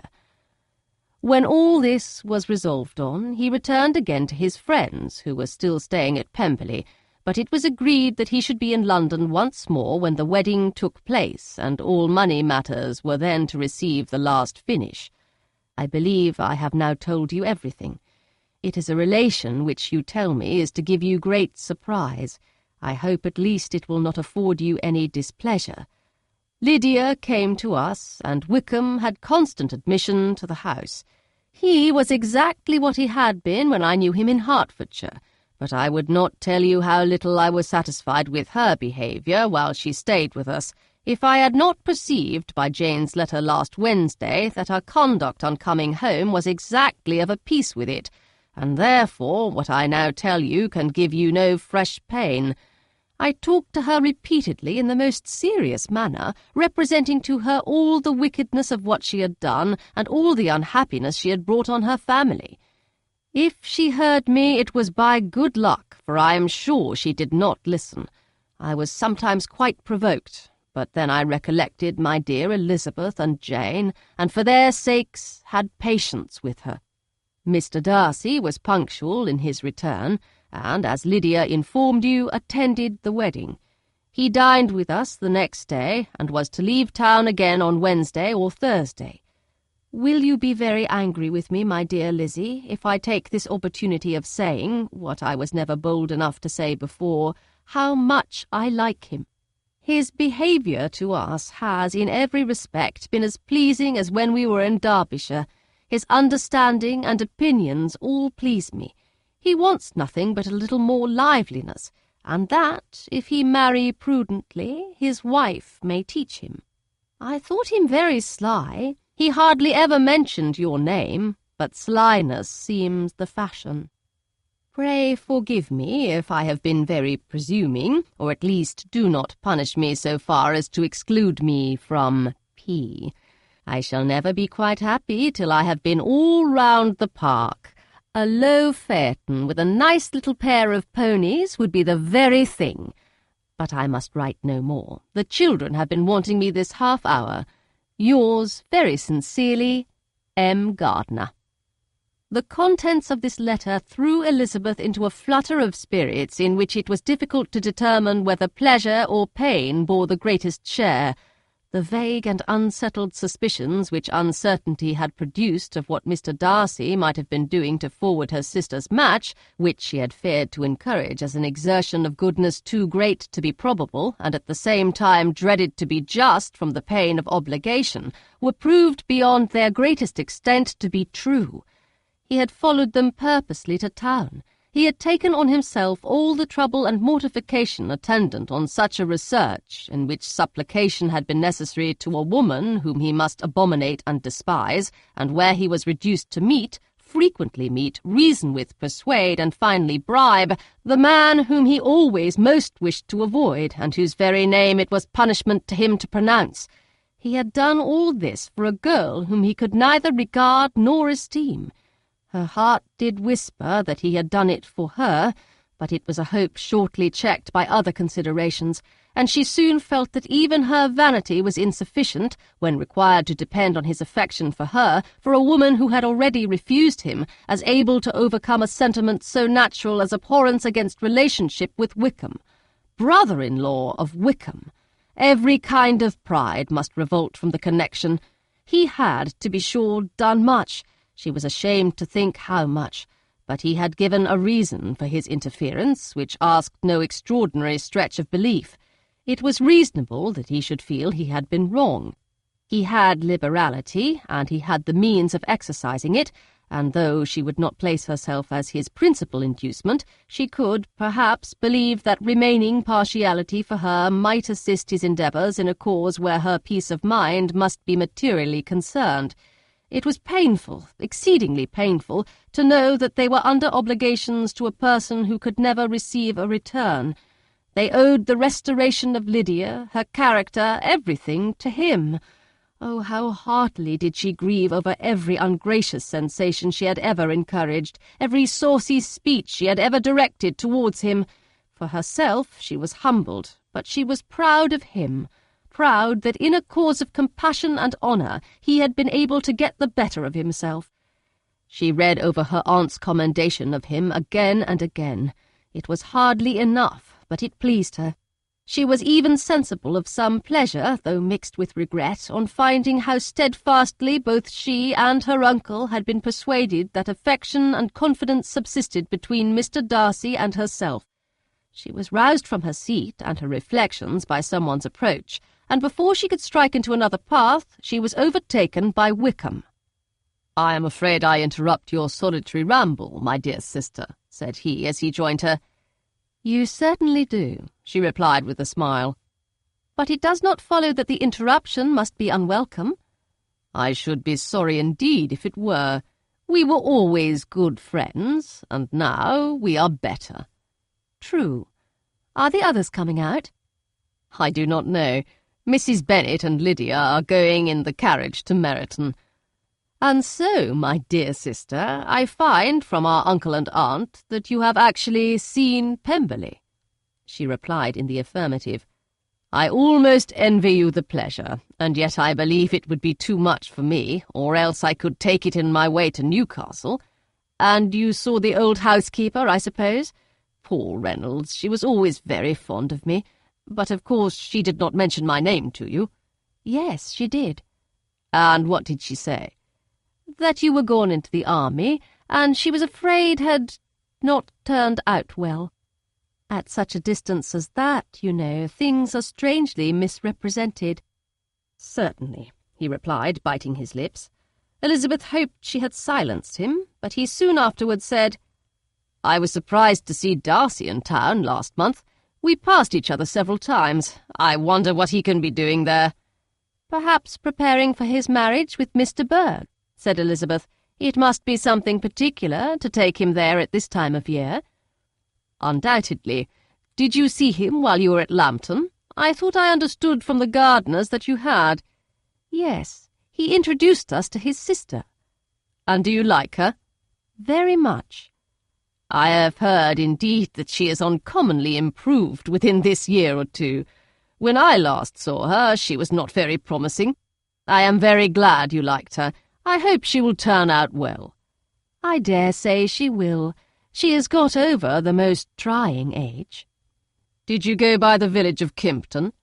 "I do not recollect that we did." "I mention it because it is the living which I ought to have had. A most delightful place, excellent parsonage house. It would have suited me in every respect." "How should you have liked making sermons?" "Exceedingly well. I should have considered it as part of my duty, and the exertion would soon have been nothing. One ought not to repine, but, to be sure, it would have been such a thing for me. The quiet, the retirement of such a life would have answered all my ideas of happiness. But it was not to be. Did you ever hear Darcy mention the circumstance when you were in Kent?" "I have heard from authority, which I thought as good, that it was left you conditionally only, and at the will of the present patron." "You have? Yes, there was something in that. I told you so from the first, you may remember." "I did hear, too, that there was a time when sermon-making was not so palatable to you as it seems to be at present, that you actually declared your resolution of never taking orders, and that the business had been compromised accordingly." "You did, and it was not wholly without foundation. You may remember what I told you on that point when first we talked of it." They were now almost at the door of the house, for she had walked fast to get rid of him, and unwilling for her sister's sake to provoke him, she only said in reply, with a good-humoured smile, "Come, Mr. Wickham, we are brother and sister, you know. Do not let us quarrel about the past. In future I hope we shall be always of one mind." She held out her hand. He kissed it with affectionate gallantry, though he hardly knew how to look, and they entered the house. Chapter 53. Mr. Wickham was so perfectly satisfied with this conversation that he never again distressed himself or provoked his dear sister Elizabeth by introducing the subject of it, and she was pleased to find that she had said enough to keep him quiet. The day of his and Lydia's departure soon came, and Mrs. Bennet was forced to submit to a separation which, as her husband by no means entered into her scheme of their all going to Newcastle, was likely to continue at least a 12-month. "Oh, my dear Lydia," she cried, "when shall we meet again?" "Oh, Lord, I don't know. Not these 2 or 3 years, perhaps." "Write to me very often, my dear." "As often as I can. But you know married women have never much time for writing. My sisters may write to me. They will have nothing else to do." Mr. Wickham's adieus were much more affectionate than his wife's. He smiled, looked handsome, and said many pretty things. "He is as fine a fellow," said Mr. Bennet as soon as they were out of the house, "as ever I saw. He simpers and smirks and makes love to us all. I am prodigiously proud of him. I defy even Sir William Lucas himself to produce a more valuable son-in-law." The loss of her daughter made Mrs. Bennet very dull for several days. "I often think," said she, "that there is nothing so bad as parting with one's friends. One seems so forlorn without them." "This is the consequence, you see, madam, of marrying a daughter," said Elizabeth. "It must make you better satisfied that your other 4 are single." "It is no such thing. Lydia does not leave me because she is married, but only because her husband's regiment happens to be so far off. If that had been nearer, she would not have gone so soon." But the spiritless condition which this event threw her into was shortly relieved, and her mind opened again to the agitation of hope by an article of news which then began to be in circulation. The housekeeper at Netherfield had received orders to prepare for the arrival of her master, who was coming down in a day or 2 to shoot there for several weeks. Mrs. Bennet was quite in fidgets. She looked at Jane, and smiled, and shook her head by turns. "Well, well, and so Mr. Bingley is coming down, sister," for Mrs. Phillips first brought her the news. "Well, so much the better. Not that I care about it, though. He is nothing to us, you know, and I am sure I never want to see him again. But, however, he is very welcome to come to Netherfield if he likes it, and who knows what may happen? But that is nothing to us. You know, sister, we agreed long ago never to mention a word about it. And so, is it quite certain he is coming?"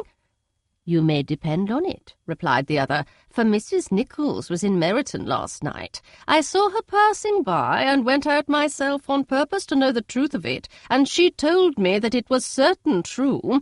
He comes down on Thursday at the latest, very likely on Wednesday. She was going to the butcher's, she told me, on purpose to order in some meat on Wednesday, and she has got 3 couple of ducks just fit to be killed." Miss Bennet had not been able to hear of his coming without changing colour. It was many months since she had mentioned his name to Elizabeth, but now, as soon as they were alone together, she said, "I saw you look at me today, Lizzie, when my aunt told us of the present report, and I know I appeared distressed. But don't imagine it was from any silly cause. I was only confused for the moment, because I felt that I should be looked at. I do assure you that the news does not affect me either with pleasure or pain. I am glad of one thing, that he comes alone, because we shall see the less of him. Not that I am afraid of myself, but I dread other people's remarks." Elizabeth did not know what to make of it. Had she not seen him in Derbyshire, she might have supposed him capable of coming there with no other view than what was acknowledged. But she still thought him partial to Jane, and she wavered as to the greater probability of his coming there with his friend's permission, or being bold enough to come without it. Yet it is hard, she sometimes thought, that this poor man cannot come to a house which he has legally hired without raising all this speculation. I will leave him to himself. In spite of what her sister declared, and really believed to be her feelings in the expectation of his arrival, Elizabeth could easily perceive that her spirits were affected by it. They were more disturbed, more unequal than she had often seen them. The subject, which had been so warmly canvassed between their parents about a 12-month ago, was now brought forward again. "As soon as ever Mr. Bingley comes, my dear," said Mrs. Bennet, "you will wait on him, of course." No, you forced me into visiting him last year, and promised, if I went to see him, he should marry one of my daughters. But it ended in nothing, and I will not be sent on a fool's errand again." His wife represented to him how absolutely necessary such an attention would be from all the neighbouring gentlemen on his returning to Netherfield. "'Tis an etiquette I despise," said he. "If he wants our society, let him seek it. He knows where we live. I will not spend my hours in running after my neighbours every time they go away and come back again." "Well, all I know is that it will be abominably rude if you do not wait on him. But, however, that shan't prevent my asking him to dine here, I am determined. We must have Mrs. Long and the Gouldings soon. That will make 13 with ourselves, so there will be just room at table for him." Consoled by this resolution, she was better able to bear her husband's incivility, though it was very mortifying to know that her neighbours might all see Mr. Bingley in consequence of it before they did. As the day of his arrival drew near, "I begin to be sorry that he comes at all," said Jane to her sister. "It would be nothing. I could see him with perfect indifference, but I can hardly bear to hear it thus perpetually talked of. My mother means well, but she does not know, no one can know, how much I suffer from what she says. Happy shall I be when his stay at Netherfield is over." "I wish I could say anything to comfort you," replied Elizabeth, "but it is wholly out of my power. You must feel it, and the usual satisfaction of preaching patience to a sufferer is denied me because you have always so much." Mr. Bingley arrived. Mrs. Bennet, through the assistance of servants, contrived to have the earliest tidings of it, that the period of anxiety and fretfulness on her side might be as long as it could. She counted the days that must intervene before their invitation could be sent, hopeless of seeing him before. But on the 3rd morning after his arrival in Hertfordshire, she saw him, from her dressing-room window, enter the paddock and ride towards the house. Her daughters were eagerly called to partake of her joy. Jane resolutely kept her place at the table, but Elizabeth, to satisfy her mother, went to the window. She looked, she saw Mr. Darcy with him, and sat down again by her sister. "There is a gentleman with him, mamma," said Kitty. "Who can it be?" "Some acquaintance or other, my dear, I suppose. I am sure I do not know." "La," replied Kitty, "it looks just like that man that used to be with him before, Mr. What's-his-name, that tall, proud man." "Good gracious, Mr. Darcy! and so it does, I vow. Well, any friend of Mr. Bingley's will always be welcome here, to be sure, but else I must say that I hate the very sight of him." Jane looked at Elizabeth with surprise and concern. She knew but little of their meeting in Derbyshire, and therefore felt for the awkwardness which must attend her sister in seeing him almost for the first time after receiving his explanatory letter. Both sisters were uncomfortable enough. Each felt for the other, and of course for themselves, and their mother talked on, of her dislike of Mr. Darcy, and her resolution to be civil to him only as Mr. Bingley's friend, without being heard by either of them. But Elizabeth had sources of uneasiness which could not be suspected by Jane, to whom she had never yet had courage to show Mrs. Gardiner's letter, or to relate her own change of sentiment towards him. To Jane, he could be only a man whose proposals she had refused, and whose merit she had undervalued. But to her own more extensive information, he was the person to whom the whole family were indebted for the first of benefits, and whom she regarded herself with an interest, if not quite so tender, at least as reasonable and just as what Jane felt for Bingley.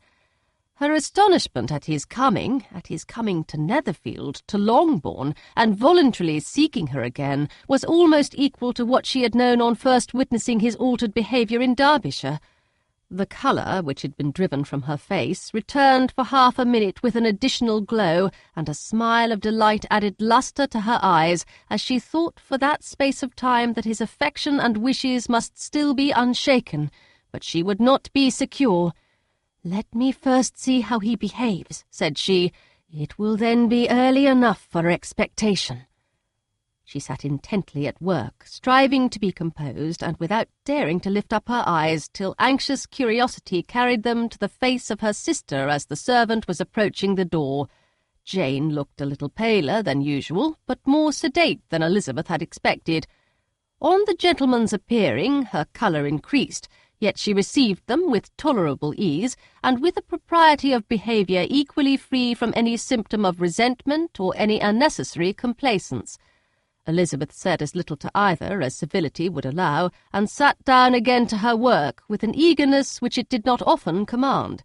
She had ventured only one glance at Darcy. He looked serious, as usual, and she thought more as he had been used to look in Hertfordshire than as she had seen him at Pemberley. But perhaps he could not, in her mother's presence, be what he was before her uncle and aunt. It was a painful, but not an improbable conjecture. Bingley she had likewise seen for an instant, and in that short period saw him looking both pleased and embarrassed. He was received by Mrs. Bennet with a degree of civility which made her two daughters ashamed, especially when contrasted with the cold and ceremonious politeness of her curtsy and address to his friend. Elizabeth particularly, who knew that her mother owed to the latter the preservation of her favourite daughter from irremediable infamy, was hurt and distressed to a most painful degree by a distinction so ill applied. Darcy, after inquiring of her how Mr. and Mrs. Gardiner did, a question which she could not answer without confusion, said scarcely anything. He was not seated by her. Perhaps that was the reason of his silence, but it had not been so in Derbyshire. There he had talked to her friends when he could not to herself, but now several minutes elapsed without bringing the sound of his voice, and when occasionally, unable to resist the impulse of curiosity, she raised her eyes to his face, she as often found him looking at Jane as at herself, and frequently on no object but the ground. More thoughtfulness and less anxiety to please than when they last met were plainly expressed. She was disappointed and angry with herself for being so. "Could I expect it to be otherwise?" said she. "Yet why did he come?" She was in no humour for conversation with anyone but himself, and to him she had hardly courage to speak. She inquired after his sister, but could do no more. "It is a long time, Mr. Bingley, since you went away," said Mrs. Bennet. He readily agreed to it. "I began to be afraid you would never come back again. People did say you meant to quit the place entirely at Michaelmas, but however, I hope it is not true. A great many changes have happened in the neighbourhood since you went away. Miss Lucas is married and settled, and one of my own daughters, I suppose you have heard of it, Indeed, you must have seen it in the papers. It was in the Times and the Courier, I know, though it was not put in as it ought to be. It was only said, 'Lately, George Wickham, Esquire, to Miss Lydia Bennet,' without there being a syllable said of her father, or the place where she lived, or anything. It was my brother Gardner's drawing up, too, and I wonder how he came to make such an awkward business of it. Did you see it?" Bingley replied that he did, and made his congratulations. Elizabeth dared not lift up her eyes. How Mr. Darcy looked, therefore, she could not tell. "It is a delightful thing, to be sure, to have a daughter well married," continued her mother, "but at the same time, Mr. Bingley, it is very hard to have her taken such a way from me. They are gone down to Newcastle, a place quite northward, it seems, and there they are to stay I do not know how long. His regiment is there, for I suppose you have heard of his leaving the shire, and of his being gone into the regulars. Thank heaven he has some friends, though perhaps not so many as he deserves." Elizabeth, who knew this to be levelled at Mr. Darcy, was in such misery of shame that she could hardly keep her seat. It drew from her, however, the exertion of speaking, which nothing else had so effectually done before, and she asked Bingley whether he meant to make any stay in the country at present. A few weeks, he believed. "When you have killed all your own birds, Mr. Bingley," said her mother, "I beg you will come here and shoot as many as you please on Mr. Bennet's manor. I am sure he will be vastly happy to oblige you, and will save all the best of the coveys for you." Elizabeth's misery increased at such unnecessary, such officious attention. Were the same fair prospect to arise at present as had flattered them a year ago, everything, she was persuaded, would be hastening to the same vexatious conclusion. At that instant she felt that years of happiness could not make Jane or herself amends for moments of such painful confusion. "The first wish of my heart," said she to herself, "is never more to be in company with either of them. Their society can afford no pleasure that will atone for such wretchedness as this. Let me never see either one or the other again." Yet the misery, for which years of happiness were to offer no compensation, received soon afterwards material relief from observing how much the beauty of her sister rekindled the admiration of her former lover. When first he came in, he had spoken to her but little, but every 5 minutes seemed to be giving her more of his attention.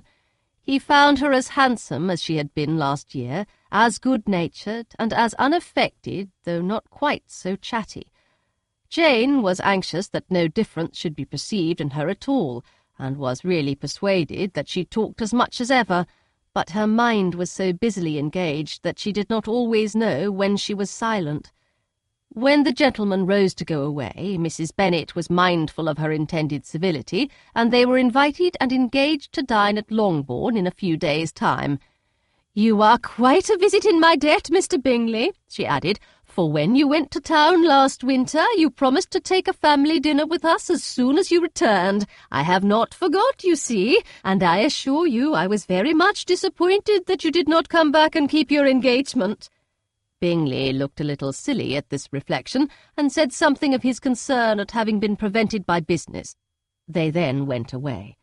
Mrs. Bennet had been strongly inclined to ask them to stay and dine there that day, but though she always kept a very good table, she did not think anything less than 2 courses could be good enough for a man on whom she had such anxious designs, or satisfy the appetite and pride of one who had 10,000 a year. Chapter 54.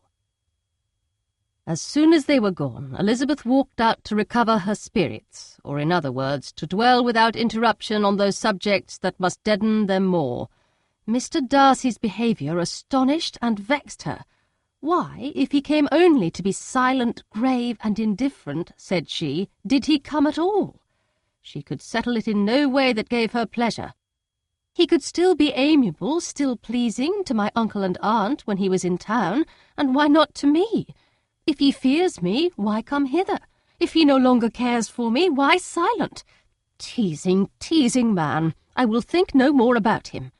Her resolution was for a short time involuntarily kept by the approach of her sister, who joined her with a cheerful look which showed her better satisfied with their visitors than Elizabeth. "Now," said she, "that this first meeting is over, I feel perfectly easy. I know my own strength, and I shall never be embarrassed again by his coming. I am glad he dines here on Tuesday. It will then be publicly seen that on both sides we meet only as common and indifferent acquaintance." "Yes, very indifferent indeed," said Elizabeth laughingly. "Oh, Jane, take care." "My dear Lizzie, you cannot think me so weak as to be in danger now."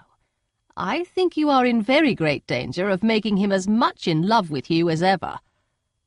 They did not see the gentleman again till Tuesday, and Mrs. Bennet, in the meanwhile, was giving way to all the happy schemes which the good humour and common politeness of Bingley, in half an hour's visit, had revived. On Tuesday there was a large party assembled at Longbourn, and the two who were most anxiously expected, to the credit of their punctuality as sportsmen, were in very good time. When they repaired to the dining-room, Elizabeth eagerly watched to see whether Bingley would take the place which in all their former parties had belonged to him by her sister. Her prudent mother, occupied by the same ideas, forbore to invite him to sit by herself. On entering the room, he seemed to hesitate, but Jane happened to look round and happened to smile. It was decided. He placed himself by her. Elizabeth, with a triumphant sensation, looked towards his friend. He bore it with noble indifference, and she would have imagined that Bingley had received his sanction to be happy had she not seen his eyes likewise turned towards Mr. Darcy with an expression of half-laughing alarm. His behaviour to her sister was such during dinner-time as showed an admiration of her, which, though more guarded than formerly, persuaded Elizabeth that if left wholly to himself, Jane's happiness and his own would be speedily secured. Though she dared not depend upon the consequence, she yet received pleasure from observing his behaviour. It gave her all the animation that her spirits could boast, for she was in no cheerful humour. Mr. Darcy was almost as far from her as the table could divide them. He was on one side of her mother. She knew how little such a situation would give pleasure to either, or make either appear to advantage. She was not near enough to hear any of their discourse, but she could see how seldom they spoke to each other, and how formal and cold was their manner whenever they did. Her mother's ungraciousness made the sense of what they owed him more painful to Elizabeth's mind, and she would, at times, have given anything to be privileged to tell him that his kindness was neither unknown nor unfelt by the whole of the family. She was in hopes that the evening would afford some opportunity of bringing them together, that the whole of the visit would not pass away without enabling them to enter into something more of conversation than the mere ceremonious salutation attending his entrance.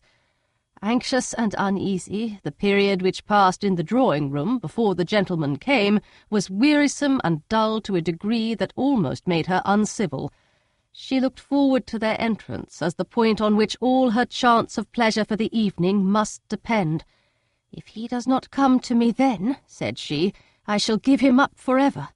The gentleman came, and she thought he looked as if he would have answered her hopes, but alas, the ladies had crowded round the table where Miss Bennet was making tea and Elizabeth pouring out the coffee in so close a confederacy that there was not a single vacancy near her which would admit of a chair, and on the gentleman's approaching, one of the girls moved closer to her than ever and said in a whisper, "The men shan't come and part us, I am determined. We want none of them, do we?" Darcy had walked away to another part of the room. She followed him with her eyes, envied everyone to whom he spoke, had scarcely patience enough to help anybody to coffee, and then was enraged against herself for being so silly. A man who has once been refused, how could I ever be foolish enough to expect a renewal of his love? Is there one among the sex who would not protest against such a weakness as a second proposal to the same woman? There is no indignity so abhorrent to their feelings. She was a little revived, however, by his bringing back his coffee-cup himself, and she seized the opportunity of saying, "Is your sister at Pemberley still?" "Yes, she will remain there till Christmas." "And quite alone? Have all her friends left her?" "Mrs. Annesley is with her. The others have been gone on to Scarborough these 3 weeks." She could think of nothing more to say, but if he wished to converse with her, he might have better success. He stood by her, however, for some minutes in silence, and at last, on the young lady's whispering to Elizabeth again, he walked away. When the tea-things were removed and the card-tables placed, the ladies all rose, and Elizabeth was then hoping to be soon joined by him, when all her views were overthrown by seeing him fall a victim to her mother's rapacity for whist-players, and in a few moments after seated with the rest of the party. She now lost every expectation of pleasure. They were confined for the evening at different tables, and she had nothing to hope but that his eyes were so often turned towards her side of the room as to make him play as unsuccessfully as herself. Mrs. Bennet had designed to keep the two Netherfield gentlemen to supper, but their carriage was unluckily ordered before any of the others, and she had no opportunity of detaining them. "Well, girls," said she, as soon as they were left to themselves, "what say you to the day? I think everything has passed off uncommonly well, I assure you. The dinner was as well dressed as any I ever saw, the venison was roasted to a turn, and everybody said they never saw so fat a haunch. The soup was 50 times better than what we had at the Lucases last week, and even Mr. Darcy acknowledged that the partridges were remarkably well done, and I suppose he has 2 or 3 French cooks at least. And, my dear Jane, I never saw you look in greater beauty. Mrs. Long said so too, for I asked her whether you did not, and what do you think she said besides? 'Ah, Mrs. Bennet, we shall have her at Netherfield at last.' She did indeed. I do think Mrs. Long is as good a creature as ever lived, and her nieces are very pretty behaved girls, and not at all handsome. I like them prodigiously." Mrs. Bennet, in short, was in very great spirits. She had seen enough of Bingley's behaviour to Jane to be convinced that she would get him at last, and her expectations of advantage to her family, when in a happy humour, were so far beyond reason that she was quite disappointed at not seeing him there again the next day to make his proposals. "It has been a very agreeable day," said Miss Bennet to Elizabeth. "The party seemed so well selected, so suitable one with the other. I hope we may often meet again." Elizabeth smiled. "Lizzie, you must not do so. You must not suspect me. It mortifies me. I assure you that I have now learnt to enjoy his conversation as an agreeable and sensible young man, without having a wish beyond it. I am perfectly satisfied from what his manners now are that he never had any design of engaging my affection. It is only that he is blessed with greater sweetness of address and a stronger desire of generally pleasing than any other man." "You are very cruel," said her sister. "You will not let me smile, and are provoking me to it every moment. How hard it is in some cases to be believed, and how impossible in others. But why should you wish to persuade me that I feel more than I acknowledge? That is a question which I hardly know how to answer. We all love to instruct, though we can teach only what is not worth knowing. Forgive me, and if you persist in indifference, do not make me your confidant." Chapter 55. A few days after this visit, Mr. Bingley called again, and alone. His friend had left him that morning for London, but was to return home in 10 days' time. He sat with them above an hour, and was in remarkably good spirits. Mrs. Bennet invited him to dine with them, but with many expressions of concern he confessed himself engaged elsewhere. "Next time you call," said she, "I hope we shall be more lucky." He should be particularly happy at any time, etc., etc., and if she would give him leave, would take an early opportunity of waiting on them. "Can you come tomorrow?" Yes, he had no engagement at all for tomorrow, and her invitation was accepted with alacrity. He came, and in such very good time that the ladies were none of them dressed. In ran Mrs. Bennet to her daughter's room in her dressing-gown, and with her hair half finished, crying out, "My dear Jane, make haste and hurry down. He is come. Mr. Bingley is come. He is indeed. Make haste, make haste. Here, Sarah, come to Miss Bennet this moment and help her on with her gown. Never mind Miss Lizzie's hair." "We will be down as soon as we can," said Jane. But I dare say Kitty is forwarder than either of us, for she went upstairs half an hour ago. Oh, hang Kitty, what has she to do with it? Come, be quick, be quick. Where is your sash, my dear? But when her mother was gone, Jane would not be prevailed on to go down without one of her sisters. The same anxiety to get them by themselves was visible again in the evening. After tea, Mr. Bennet retired to the library, as was his custom, and Mary went upstairs to her instrument. 2 obstacles of the 5 being thus removed, Mrs. Bennet sat looking and winking at Elizabeth and Catherine for a considerable time without making any impression on them. Elizabeth would not observe her, and when at last Kitty did, she very innocently said, "What is the matter, mamma? What do you keep winking at me for? What am I to do?" "Nothing, child, nothing. I did not wink at you." She then sat still 5 minutes longer, but unable to waste such a precious occasion, she suddenly got up and saying to Kitty, "Come here, my love, I want to speak to you," took her out of the room. Jane instantly gave a look at Elizabeth which spoke her distress at such premeditation and her entreaty that she would not give in to it. In a few minutes Mrs. Bennet half opened the door and called out, "Lizzie, my dear, I want to speak with you." Elizabeth was forced to go. "We may as well leave them by themselves, you know," said her mother as soon as she was in the hall. "Kitty and I are going upstairs to sit in my dressing-room." Elizabeth made no attempt to reason with her mother, but remained quietly in the hall till she and Kitty were out of sight, then returned into the drawing-room. Mrs. Bennet's schemes for this day were ineffectual. Bingley was everything that was charming, except the professed lover of her daughter. His ease and cheerfulness rendered him a most agreeable addition to their evening party, and he bore with the ill-judged officiousness of the mother, and heard all her silly remarks with a forbearance and command of countenance particularly grateful to the daughter. He scarcely needed an invitation to stay supper, and before he went away an engagement was formed, chiefly through his own and Mrs. Bennet's means, for his coming next morning to shoot with her husband.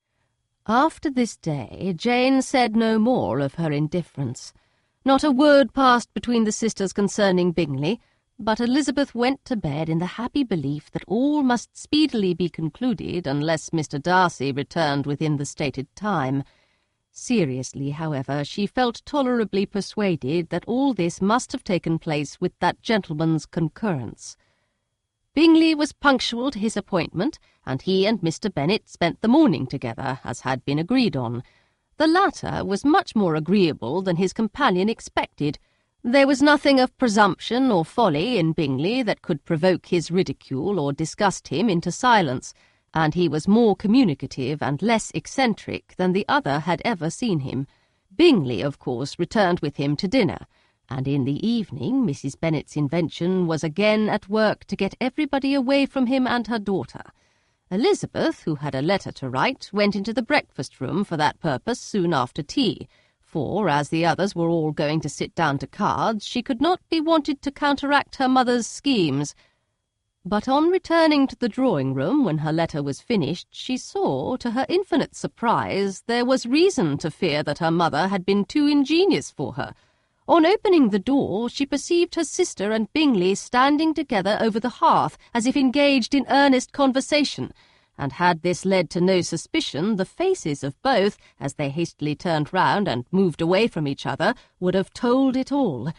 Their situation was awkward enough, but hers, she thought, was still worse.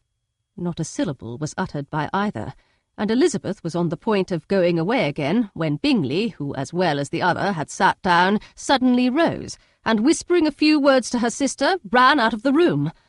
Jane could have no reserves from Elizabeth where confidence would give pleasure, and instantly embracing her, acknowledged with the liveliest emotion that she was the happiest creature in the world.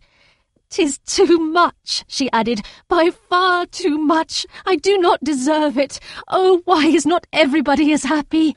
Elizabeth's congratulations were given with a sincerity, a warmth, a delight which words could but poorly express. Every sentence of kindness was a fresh source of happiness to Jane, but she would not allow herself to stay with her sister or say half that remained to be said for the present. "I must go instantly to my mother," she cried.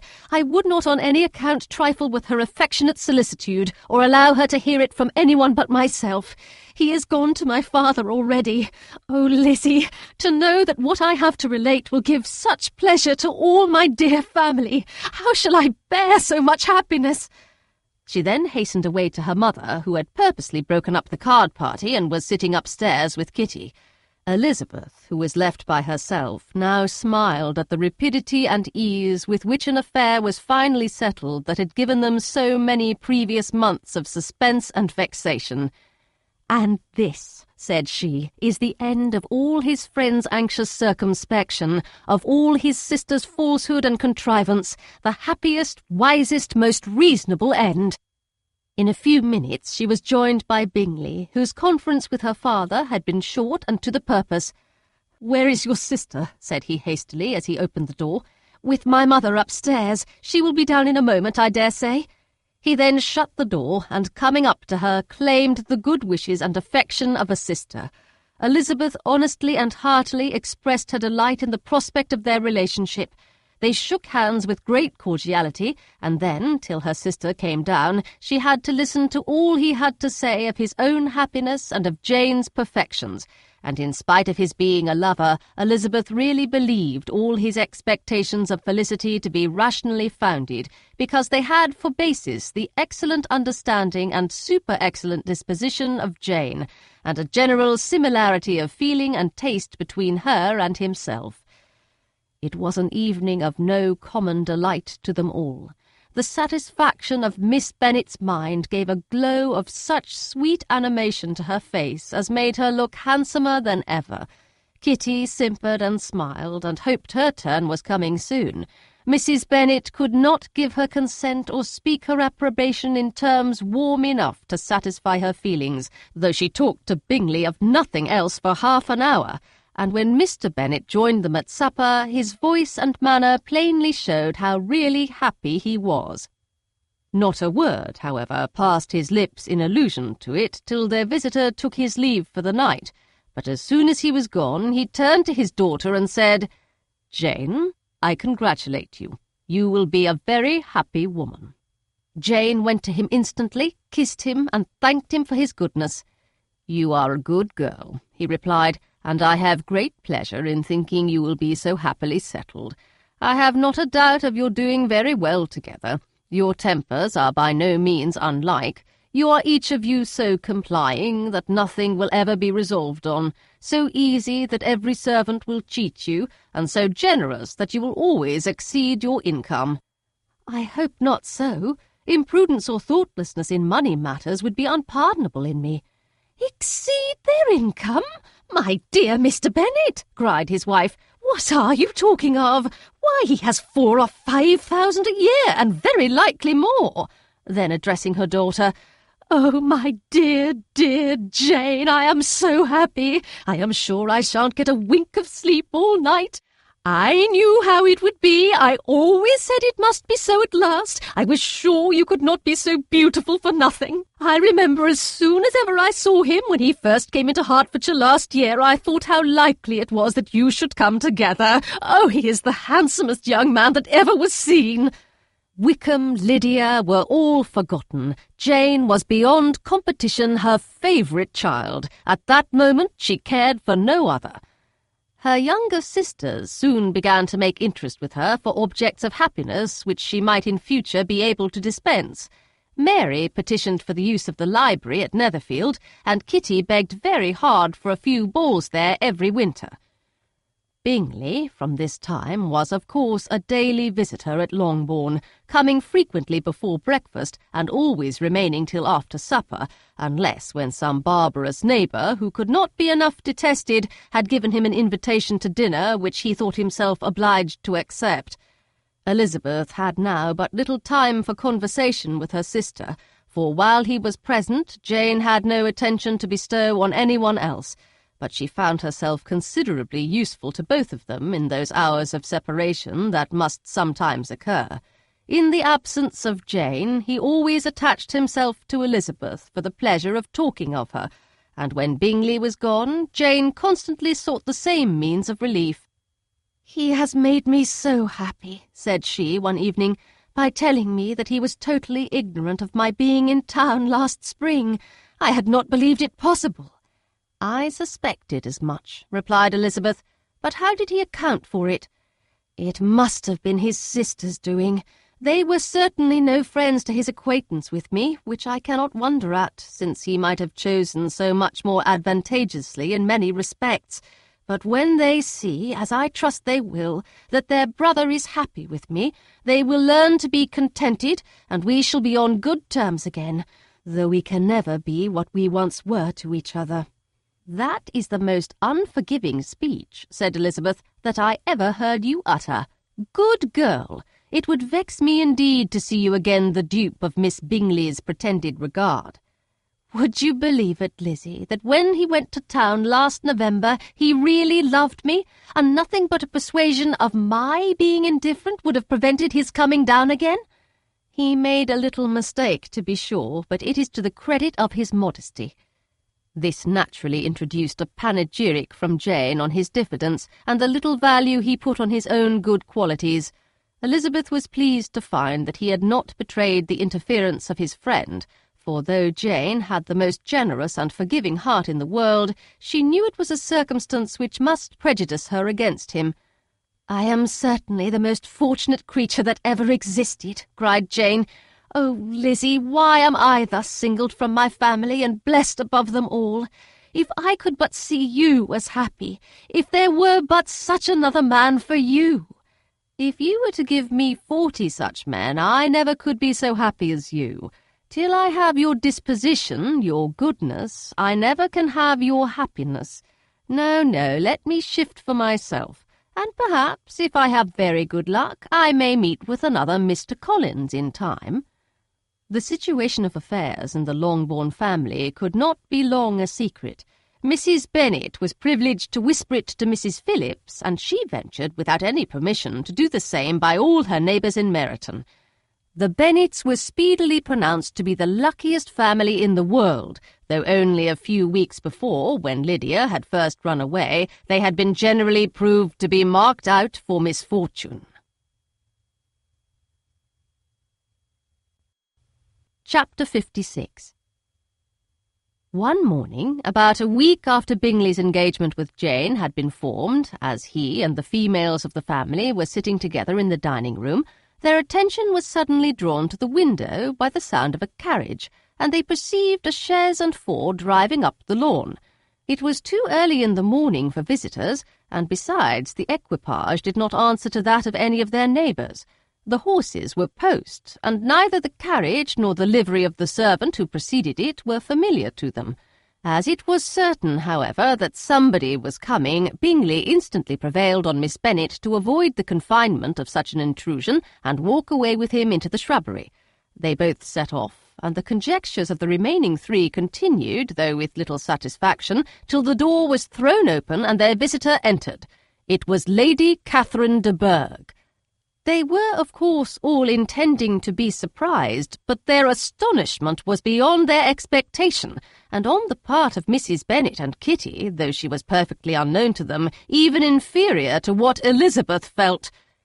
She entered the room with an air more than usually ungracious, made no other reply to Elizabeth's salutation than a slight inclination of the head, and sat down without saying a word. Elizabeth had mentioned her name to her mother on her ladyship's entrance, though no request of introduction had been made. Mrs. Bennet, all amazement, though flattered by having a guest of such high importance, received her with the utmost politeness. After sitting for a moment in silence, she said very stiffly to Elizabeth, "I hope you are well, Miss Bennet. That lady, I suppose, is your mother?" Elizabeth replied very concisely that she was. "And that, I suppose, is one of your sisters?"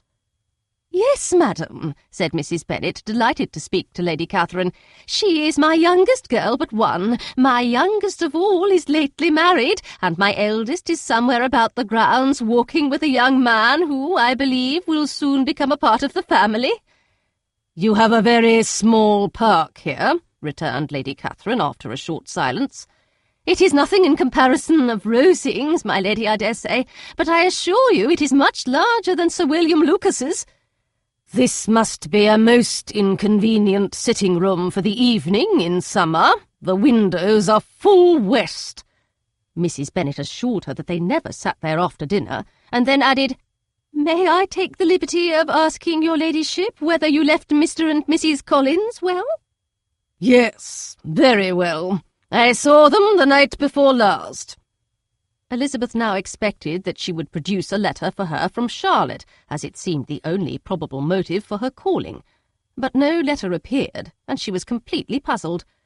Mrs. Bennet, with great civility, begged her ladyship to take some refreshment, but Lady Catherine very resolutely and not very politely declined eating anything, and then, rising up, said to Elizabeth, "Miss Bennet, there seemed to be a prettyish kind of a little wilderness on one side of your lawn.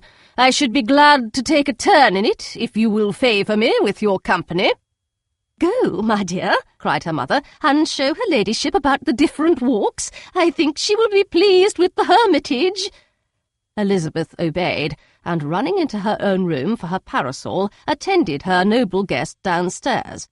As they passed through the hall, Lady Catherine opened the doors into the dining-parlour and drawing-room, and pronouncing them, after a short survey, to be decent-looking rooms, walked on. Her carriage remained at the door, and Elizabeth saw that her waiting-woman was in it. They proceeded in silence along the gravel walk that led to the copse. Elizabeth was determined to make no effort for conversation with a woman who was now more than usually insolent and disagreeable. "How could I ever think her like her nephew?" said she, as she looked in her face. As soon as they entered the copse, Lady Catherine began in the following manner. "You can be at no loss, Miss Bennet, to understand the reason of my journey hither. Your own heart, your own conscience must tell you why I come." Elizabeth looked with unaffected astonishment. "Indeed, you are mistaken, madam. I have not been at all able to account for the honour of seeing you here." "Miss Bennet," replied her ladyship in an angry tone, "you ought to know that I am not to be trifled with. But however insincere you may choose to be, you shall not find me so. My character has ever been celebrated for its sincerity and frankness, and in a cause of such moment as this, I shall certainly not depart from it. A report of a most alarming nature reached me 2 days ago. I was told that not only your sister was on the point of being most advantageously married, but that you, that Miss Elizabeth Bennet, would, in all likelihood, be soon afterwards united to my nephew, my own nephew, Mr. Darcy. Though I know it must be a scandalous falsehood, though I would not injure him so much as to suppose the truth of it possible, I instantly resolved on setting off for this place that I might make my sentiments known to you." "If you believed it impossible to be true," said Elizabeth, colouring with astonishment and disdain, "I wonder you took the trouble of coming so far. What could your ladyship propose by it?" "At once to insist upon having such a report universally contradicted." "Your coming to Longbourn to see me and my family," said Elizabeth coolly, "will be rather a confirmation of it, if indeed such a report is in existence." "If? Do you then pretend to be ignorant of it? Has it not been industriously circulated by yourselves? Do you not know that such a report is spread abroad?" "I never heard that it was." "And can you likewise declare that there is no foundation for it?" "I do not pretend to possess equal frankness with your ladyship. You may ask questions which I shall not choose to answer." "This is not to be borne. Miss Bennet, I insist on being satisfied. Has my nephew made you an offer of marriage?" "Your ladyship has declared it to be impossible." "It ought to be so, it must be so, while he retains the use of his reason. But your arts and allurements may, in a moment of infatuation, have made him forget what he owes to himself and to all his family. You may have drawn him in." If I have, I shall be the last person to confess it. Miss Bennet, do you know who I am? I have not been accustomed to such language as this. I am almost the nearest relation he has in the world, and am entitled to know all his dearest concerns. But you are not entitled to know mine, nor will such behaviour as this ever induce me to be explicit. Let me be rightly understood. This match to which you have the presumption to aspire can never take place. No, never. Mr. Darcy is engaged to my daughter. Now what have you to say? Only this, that if he is so, you can have no reason to suppose he will make an offer to me. Lady Catherine hesitated for a moment, and then replied, The engagement between them is of a peculiar kind. From their infancy they have been intended for each other. It was the favourite wish of his mother as well as of hers. While in their cradles we planned the union. And now, at the moment when the wishes of both sisters would be accomplished in their marriage, to be prevented by a young woman of inferior birth, of no importance in the world, and wholly unallied to the family? Do you pay no regard to the wishes of his friends? To his tacit engagement with Miss de Bourgh? Are you lost to every feeling of propriety and delicacy? Have you not heard me say that from his earliest hours he was destined for his cousin? Yes, and I had heard it before. But what is that to me? If there is no other objection to my marrying your nephew, I shall certainly not be kept from it by knowing that his mother and aunt wished him to marry Miss de Bourgh. You both did as much as you could in planning the marriage. Its completion depended on others. If Mr. Darcy is neither by honour nor inclination confined to his cousin, why is not he to make another choice? And if I am that choice, why may not I accept him? Because honour, decorum, prudence, nay, interest forbid it. Yes, Miss Bennet, interest. For do not expect to be noticed by his family or friends if you wilfully act against the inclinations of all. You will be censured, slighted, and despised by everyone connected with him. Your alliance will be a disgrace. Your name will never even be mentioned by any of us. These are heavy misfortunes, replied Elizabeth, but the wife of Mr. Darcy must have such extraordinary sources of happiness necessarily attached to her situation that she could, upon the whole, have no cause to repine. Obstinate, headstrong girl! I am ashamed of you. Is this your gratitude for my attentions to you last spring? Is nothing due to me on that score? Let us sit down. You are to understand, Miss Bennet, that I came here with the determined resolution of carrying my purpose, nor will I be dissuaded from it. I have not been used to submit to any person's whims. I have not been in the habit of brooking disappointment. That will make your ladyship's situation at present more pitiable, but it will have no effect on me. I will not be interrupted. Hear me in silence. My daughter and my nephew are formed for each other. They are descended on the maternal side from the same noble line, and on the father's from respectable, honourable, and ancient, though untitled, families. Their fortune on both sides is splendid. They are destined for each other by the voice of every member of their respective houses. And what is to divide them? The upstart pretensions of a young woman without family, connections, or fortune. Is this to be endured? But it must not, shall not be. If you were sensible of your own good, you would not wish to quit the sphere in which you have been brought up. In marrying your nephew, I should not consider myself as quitting that sphere. He is a gentleman, I am a gentleman's daughter. So far we are equal. True, you are a gentleman's daughter, but who was your mother? Who are your uncles and aunts? Do not imagine me ignorant of their condition. Whatever my connections may be, said Elizabeth, if your nephew does not object to them, they can be nothing to you.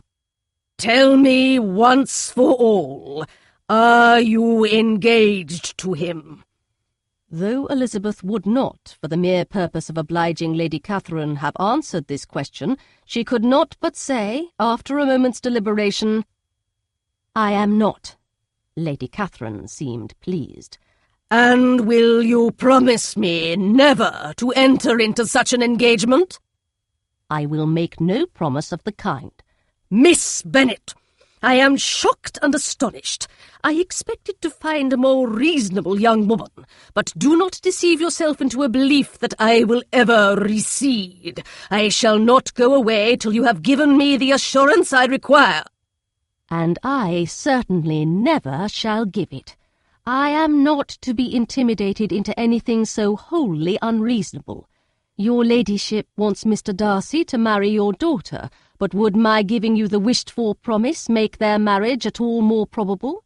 Supposing him to be attached to me, would my refusing to accept his hand make him wish to bestow it on his cousin? Allow me to say, Lady Catherine, that the arguments with which you have supported this extraordinary application have been as frivolous as the application was ill-judged.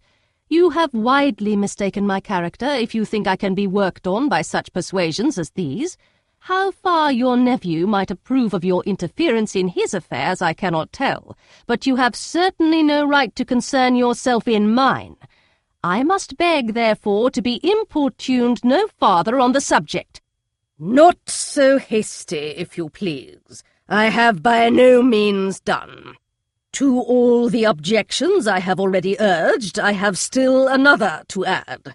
I am no stranger to the particulars of your youngest sister's infamous elopement. I know it all, that the young man's marrying her was a patched-up business at the expense of your father and uncles. And is such a girl to be my nephew's sister? Is her husband, is the son of his late father's steward to be his brother? Heaven and earth, of what are you thinking? Are the shades of Pemberley to be thus polluted?" "You can now have nothing further to say," she resentfully answered. "You have insulted me in every possible method. I must beg to return to the house." And she rose as she spoke. Lady Catherine rose also, and they turned back. Her ladyship was highly incensed. "You have no regard, then, for the honour and credit of my nephew. Unfeeling, selfish girl! Do you not consider that a connection with you must disgrace him in the eyes of everybody?" "Lady Catherine, I have nothing further to say. You know my sentiments." "You are then resolved to have him?" "I have said no such thing. I am only resolved to act in that manner which will, in my own opinion, constitute my happiness, without reference to you or to any person so wholly unconnected with me." "It is well. You refuse, then, to oblige me. You refuse to obey the claims of duty, honour, and gratitude. You are determined to ruin him in the opinion of all his friends, and make him the contempt of the world." "Neither duty nor honour nor gratitude," replied Elizabeth, "have any possible claim on me in the present instance. No principle of either would be violated by my marriage with Mr. Darcy. And with regard to the resentment of his family or the indignation of the world, if the former were excited by his marrying me, it would not give me one moment's concern, and the world in general would have too much sense to join in the scorn." "And this is your real opinion? This is your final resolve? Very well. I shall now know how to act. Do not imagine, Miss Bennet, that your ambition will ever be gratified. I came to try you. I hoped to find you reasonable. But depend upon it, I will carry my point." In this manner Lady Catherine talked on till they were at the door of the carriage, when, turning hastily round, she added, "I take no leave of you, Miss Bennet. I send no compliments to your mother. You deserve no such attention. I am most seriously displeased." Elizabeth made no answer, and without attempting to persuade her ladyship to return into the house, walked quietly into it herself. She heard the carriage drive away as she proceeded upstairs. Her mother impatiently met her at the door of the dressing-room to ask why Lady Catherine would not come in again and rest herself. She did not choose it, said her daughter. She would go. She is a very fine-looking woman, and her calling here was prodigiously civil, for she only came, I suppose, to tell us the Collinses were well. She is on her road somewhere, I dare say, and so passing through Meryton thought she might as well call on you. I suppose she had nothing particular to say to you, Lizzie?" Elizabeth was forced to give into a little falsehood here, for to acknowledge the substance of their conversation was impossible. Chapter 57. The discomposure of spirits which this extraordinary visit threw Elizabeth into could not be easily overcome, nor could she for many hours learn to think of it less than incessantly.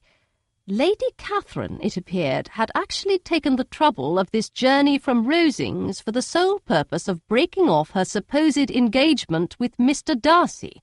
It was a rational scheme, to be sure, but from what the report of their engagement could originate, Elizabeth was at a loss to imagine, till she recollected that his being the intimate friend of Bingley, and her being the sister of Jane, was enough, at a time when the expectation of one wedding made everybody eager for another, to supply the idea.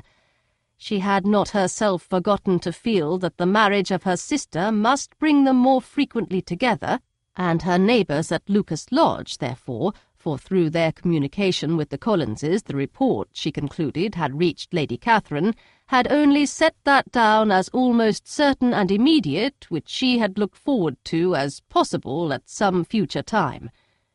In revolving Lady Catherine's expressions, however, she could not help feeling some uneasiness as to the possible consequence of her persisting in this interference. From what she had said of her resolution to prevent their marriage, it occurred to Elizabeth that she must meditate an application to her nephew, and how he might take a similar representation of the evils attached to a connection with her she dared not pronounce. She knew not the exact degree of his affection for his aunt, or his dependence on her judgment, but it was natural to suppose that he thought much higher of her ladyship than she could do, and it was certain that, in enumerating the miseries of a marriage with one whose immediate connections were so unequal to his own, his aunt would address him on his weakest side. With his notions of dignity, he would probably feel that the arguments which to Elizabeth had appeared weak and ridiculous contained much good sense and solid reasoning. If he had been wavering before as to what he should do, which had often seemed likely, the advice and entreaty of so near a relation might settle every doubt, and determine him at once to be as happy as dignity unblemished could make him. In that case he would return no more. Lady Catherine might see him in her way through town, and his engagement to Bingley of coming again to Netherfield must give way. If, therefore, an excuse for not keeping his promise should come to his friend within a few days, she added, I shall know how to understand it. I shall then give over every expectation, every wish of his constancy. If he is satisfied with only regretting me, when he might have obtained my affections and hand, I shall soon cease to regret him at all.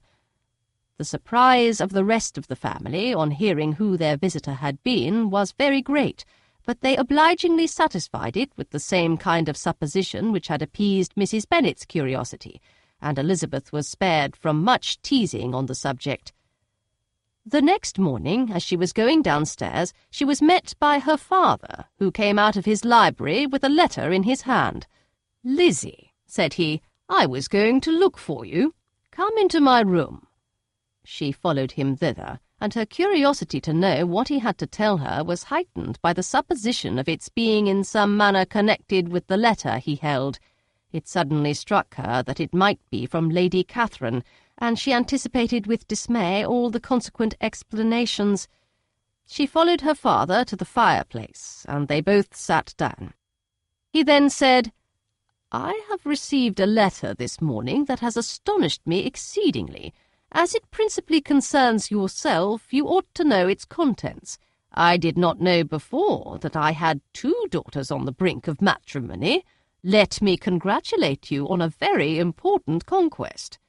The colour now rushed into Elizabeth's cheeks in the instantaneous conviction of its being a letter from the nephew instead of the aunt, and she was undetermined whether most to be pleased that he explained himself at all, or offended that his letter was not rather addressed to herself, when her father continued, "You look conscious. Young ladies have great penetration in such matters as these, but I think I may defy even your sagacity to discover the name of your admirer. This letter is from Mr. Collins." "From Mr. Collins? And what can he have to say?" "Something very much to the purpose, of course. He begins with congratulations on the approaching nuptials of my eldest daughter, of which it seems he has been told by some of the good-natured, gossiping Lucases. I shall not sport with your impatience by reading what he says on that point. What relates to yourself is as follows. Having thus offered you the sincere congratulations of Mrs. Collins and myself on this happy event, let me now add a short hint on the subject of another, of which we have been advertised by the same authority. Your daughter Elizabeth, it is presumed, will not long bear the name of Bennet after her elder sister has resigned it, and the chosen partner of her fate may be reasonably looked up to as one of the most illustrious personages in this land." "Can you possibly guess, Lizzie, who is meant by this?" "This young gentleman is blessed in a peculiar way with everything the heart of mortal can most desire, splendid property, noble kindred, and extensive patronage. Yet in spite of all these temptations, let me warn my cousin Elizabeth and yourself of what evils you may incur by a precipitate closure with this gentleman's proposals, which, of course, you will be inclined to take immediate advantage of. Have you any idea, Lizzie, who this gentleman is? But now it comes out. My motive for cautioning you is as follows. We have reason to imagine that his aunt, Lady Catherine de Bourgh, does not look on the match with a friendly eye. Mr. Darcy, you see, is the man. Now, Lizzie, I think I have surprised you. Could he or the Lucases have pitched on any man within the circle of our acquaintance whose name would have given the lie more effectually to what they related? Mr. Darcy, who never looks at any woman but to see a blemish, and who probably never looked at you in his life. It is admirable." Elizabeth tried to join in her father's pleasantry, but could only force one most reluctant smile. Never had his wit been directed in a manner so little agreeable to her. "Are you not diverted?" "Oh, yes. Pray, read on." "After mentioning the likelihood of this marriage to her ladyship last night, she immediately, with her usual condescension, expressed what she felt on the occasion. When it became apparent that, on the score of some family objections on the part of my cousin, she would never give her consent to what she termed so disgraceful a match, I thought it my duty to give the speediest intelligence of this to my cousin, that she and her noble admirer may be aware of what they are about, and not run hastily into a marriage which has not been properly sanctioned." Mr. Collins moreover adds, "I am truly rejoiced that my cousin Lydia's sad business has been so well hushed up, and am only concerned that their living together before the marriage took place should be so generally known. I must not, however, neglect the duties of my station, or refrain from declaring my amazement at hearing that you received the young couple into your house as soon as they were married. It was an encouragement of vice, and had I been the rector of Longbourn, I should very strenuously have opposed it. You ought certainly to forgive them as a Christian, but never to admit them in your sight or allow their names to be mentioned in your hearing." That is his notion of Christian forgiveness. The rest of his letter is only about his dear Charlotte's situation and his expectation of a young olive branch. But, Lizzie, you look as if you did not enjoy it. You are not going to be missish, I hope, and pretend to be affronted at an idle report. For what do we live but to make sport for our neighbours, and laugh at them in our turn? "Oh," cried Elizabeth, "I am excessively diverted. But it is so strange. Yes, that is what makes it amusing. Had they fixed on any other man, it would have been nothing. But his perfect indifference and your pointed dislike make it so delightfully absurd. Much as I abominate writing, I would not give up Mr. Collins's correspondence for any consideration. Nay, when I read a letter of his, I cannot help giving him the preference even over Wickham, much as I value the impudence and hypocrisy of my son-in-law. And pray, Lizzie, what said Lady Catherine about this report? Did she call to refuse her consent?" To this question his daughter replied only with a laugh, and as it had been asked without the least suspicion, she was not distressed by his repeating it. Elizabeth had never been more at a loss to make her feelings appear what they were not. It was necessary to laugh when she would rather have cried. Her father had most cruelly mortified her by what he said of Mr. Darcy's indifference, and she could do nothing but wonder at such a want of penetration, or fear that perhaps, instead of his seeing too little, she might have fancied too much. Chapter 58. Instead of receiving any such letter of excuse from his friend, as Elizabeth half expected Mr. Bingley to do, he was able to bring Darcy with him to Longbourn before many days had passed after Lady Catherine's visit. The gentleman arrived early, and before Mrs. Bennet had time to tell him of their having seen his aunt, of which her daughter sat in momentary dread, Bingley, who wanted to be alone with Jane, proposed their all walking out. It was agreed to. Mrs. Bennet was not in the habit of walking, Mary could never spare time, but the remaining 5 set off together. Bingley and Jane, however, soon allowed the others to outstrip them. They lagged behind, while Elizabeth, Kitty, and Darcy were to entertain each other. Very little was said by either. Kitty was too much afraid of him to talk. Elizabeth was secretly forming a desperate resolution, and perhaps he might be doing the same. They walked towards the Lucases, because Kitty wished to call upon Maria, and as Elizabeth saw no occasion for making it a general concern, when Kitty left them, she went boldly on with him alone. Now was the moment for her resolution to be executed, and while her courage was high, she immediately said, "Mr. Darcy, I am a very selfish creature, and for the sake of giving relief to my own feelings, care not how much I may be wounding yours.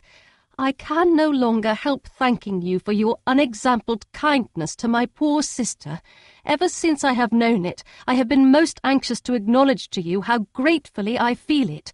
Were it known to the rest of my family, I should not have merely my own gratitude to express."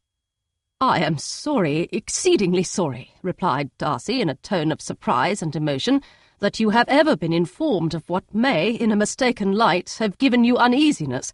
I did not think Mrs. Gardiner was so little to be trusted. You must not blame my aunt.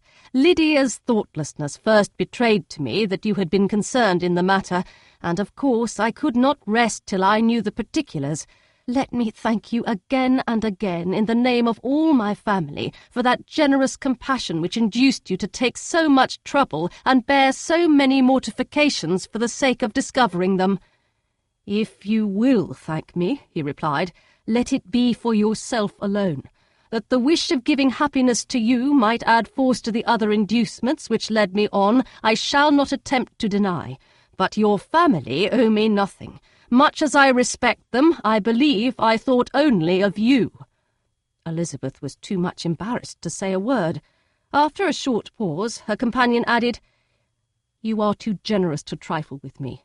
If your feelings are still what they were last April, tell me so at once. My affections and wishes are unchanged, but one word from you will silence me on this subject forever." Elizabeth, feeling all the more than common awkwardness and anxiety of his situation, now forced herself to speak, and immediately, though not very fluently, gave him to understand that her sentiments had undergone so material a change since the period to which he alluded as to make her receive with gratitude and pleasure his present assurances. The happiness which this reply produced was such as he had probably never felt before, and he expressed himself on the occasion as sensibly and as warmly as a man violently in love can be supposed to do. Had Elizabeth been able to encounter his eye, she might have seen how well the expression of heartfelt delight diffused over his face became him. But though she could not look, she could listen, and he told her of feelings which, in proving of what importance she was to him, made his affection every moment more valuable. They walked on without knowing in what direction. There was too much to be thought and felt and said for attention to any other objects.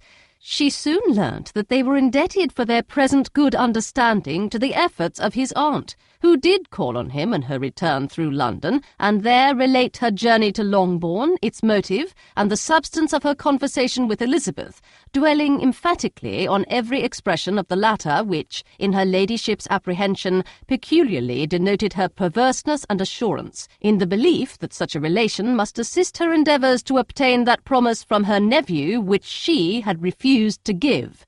But unluckily for her ladyship, its effect had been exactly contrariwise. "It taught me to hope," said he, "as I had scarcely ever allowed myself to hope before. I knew enough of your disposition to be certain that, had you been absolutely irrevocably decided against me, you would have acknowledged it to Lady Catherine frankly and openly." Elizabeth coloured and laughed as she replied, "Yes, you know enough of my frankness to believe me capable of that. After abusing you so abominably to your face, I could have no scruple in abusing you to all your relations. What did you say of me that I did not deserve? For though your accusations were ill-founded, formed on mistaken premises, my behaviour to you at the time had merited the severest reproof. It was unpardonable. I cannot think of it without abhorrence." "We will not quarrel for the greater share of blame annexed to that evening," said Elizabeth. "The conduct of neither, if strictly examined, will be irreproachable. But since then we have both, I hope, improved in civility." "I cannot be so easily reconciled to myself. The recollection of what I then said, of my conduct, my manners, my expressions during the whole of it, is now, and has been many months, inexpressibly painful to me. Your reproof, so well applied, I shall never forget. Had you behaved in a more gentlemanlike manner, those were your words. You know not, you can scarcely conceive how they have tortured me, though it was some time, I confess, before I was reasonable enough to allow their justice. I was certainly very far from expecting them to make so strong an impression. I had not the smallest idea of their being ever felt in such a way." "I can easily believe it. You thought me then devoid of every proper feeling. I am sure you did. The turn of your countenance I shall never forget, as you said that I could not have addressed you in any possible way that would induce you to accept me. Oh, do not repeat what I then said. These recollections will not do at all. I assure you that I have long been most heartily ashamed of it." Darcy mentioned his letter. "Did it?" said he. "Did it soon make you think better of me? Did you, on reading it, give any credit to its contents?" She explained what its effect on her had been, and how gradually all her former prejudices had been removed. "I knew," said he, "that what I wrote must give you pain, but it was necessary. I hope you have destroyed the letter. There was one part especially, the opening of it, which I should dread your having the power of reading again. I can remember some expressions which might justly make you hate me." "The letter shall certainly be burnt if you believe it essential to the preservation of my regard. But though we have both reason to think my opinions not entirely unalterable, they are not, I hope, quite so easily changed as that implies." "When I wrote that letter," replied Darcy, "I believed myself perfectly calm and cool, but I am since convinced that it was written in a dreadful bitterness of spirit. The letter perhaps began in bitterness, but it did not end so. The adieu is charity itself. But think no more of the letter. The feelings of the person who wrote and the person who received it are now so widely different from what they were then that every unpleasant circumstance attending it ought to be forgotten. You must learn some of my philosophy. Think only of the past as its remembrance gives you pleasure." "I cannot give you credit for any philosophy of the kind. your retrospections must be so totally void of reproach that the contentment arising from them is not of philosophy, but, what is much better, of innocence. But with me it is not so. Painful recollections will intrude which ought not to be repelled. I have been a selfish being all my life, in practice, though not in principle. As a child I was taught what was right, but I was not taught to correct my temper. I was given good principles, but left to follow them in pride and conceit. Unfortunately an only son, for many years an only child, I was spoilt by my parents, who, though good themselves, my father particularly all that was benevolent and amiable, allowed, encouraged, almost taught me to be selfish and overbearing, to care for none beyond my own family circle, to think meanly of all the rest of the world, to wish at least to think meanly of their sense and worth compared with my own. Such I was from 8 to 28, and such I might still have been but for you, dearest, loveliest Elizabeth. What do I not owe you? You taught me a lesson, hard indeed at first, but most advantageous. By you I was properly humbled. I came to you without a doubt of my reception. You showed me how insufficient were all my pretensions to please a woman worthy of being pleased. Had you then persuaded yourself that I should? Indeed I had. What will you think of my vanity? I believed you to be wishing, expecting my addresses. My manners must have been in fault, but not intentionally, I assure you. I never meant to deceive you, but my spirits might often lead me wrong. How you must have hated me after that evening. Hate you? I was angry perhaps at first, but my anger soon began to take a proper direction. I am almost afraid of asking what you thought of me when we met at Pemberley. You blamed me for coming? No, indeed. I felt nothing but surprise. Your surprise could not be greater than mine in being noticed by you. My conscience told me that I deserved no extraordinary politeness, and I confess that I did not expect to receive more than my due. My object then, replied Darcy, was to show you, by every civility in my power, that I was not so mean as to resent the past, and I hoped to obtain your forgiveness, to lessen your ill opinion, by letting you see that your reproofs had been attended to. How soon any other wishes introduced themselves I can hardly tell, but I believe in about half an hour after I had seen you. He then told her of Georgiana's delight in her acquaintance and of her disappointment at its sudden interruption, which, naturally leading to the cause of that interruption, she soon learnt that his resolution of following her from Derbyshire in quest of her sister had been formed before he quitted the inn, and that his gravity and thoughtfulness there had arisen from no other struggles than what such a purpose must comprehend. She expressed her gratitude again, but it was too painful a subject to each to be dwelt on farther.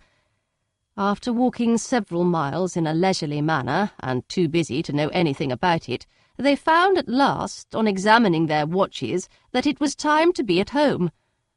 What could become of Mr. Bingley and Jane? Was a wonder which introduced the discussion of their affairs. Darcy was delighted with their engagement. His friend had given him the earliest information of it. "I must ask whether you were surprised," said Elizabeth. "Not at all. When I went away, I felt that it would soon happen." "That is to say, you had given your permission. I guessed as much." And though he exclaimed at the term, she found that it had been pretty much the case. "On the evening before my going to London," said he, "I made a confession to him, which I believe I ought to have made long ago. I told him of all that had occurred to make my former interference in his affairs absurd and impertinent. His surprise was great. He had never had the slightest suspicion.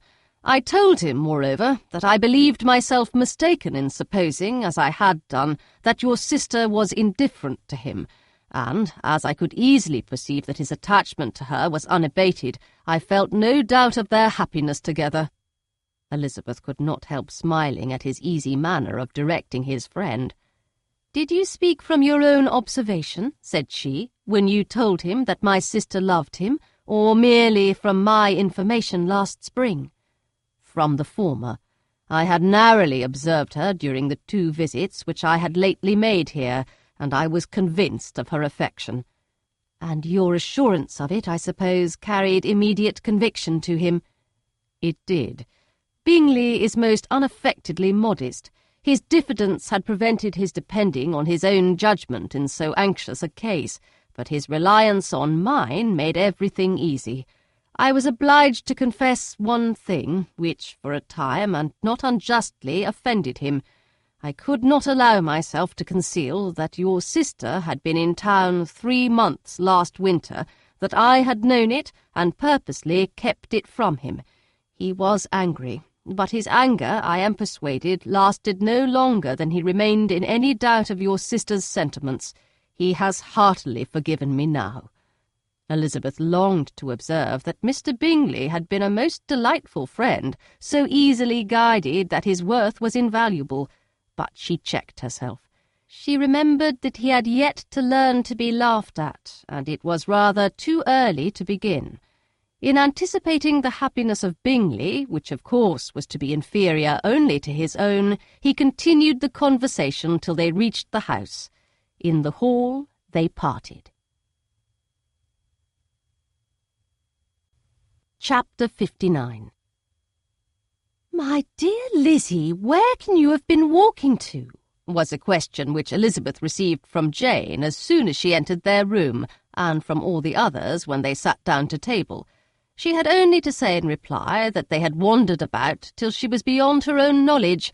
She coloured as she spoke, but neither that nor anything else awakened a suspicion of the truth. The evening passed quietly, unmarked by anything extraordinary. The acknowledged lovers talked and laughed, the unacknowledged were silent. Darcy was not of a disposition in which happiness overflows in mirth, and Elizabeth, agitated and confused, rather knew that she was happy than felt herself to be so, for, besides the immediate embarrassment, there were other evils before her. She anticipated what would be felt in the family when her situation became known. She was aware that no one liked him but Jane, and even feared that with the others it was a dislike which not all his fortune and consequence might do away. At night she opened her heart to Jane. Though suspicion was very far from Miss Bennet's general habits, she was absolutely incredulous here. "You are joking, Lizzie. This cannot be. Engaged to Mr. Darcy? No, you shall not deceive me. I know it to be impossible. This is a wretched beginning indeed. My sole dependence was on you, and I am sure nobody else will believe me if you do not. Yet indeed I am in earnest. I speak nothing but the truth. He still loves me, and we are engaged." Jane looked at her doubtingly. "Oh, Lizzie, it cannot be. I know how much you dislike him."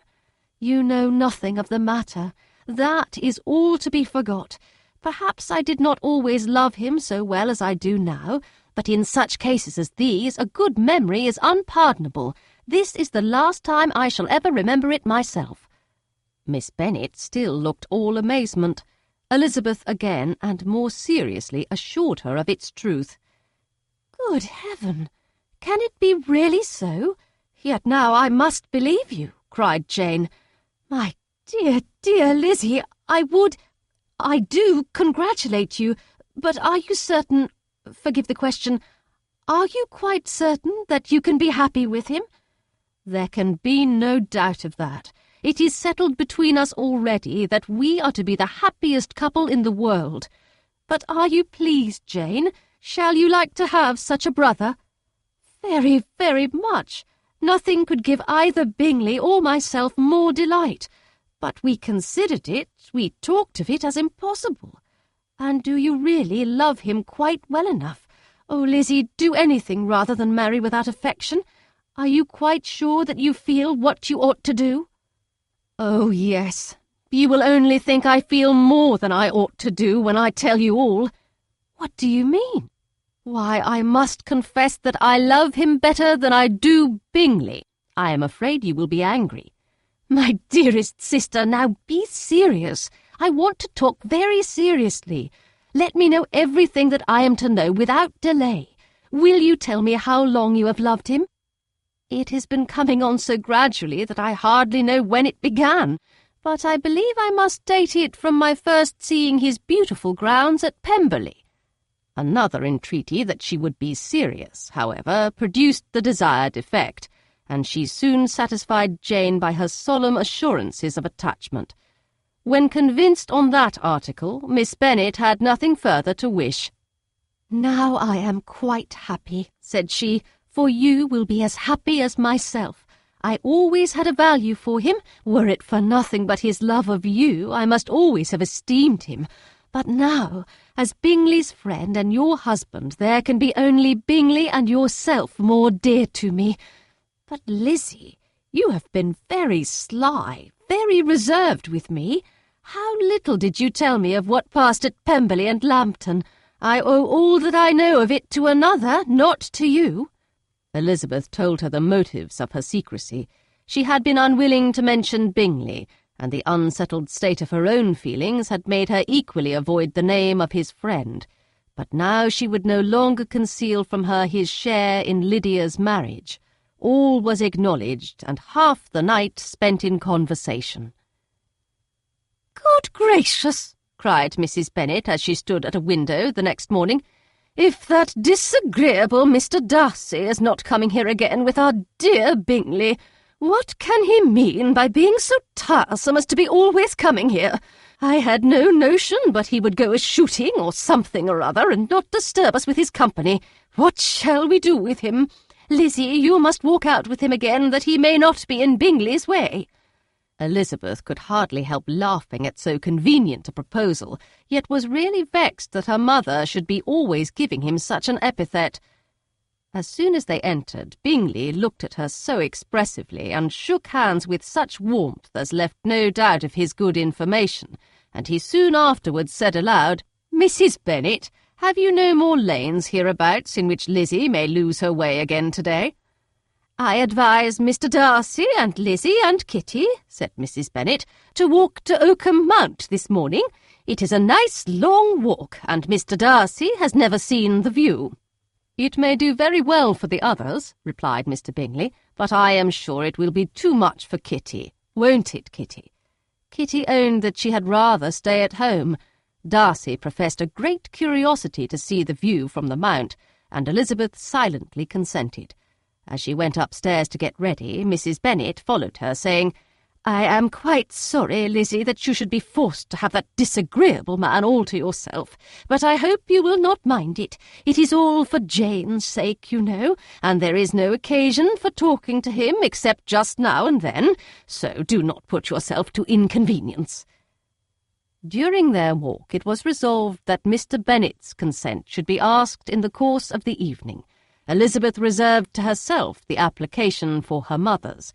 She could not determine how her mother would take it, sometimes doubting whether all his wealth and grandeur would be enough to overcome her abhorrence of the man, but whether she were violently set against the match or violently delighted with it, it was certain that her manner would be equally ill-adapted to do credit to her sense, and she could no more bear that Mr. Darcy should hear the first raptures of her joy than the first vehemence of her disapprobation.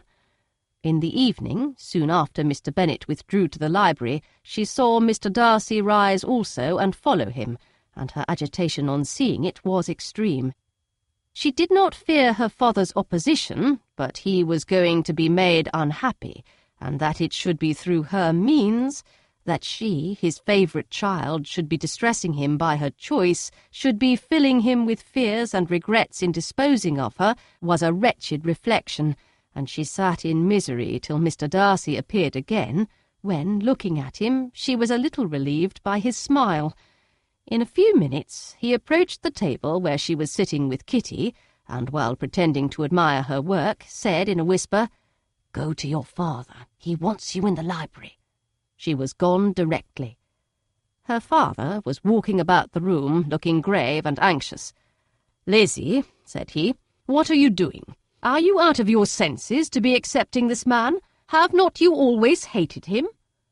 How earnestly did she then wish that her former opinions had been more reasonable, her expressions more moderate. It would have spared her from explanations and professions which it was exceedingly awkward to give, but they were now necessary, and she assured him with some confusion of her attachment to Mr. Darcy. Or, in other words, you are determined to have him. He is rich, to be sure, and you may have more fine clothes and fine carriages than Jane, but will they make you happy? Have you any other objection, said Elizabeth, than your belief of my indifference? None at all. We all know him to be a proud, unpleasant sort of man, but this would be nothing if you really liked him. I do like him, she replied with tears in her eyes. I love him.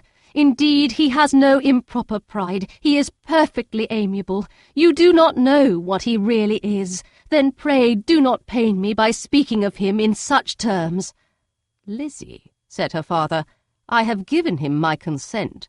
He is the kind of man, indeed, to whom I should never dare refuse anything which he condescended to ask. I now give it to you, if you are resolved on having him. But let me advise you to think better of it. I know your disposition, Lizzie.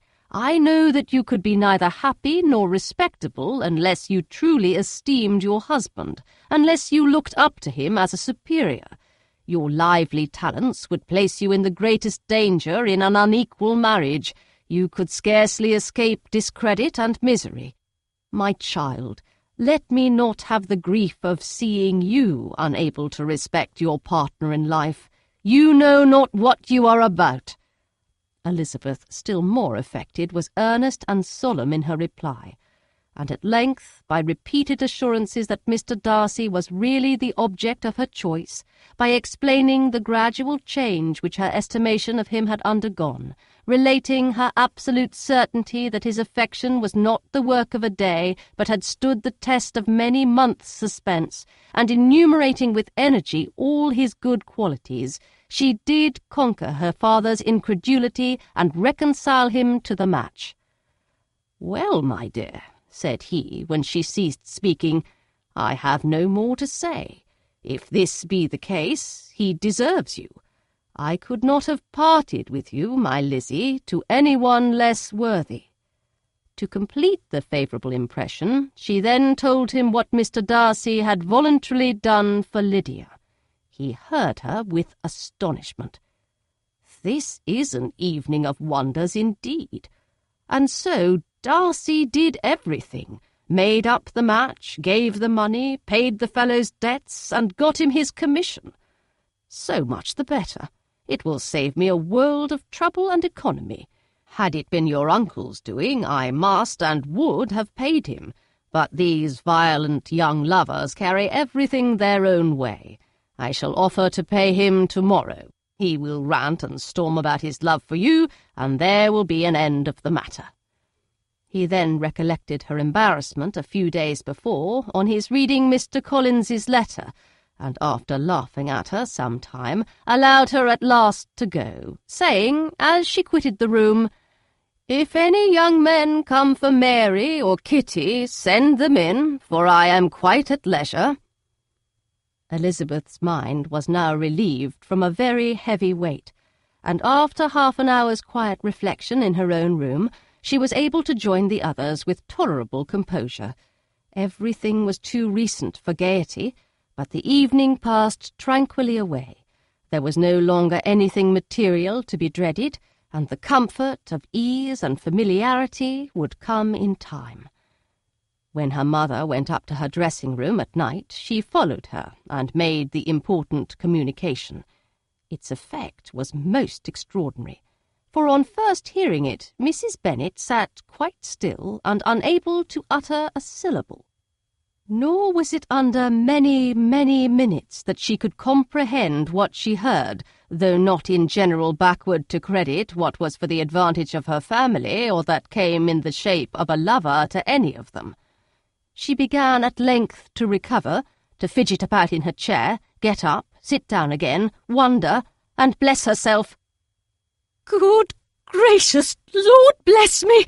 Only think, dear me, Mr. Darcy, Who would have thought it? And is it really true? Oh, my sweetest Lizzie, how rich and how great you will be! What pin money, what jewels, what carriages you will have! Jane's is nothing to it, nothing at all. I am so pleased, so happy. Such a charming man, so handsome, so tall.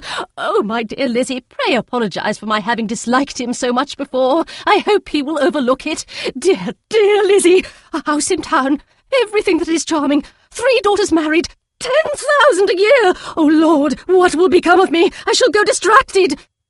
This was enough to prove that her approbation need not be doubted, and Elizabeth, rejoicing that such an effusion was heard only by herself, soon went away. But before she had been 3 minutes in her own room, her mother followed her. "My dearest child," she cried, "I can think of nothing else. 10,000 a year, and very likely more. 'Tis as good as a lord, and a special licence. You must and shall be married by a special licence. But, my dearest love, tell me what dish Mr. Darcy is particularly fond of, that I may have it tomorrow." This was a sad omen of what her mother's behaviour to the gentleman himself might be, and Elizabeth found that, though in the certain possession of his warmest affection, and secure of her relations' consent, there was still something to be wished for. But the morrow passed off much better than she expected, for Mrs. Bennet luckily stood in such awe of her intended son-in-law that she ventured not to speak to him, unless it was in her power to offer him any attention or mark her deference for his opinion. Elizabeth had the satisfaction of seeing her father taking pains to get acquainted with him, and Mr. Bennet soon assured her that he was rising every hour in his esteem. "I admire all my 3 sons-in-law highly," said he. "Wickham, perhaps, is my favourite, but I think I shall like your husband quite as well as Jane's." Chapter 60. Elizabeth's spirits soon rising to playfulness again, she wanted Mr. Darcy to account for his having ever fallen in love with her. "How could you begin?" said she.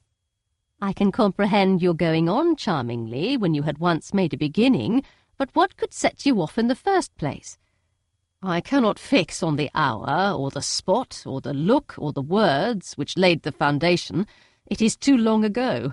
I was in the middle before I knew that I had begun.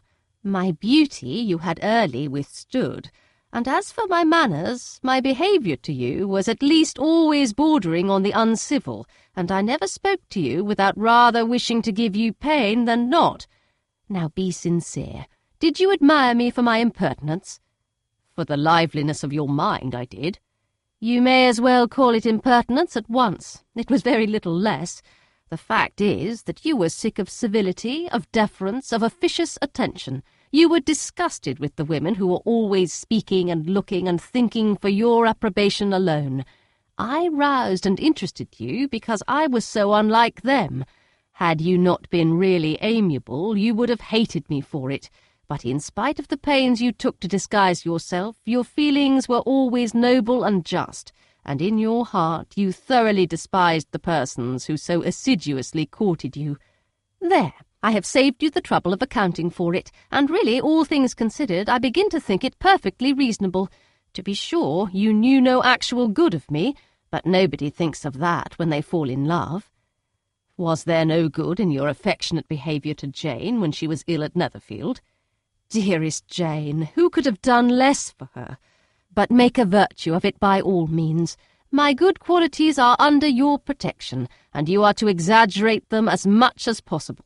And in return it belongs to me to find occasions for teasing and quarrelling with you as often as may be, and I shall begin directly by asking you what made you so unwilling to come to the point at last. What made you so shy of me when you first called and afterwards dined here? Why, especially when you called, did you look as if you did not care about me? Because you were grave and silent and gave me no encouragement. But I was embarrassed, and so was I. You might have talked to me more when you came to dinner. A man who had felt less might. How unlucky that you should have a reasonable answer to give, and that I should be so reasonable as to admit it. But I wonder how long you would have gone on if you had been left to yourself. I wonder when you would have spoken if I had not asked you. My resolution of thanking you for your kindness to Lydia had certainly great effect.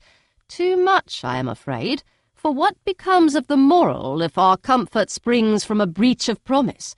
For I ought not to have mentioned the subject. This will never do.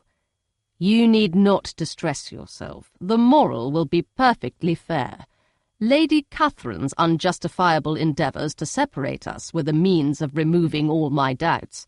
I am not indebted for my present happiness to your eager desire of expressing your gratitude. I was not in a humour to wait for any opening of yours.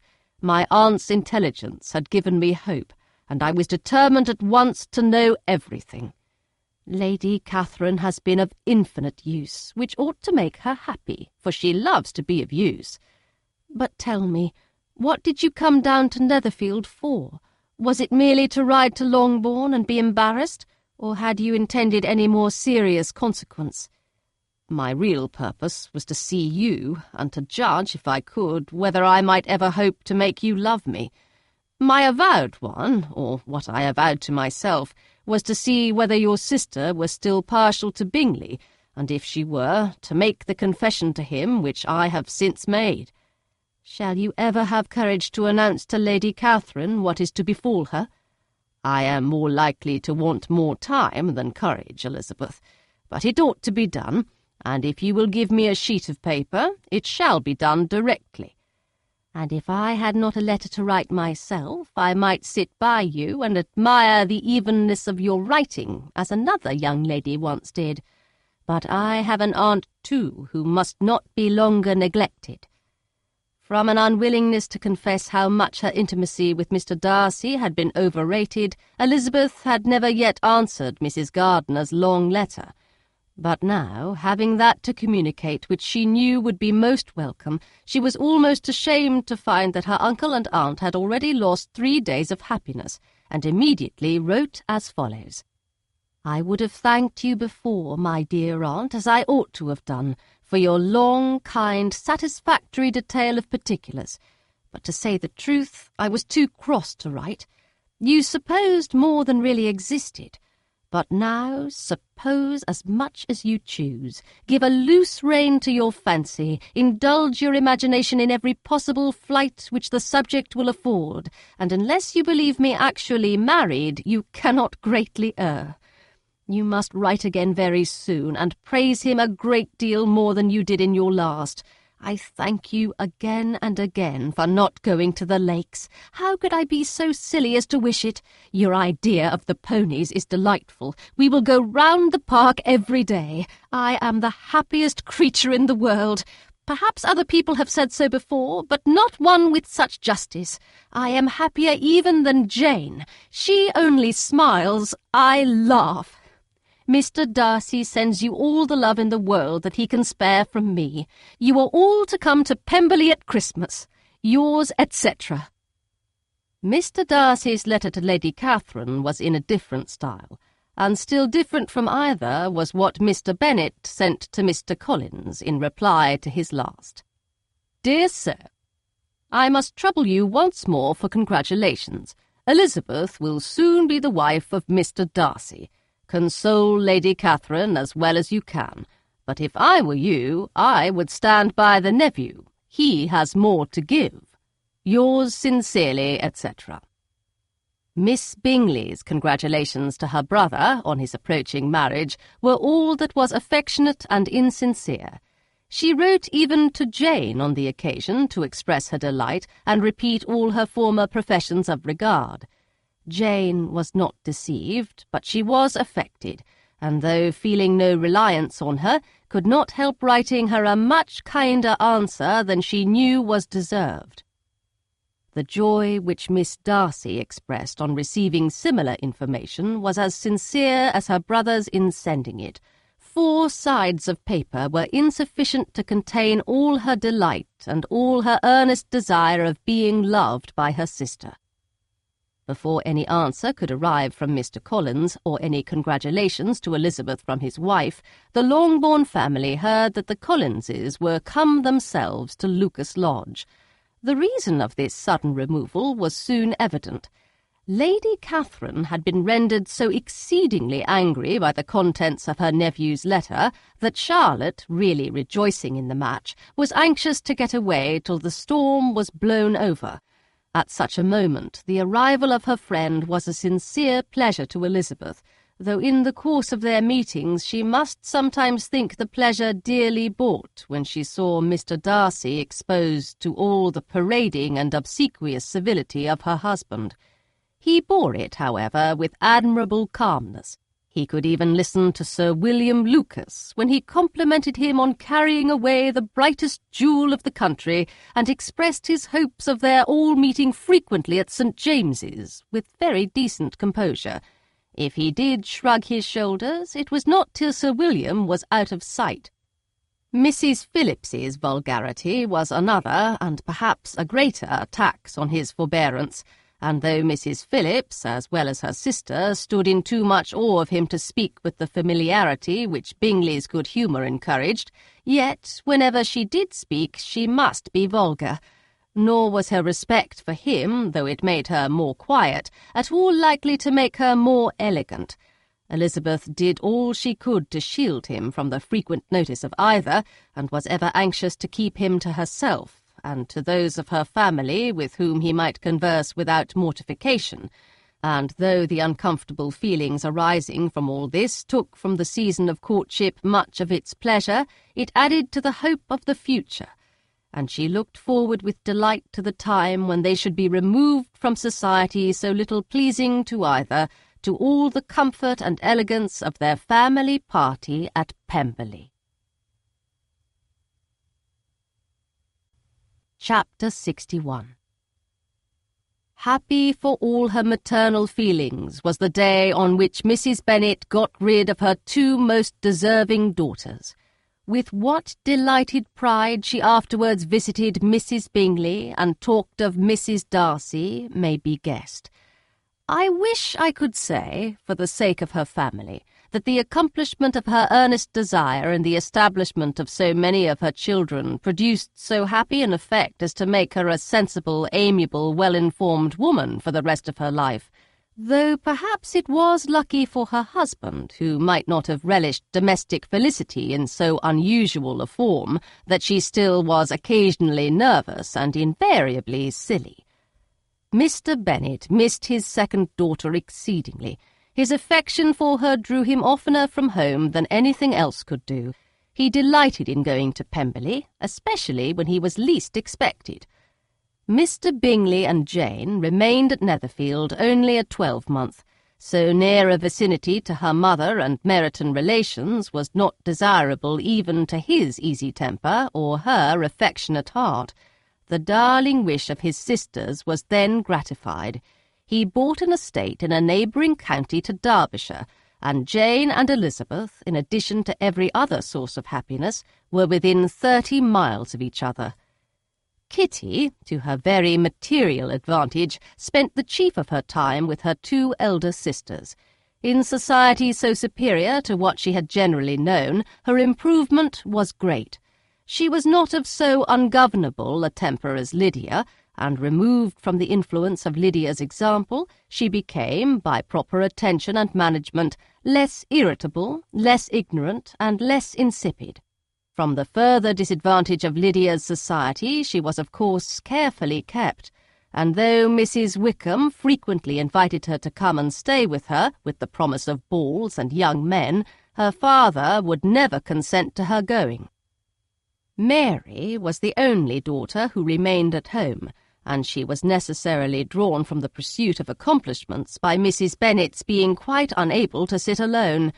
Mary was obliged to mix more with the world, but she could still moralize over every morning visit, and as she was no longer mortified by comparisons between her sister's beauty and her own, it was suspected by her father that she submitted to the change without much reluctance. As for Wickham and Lydia, their characters suffered no revolution from the marriage of her sisters. He bore with philosophy the conviction that Elizabeth must now become acquainted with whatever of his ingratitude and falsehood had before been unknown to her, and in spite of everything was not wholly without hope that Darcy might yet be prevailed on to make his fortune. The congratulatory letter which Elizabeth received from Lydia on her marriage explained to her that, by his wife at least, if not by himself, such a hope was cherished. The letter was to this effect: "My dear Lizzie, I wish you joy. If you love Mr. Darcy half as well as I do my dear Wickham, you must be very happy. It is a great comfort to have you so rich, and when you have nothing else to do, I hope you will think of us. I am sure Wickham would like a place at court very much, and I do not think we shall have quite money enough to live upon without some help. Any place would do, of about 300 or 400 a year, but, however, do not speak to Mr. Darcy about it if you had rather not. Yours, etc." As it happened that Elizabeth had much rather not, she endeavoured in her answer to put an end to every entreaty and expectation of the kind. Such relief, however, as it was in her power to afford by the practice of what might be called economy in her own private expenses, she frequently sent them. It had always been evident to her that such an income as theirs, under the direction of two persons so extravagant in their wants and heedless of the future, must be very insufficient to their support, and whenever they changed their quarters, either Jane or herself was sure of being applied to for some little assistance towards discharging their bills. Their manner of living, even when the restoration of peace dismissed them to a home, was unsettled in the extreme. They were always moving from place to place in quest of a cheap situation, and always spending more than they ought. His affection for her soon sunk into indifference. Hers lasted a little longer, and in spite of her youth and her manners, she retained all the claims to reputation which her marriage had given her. Though Darcy could never receive him at Pemberley, yet for Elizabeth's sake he assisted him further in his profession. Lydia was occasionally a visitor there when her husband was gone to enjoy himself in London or Bath, and with the Bingleys they both of them frequently stayed so long that even Bingley's good humour was overcome, and he proceeded so far as to talk of giving them a hint to be gone. Miss Bingley was very deeply mortified by Darcy's marriage, but as she thought it advisable to retain the right of visiting at Pemberley, she dropped all her resentment, was fonder than ever of Georgiana, almost as attentive to Darcy as heretofore, and paid off every arrear of civility to Elizabeth. Pemberley was now Georgiana's home, and the attachment of the sisters was exactly what Darcy had hoped to see. They were able to love each other even as well as they intended. Georgiana had the highest opinion in the world of Elizabeth, though at first she often listened with an astonishment bordering on alarm at her lively, sportive manner of talking to her brother. He, who had always inspired in herself a respect which almost overcame her affection, she now saw the object of open pleasantry. Her mind received knowledge which had never before fallen in her way. By Elizabeth's instructions she began to comprehend that a woman may take liberties with her husband which a brother will not always allow in a sister more than 10 years younger than himself. Lady Catherine was extremely indignant on the marriage of her nephew, and, as she gave way to all the genuine frankness of her character in her reply to the letter which announced its arrangement, she sent him language so very abusive, especially of Elizabeth, that for some time all intercourse was at an end. But at length, by Elizabeth's persuasion, he was prevailed on to overlook the offence and seek a reconciliation, and after a little further resistance on the part of his aunt, her resentment gave way, either to her affection for him or her curiosity to see how his wife conducted herself, and she condescended to wait on them at Pemberley, in spite of that pollution which its woods had received, not merely from the presence of such a mistress, but the visits of her uncle and aunt from the city. With the Gardiners they were always on the most intimate terms. Darcy, as well as Elizabeth, really loved them, and they were both ever sensible of the warmest gratitude towards the persons who, by bringing her into Derbyshire, had been the means of uniting them.